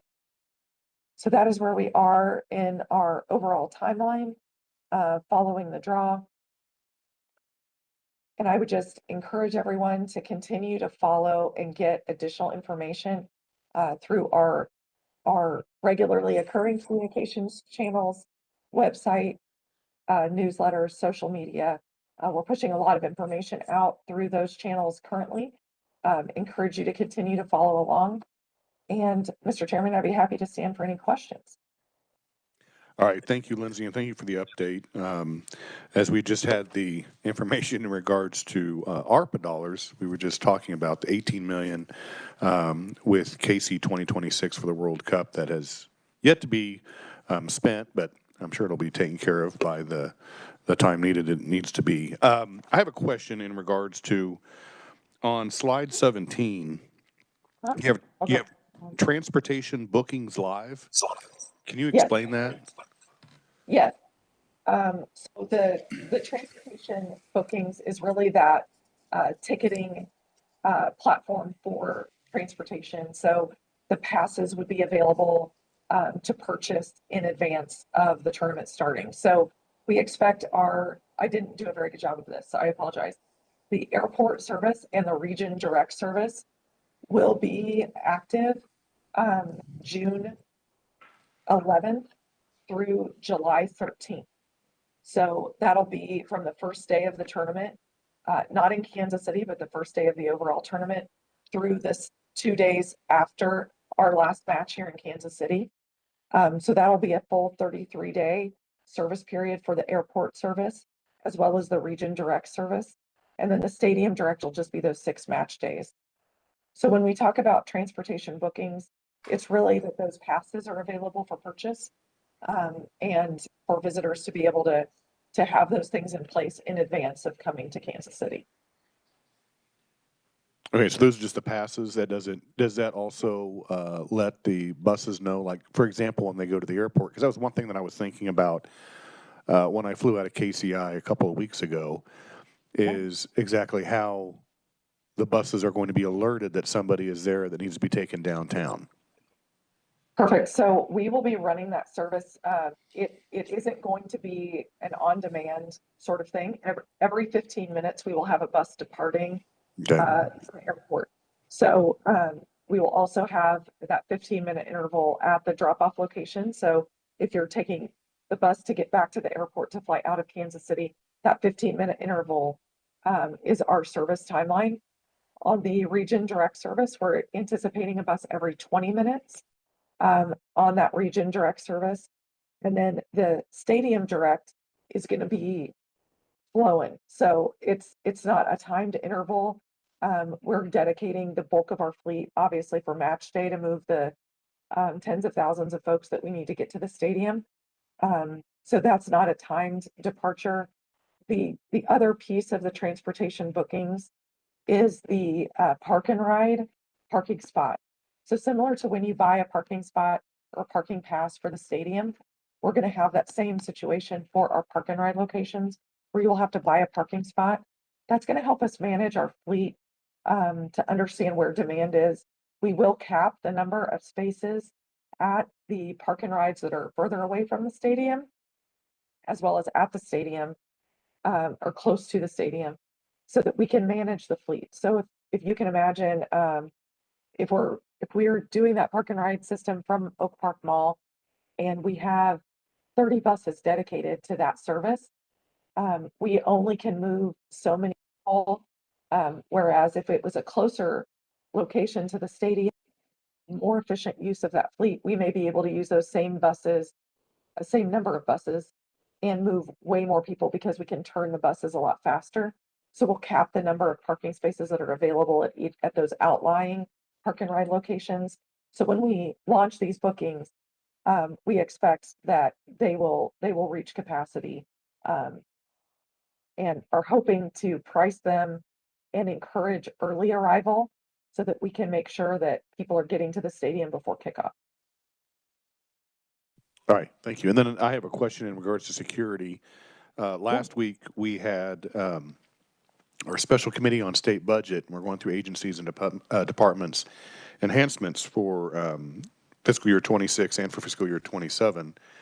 And we had a few agencies, law enforcement agencies, that was asking for additional funding for the World Cup. And I was wondering, has any state agency reached out to KC 2026 in regards to the $28 million that we allocated for KC 2026 for law enforcement purposes? We have, in the scope of the requirements, been working with them. I don't know that I had an official request coming from any particular state agency. Let me double check with our safety and security team to see if any needs have been voiced through those meetings. But happy to sit down with those agencies and work with them on any of those needs. We did secure the federal funding for safety and security through the World Cup grant program. And we're using a lot of federal funding for the safety and security requirements. We've not allocated a lot of the state funding to that effort for safety and security specifically, and are looking at reallocating some of those state funds to other areas, including transportation, where those needs are. So would it be safe to say that if contact hasn't been made as of yet, can we refer them to you? Yeah. Okay, thank you. Committee, any questions for Lindsay? Vice Chair Bellinger. Thank you, Lindsay. Good to hear from you again today. Hey, all these buses and all this transportation, don't these folks have to pay some type of fee to ride a bus, or is everything free? So they will have to pay a fee. Where does that money? Where does that money? That money, it's difficult to project on the region direct service exactly what those revenues could be. We are working with our transit partners in the region to set those prices. But we've also been working with our board on legacy projects that could come after the tournament and how any remaining revenues that go unused on hosting requirements, how those would be used. So we have not programmed any of the operational revenue coming from those transportation passes yet, but are working on modeling what that could look like, and then would be discussing how those funds could be used. Vice Chair Bellinger. So if all these funds, I mean, like the chairman mentioned, you know, the $28 million, and we also had given some money earlier. If there's any of this money left, will you bring it back to the state? Lindsay. Thank you, Mr. Vice Chair. I think we have not had a conversation with the board of directors for our organization on how they want to utilize any remaining revenue. I know we have an obligation to make sure that the expectations of the funding partners are met. So I think we would want to come back to you all if we identify that there are additional revenues. We've certainly been in conversation with the Department of Commerce about legacy initiatives, part of that $28 million that was granted from the legislature as part of those presentations to the legislature. I think $3 million is identified for legacy projects. We are still working with the Department of Commerce on how they would like to see those dollars utilized. We've presented some ideas, but want to continue the conversation with you on what the priority for funding would be. Vice Chair Bellinger. Thank you. And when will we start seeing some invoices on expenses that you paid with all this money? Have you started paying invoices? And if you have, when will you start sharing them with the legislature? Lindsay. Thank you, Mr. Chair. Sorry. I'll wait to get notice. Right now we have an agreement with the Department of Commerce to submit quarterly reporting on our grant utilization. We can certainly provide those or the department. I don't know how you guys are monitoring and overseeing use of those funds with the other grant agreements, but we are providing reporting to the Department of Commerce for that grant. Okay, thank you a lot, Lindsay. Senator Cluse. Thank you, Mr. Chairman. And this is kind of following up from Senator Billinger on the connecting the region. So these are special routes that you guys are implementing. Looks like coming out of some of these different cities. So are these buses and vans, or primarily big buses? There'll be charter buses. Okay. So the large, I think it's 45-seat touring buses. Don't quote me on that seat number. I think we've got some variability, but they're the large charter buses that you see on the road. Yep. Okay, just one follow-up. Senator Cluse.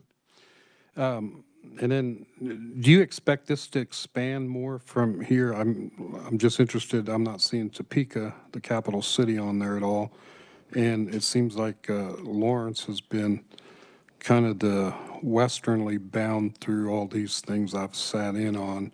Is Shawnee County not as involved in this, or what? Lindsay. Thank you, Mr. Chairman. What we look to do is to utilize the fleet of buses that we needed for match day service and keep a portion of them and try to be as efficient as possible. So when we looked at the westernmost boundary being Lawrence, it was really around having official locations with the tournament. So that base camp location being in Lawrence is really how we set that parameter. However, we have been in touch with Topeka and other regional locations that are interested in whether they're standing up a shuttle or things like that to bring folks to tournament locations and how they can interact with the system. But there is not anticipated additional stops that would go outside of what is presented in those 15 locations.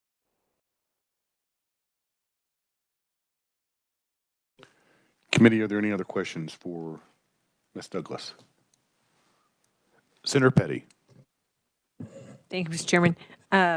Lindsay, good to hear from you. I'm looking at the connecting the region, and so the blue lines, if I understand this correct, are direct, and the reds, will they all be going to the FIFA Fan Festival and then have the ability then to take to be transported then to the games? Is this how it works?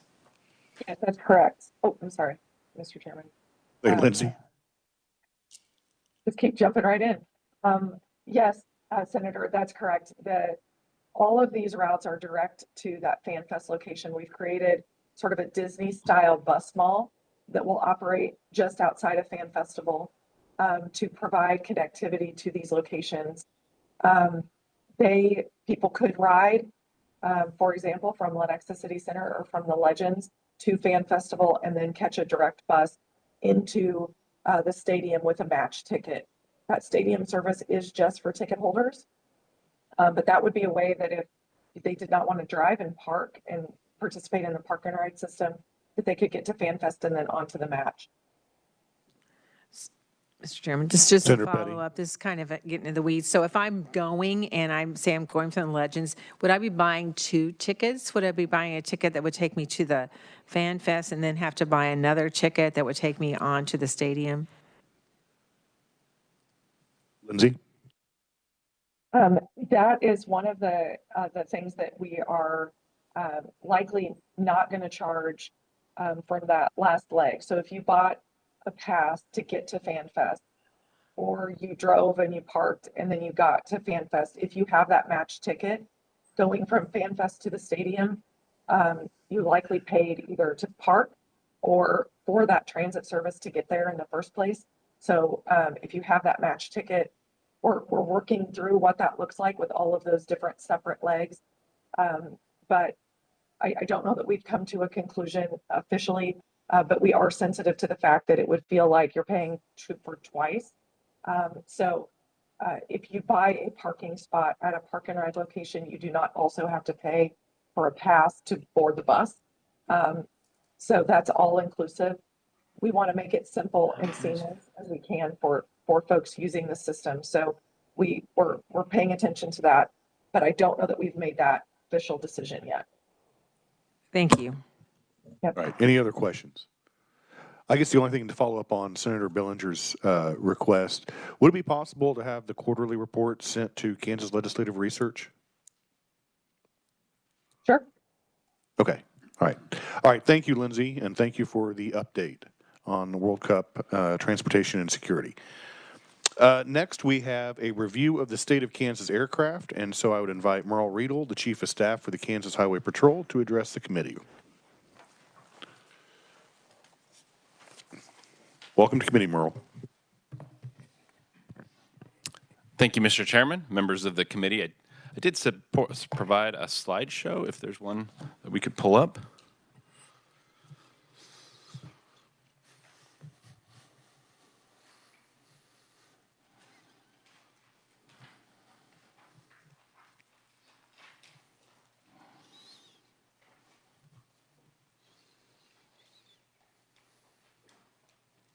All right, thank you. Good morning. Good morning. Good afternoon, Mr. Chairman, members of the committee. I am Merle Riedel, Chief of Staff for the Kansas Highway Patrol. Joining me today is Sherry Mackey, Deputy Secretary of Business Operations for the Highway Patrol, and Lieutenant Roy Wise, our Governmental Affairs Officer. Unfortunately, Colonel Smith was not available today. He's scheduled to participate in a U.S. Department of Transportation Vehicle Safety Summit in Kansas City. So I just want to thank the committee for this opportunity to kind of review our aircraft programs at the Highway Patrol and talk about the critical impact they have to some of the public safety needs in Kansas. Next slide, please. So just want to begin by discussing the Air Support Unit, or Troop T. That unit is comprised of troopers and aircraft that provide air support for law enforcement operations, typically at the request of local law enforcement agencies. The mission of the Air Support Unit is to provide professional, effective, and efficient airborne law enforcement support and public safety services to local, state, and federal law enforcement and emergency services throughout Kansas.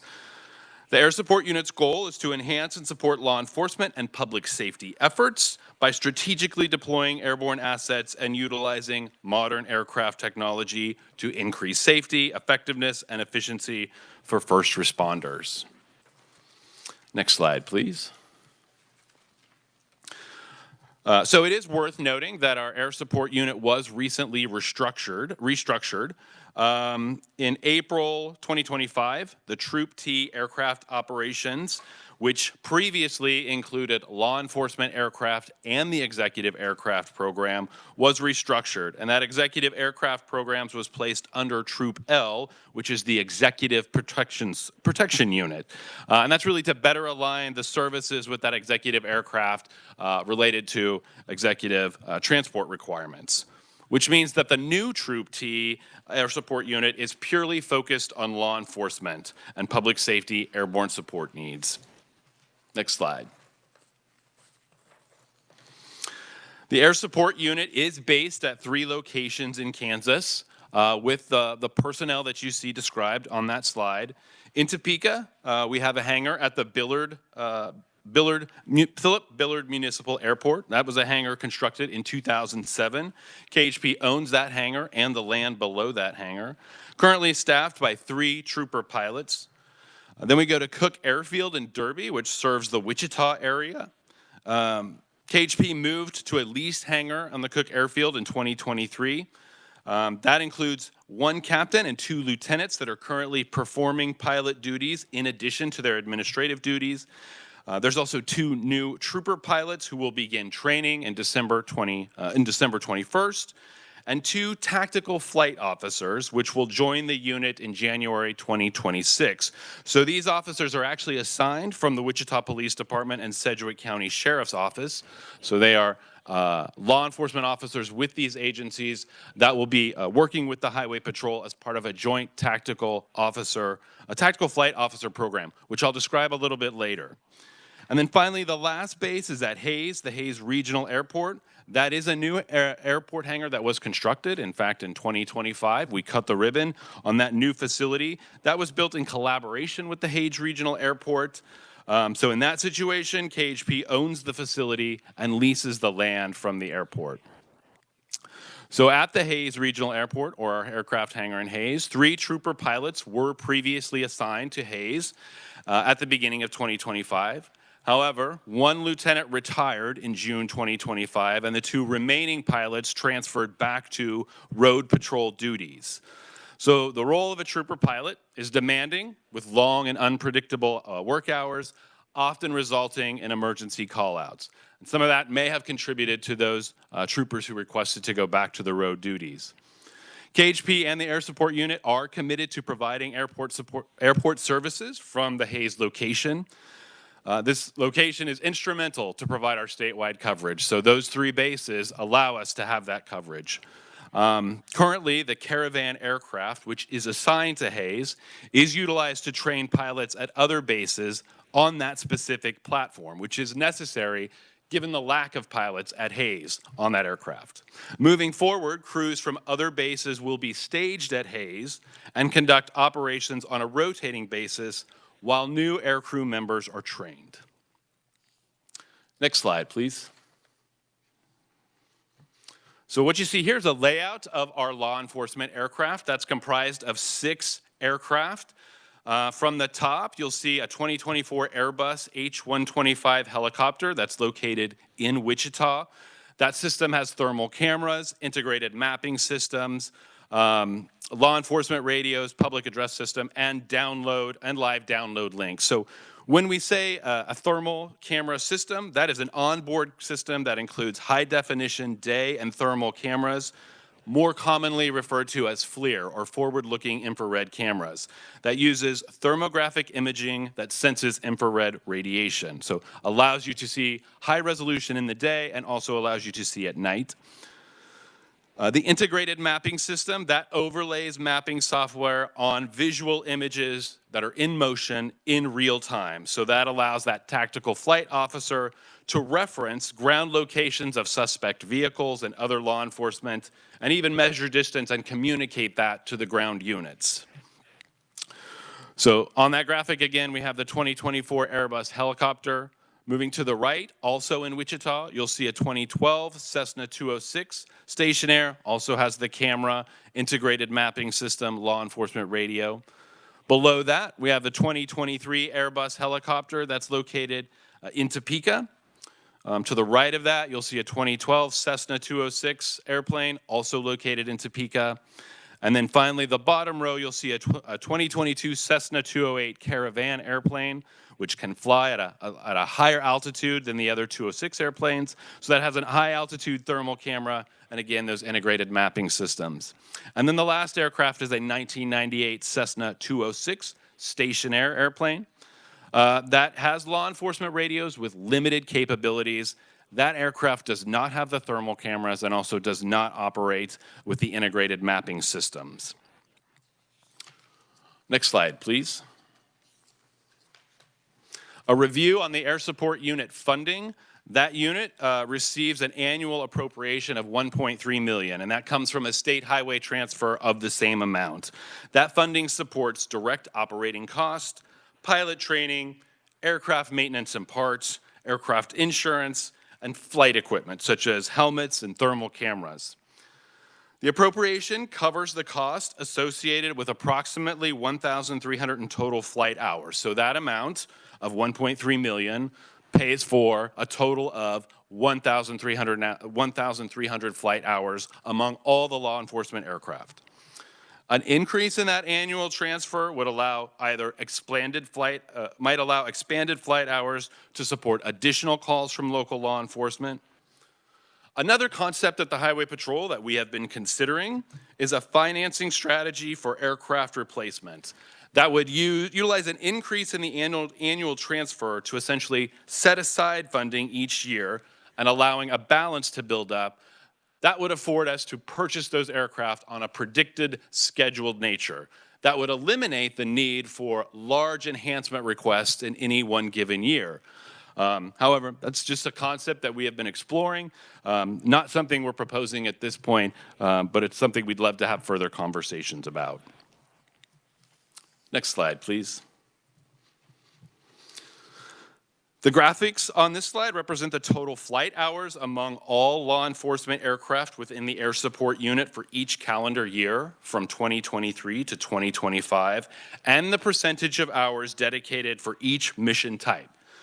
And just as a note, in calendar year 2026, those numbers account for flight hours through the end of the third quarter because we're in calendar year 2026. So for calendar year 2024, the last complete year, we see that 1,242.2 flight hours were conducted among all air support units. That includes 26.4 or 327.9 flight hours conducting administrative flights. So those are the items highlighted in yellow. That might include training and maintenance operations. You'd see 22.9% of flight hours conducting public support related flights. That's the gray portion. That includes surveys of storm damage or public relations flight to schools, DARE programs, youth camps, or air shows for safety education purposes or recruiting purposes.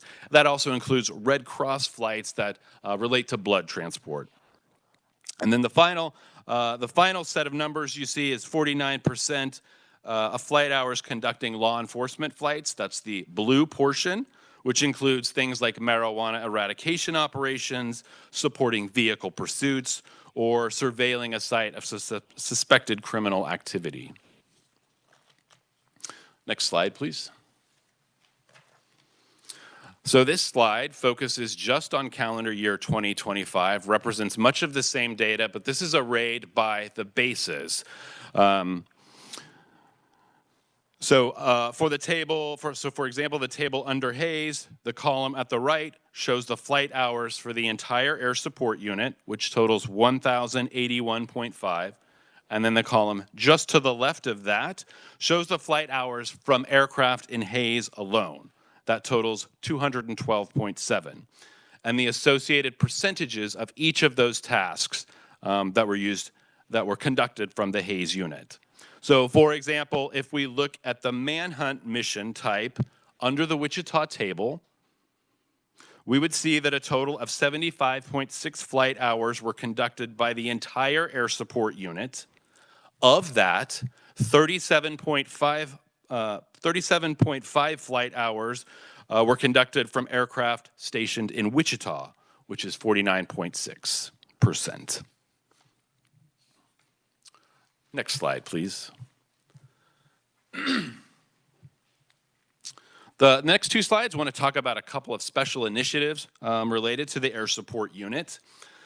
Here you see in 2025, KHP initiated a joint tactical flight officer program that uses officers from local law enforcement agencies to augment KHP air crews. An air crew is typically comprised of a pilot and a tactical flight operator. The tactical flight operator operates imaging and mapping systems during law enforcement operations and communicates that observed data to the ground units. So that data might include the location of a suspect vehicle or describe criminal behavior, such as an individual fleeing the scene of an accident on foot. Currently, all KHP pilots are dual trained to also be a tactical flight officer. So in any given flight, you have one trooper as pilot and one trooper as the tactical flight operator. To increase crew availability, KHP established a joint TFO program where officers from local law enforcement agencies are trained to function as a tactical flight operator and are paired with a KHP pilot. This program allows the second trooper to pilot another aircraft rather than function as the TFO.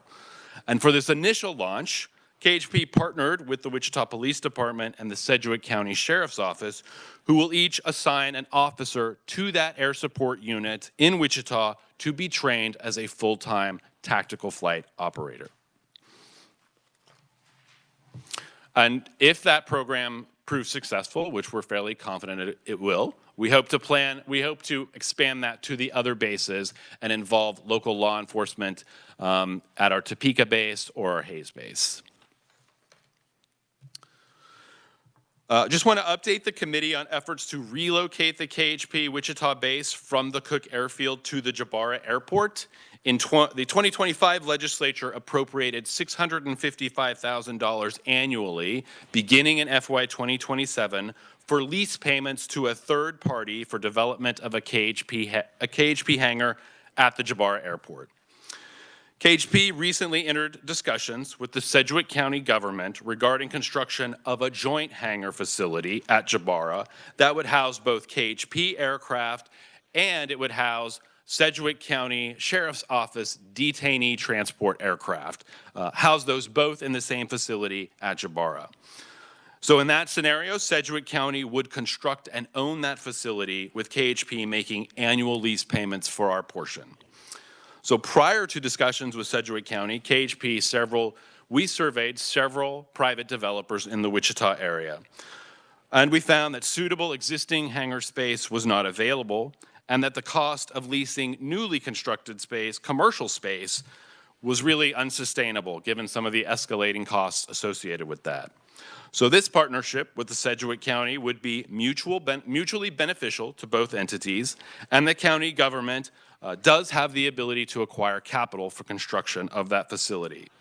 And I would note that this is not necessarily a new idea. A similar financing model was used for construction of WSU Tech's National Center for Aviation Training at Jabara Airport. So this is a financing model that has been used before. Next slide, please. So we've discussed our air support unit that involves the law enforcement aircraft. So now we're going to briefly discuss the executive aircraft program, which is also administered by the Highway Patrol. That program provides safe, efficient, and professional air transport services in support of state government. The services are an essential element in the protective services to state officials, which is tasked to KHP pursuant to KSA 75-2105. Next slide, please. So here you can see kind of a history or an evolution of the executive aircraft program in Kansas, and that program has been in existence since 1967. Next slide. So here you see data on the current executive aircraft, which is a 2024 Cessna Citation CJ3. The executive aircraft program consists of one aircraft, 3 full-time trooper pilots, 1 part-time retired trooper pilot, and 1 public service administrator. The aircraft is that 2024 Cessna Citation, which became operational in 2024. And you can see some of the data there. That aircraft can fly 6 passengers at a top speed of 477 miles per hour. And has a pretty impressive range of 1,400 nautical miles. Next slide, please. So a little bit of information on administering the executive aircraft program. That aircraft is available to state executives, including statewide elected officials, for official business. Secure travel of the governor is considered priority. Agencies are billed at an hourly rate hourly rate for use of that aircraft and for landing fees, and that's to partially offset some of the operating costs. I would note that is a flat rate, so it is the same rate whether you are traveling with 1 passenger or with 6 passengers. That program is primarily supported with an annual state highway transfer of $1.5 million for operating costs. Some of the benefits of that program include secure travel by staff of the Highway Patrol, and in that capacity, they're able to fly armed.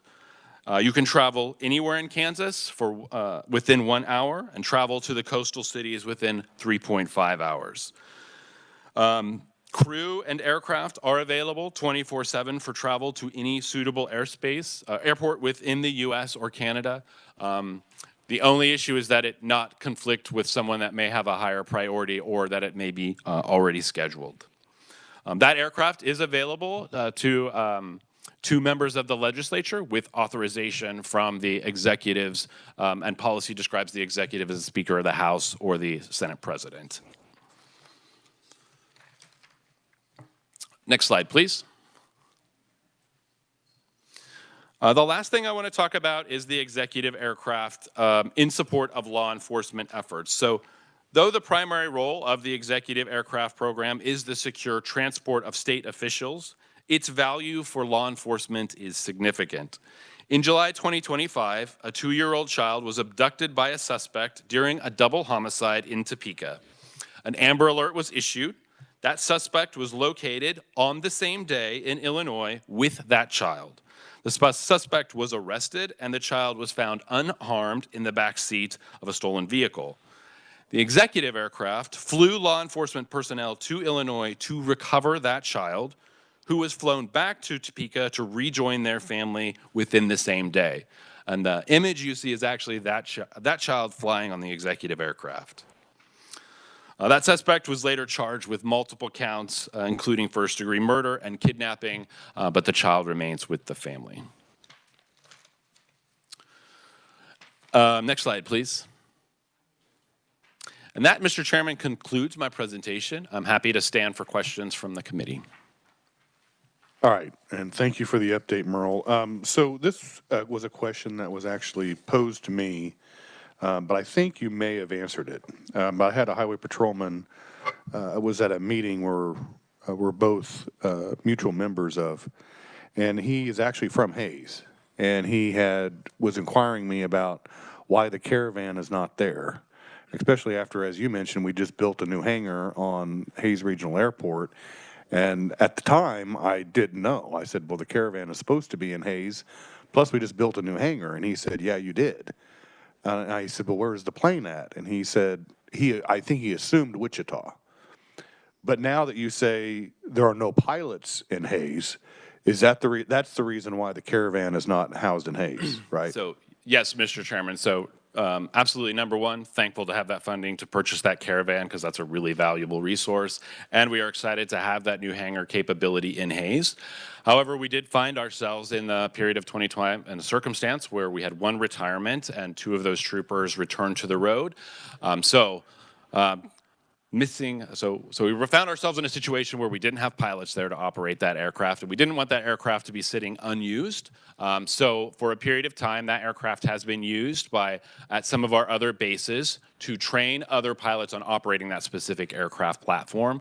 But certainly once they are trained, that aircraft will return to Hayes, and we will rotate crews through the Hayes location so that that hangar is operational and the aircraft is being operated out of Hayes. So they'll rotate we'll have crews rotating temporarily until we can get troopers trained as pilots to be permanently staged at that hangar. So the short answer is temporarily we're going to have people rotating so that it is functioning in Hayes until we can get until we can train those pilots to be there permanently. And the anticipation is by January. So by January is certainly within the, yes, so rotating crews by January, yes. Having full-time pilots trained and assigned to that location, that will take a little bit to get those pilots trained. Yeah, I mean, but we still got to pay for the hangar. Well, we already paid for the hangar, but then also rent for the land underneath, right?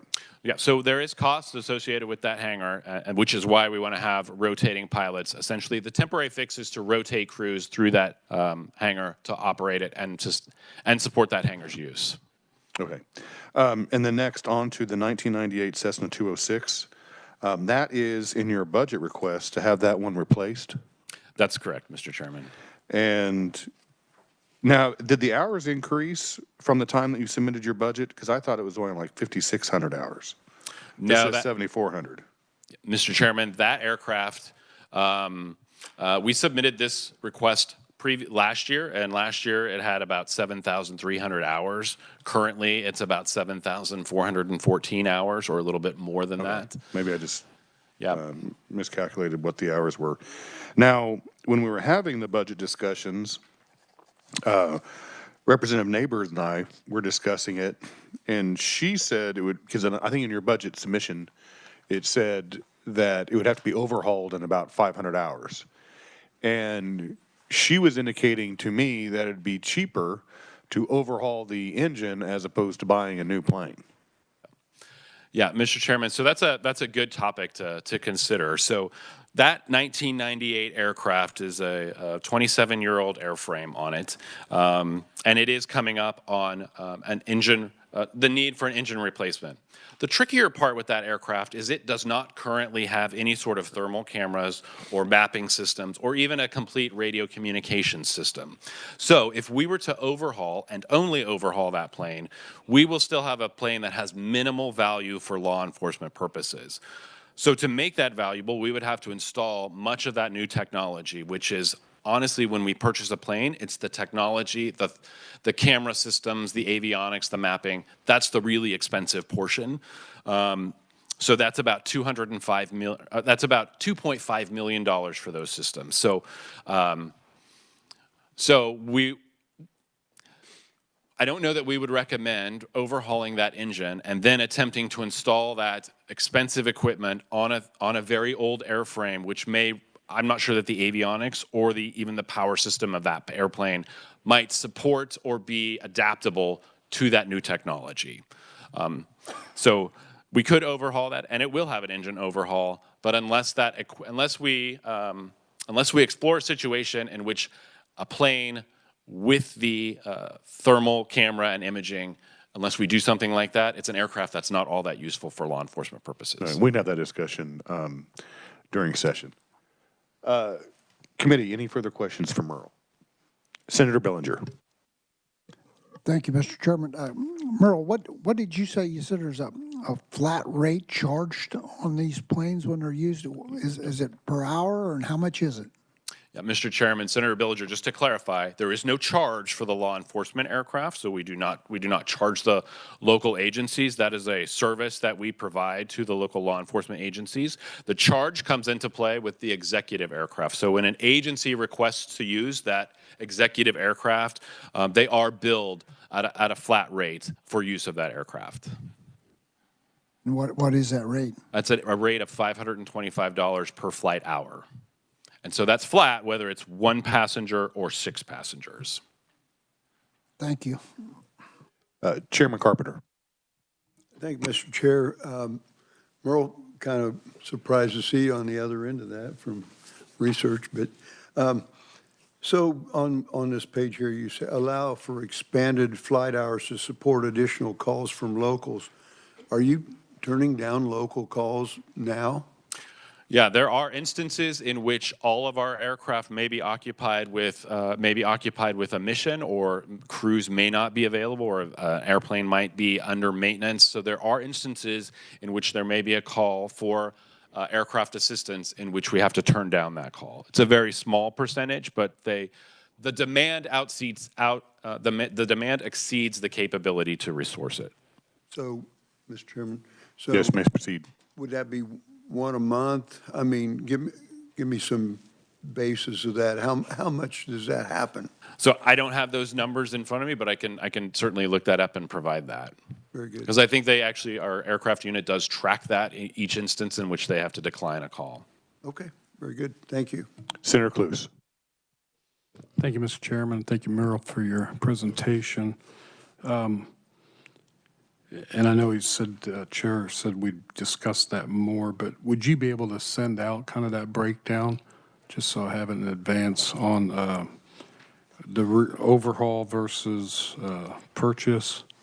And then secondly, does the agency kind of looking out,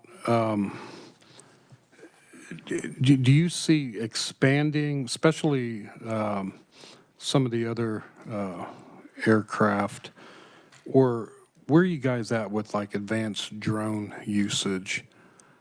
Maybe just give us a snapshot on that. Yeah, so drones are a powerful piece of technology, and the Highway Patrol, we operate drones right now. We operate drones for the purposes of commercial vehicle accident scene reconstruction. We use that for law enforcement purposes, perhaps surveilling a house in which there are barricaded individuals. So we use drones regularly. Drones, it would be difficult to use drones to replace the capacity of these aircraft right now for a couple reasons.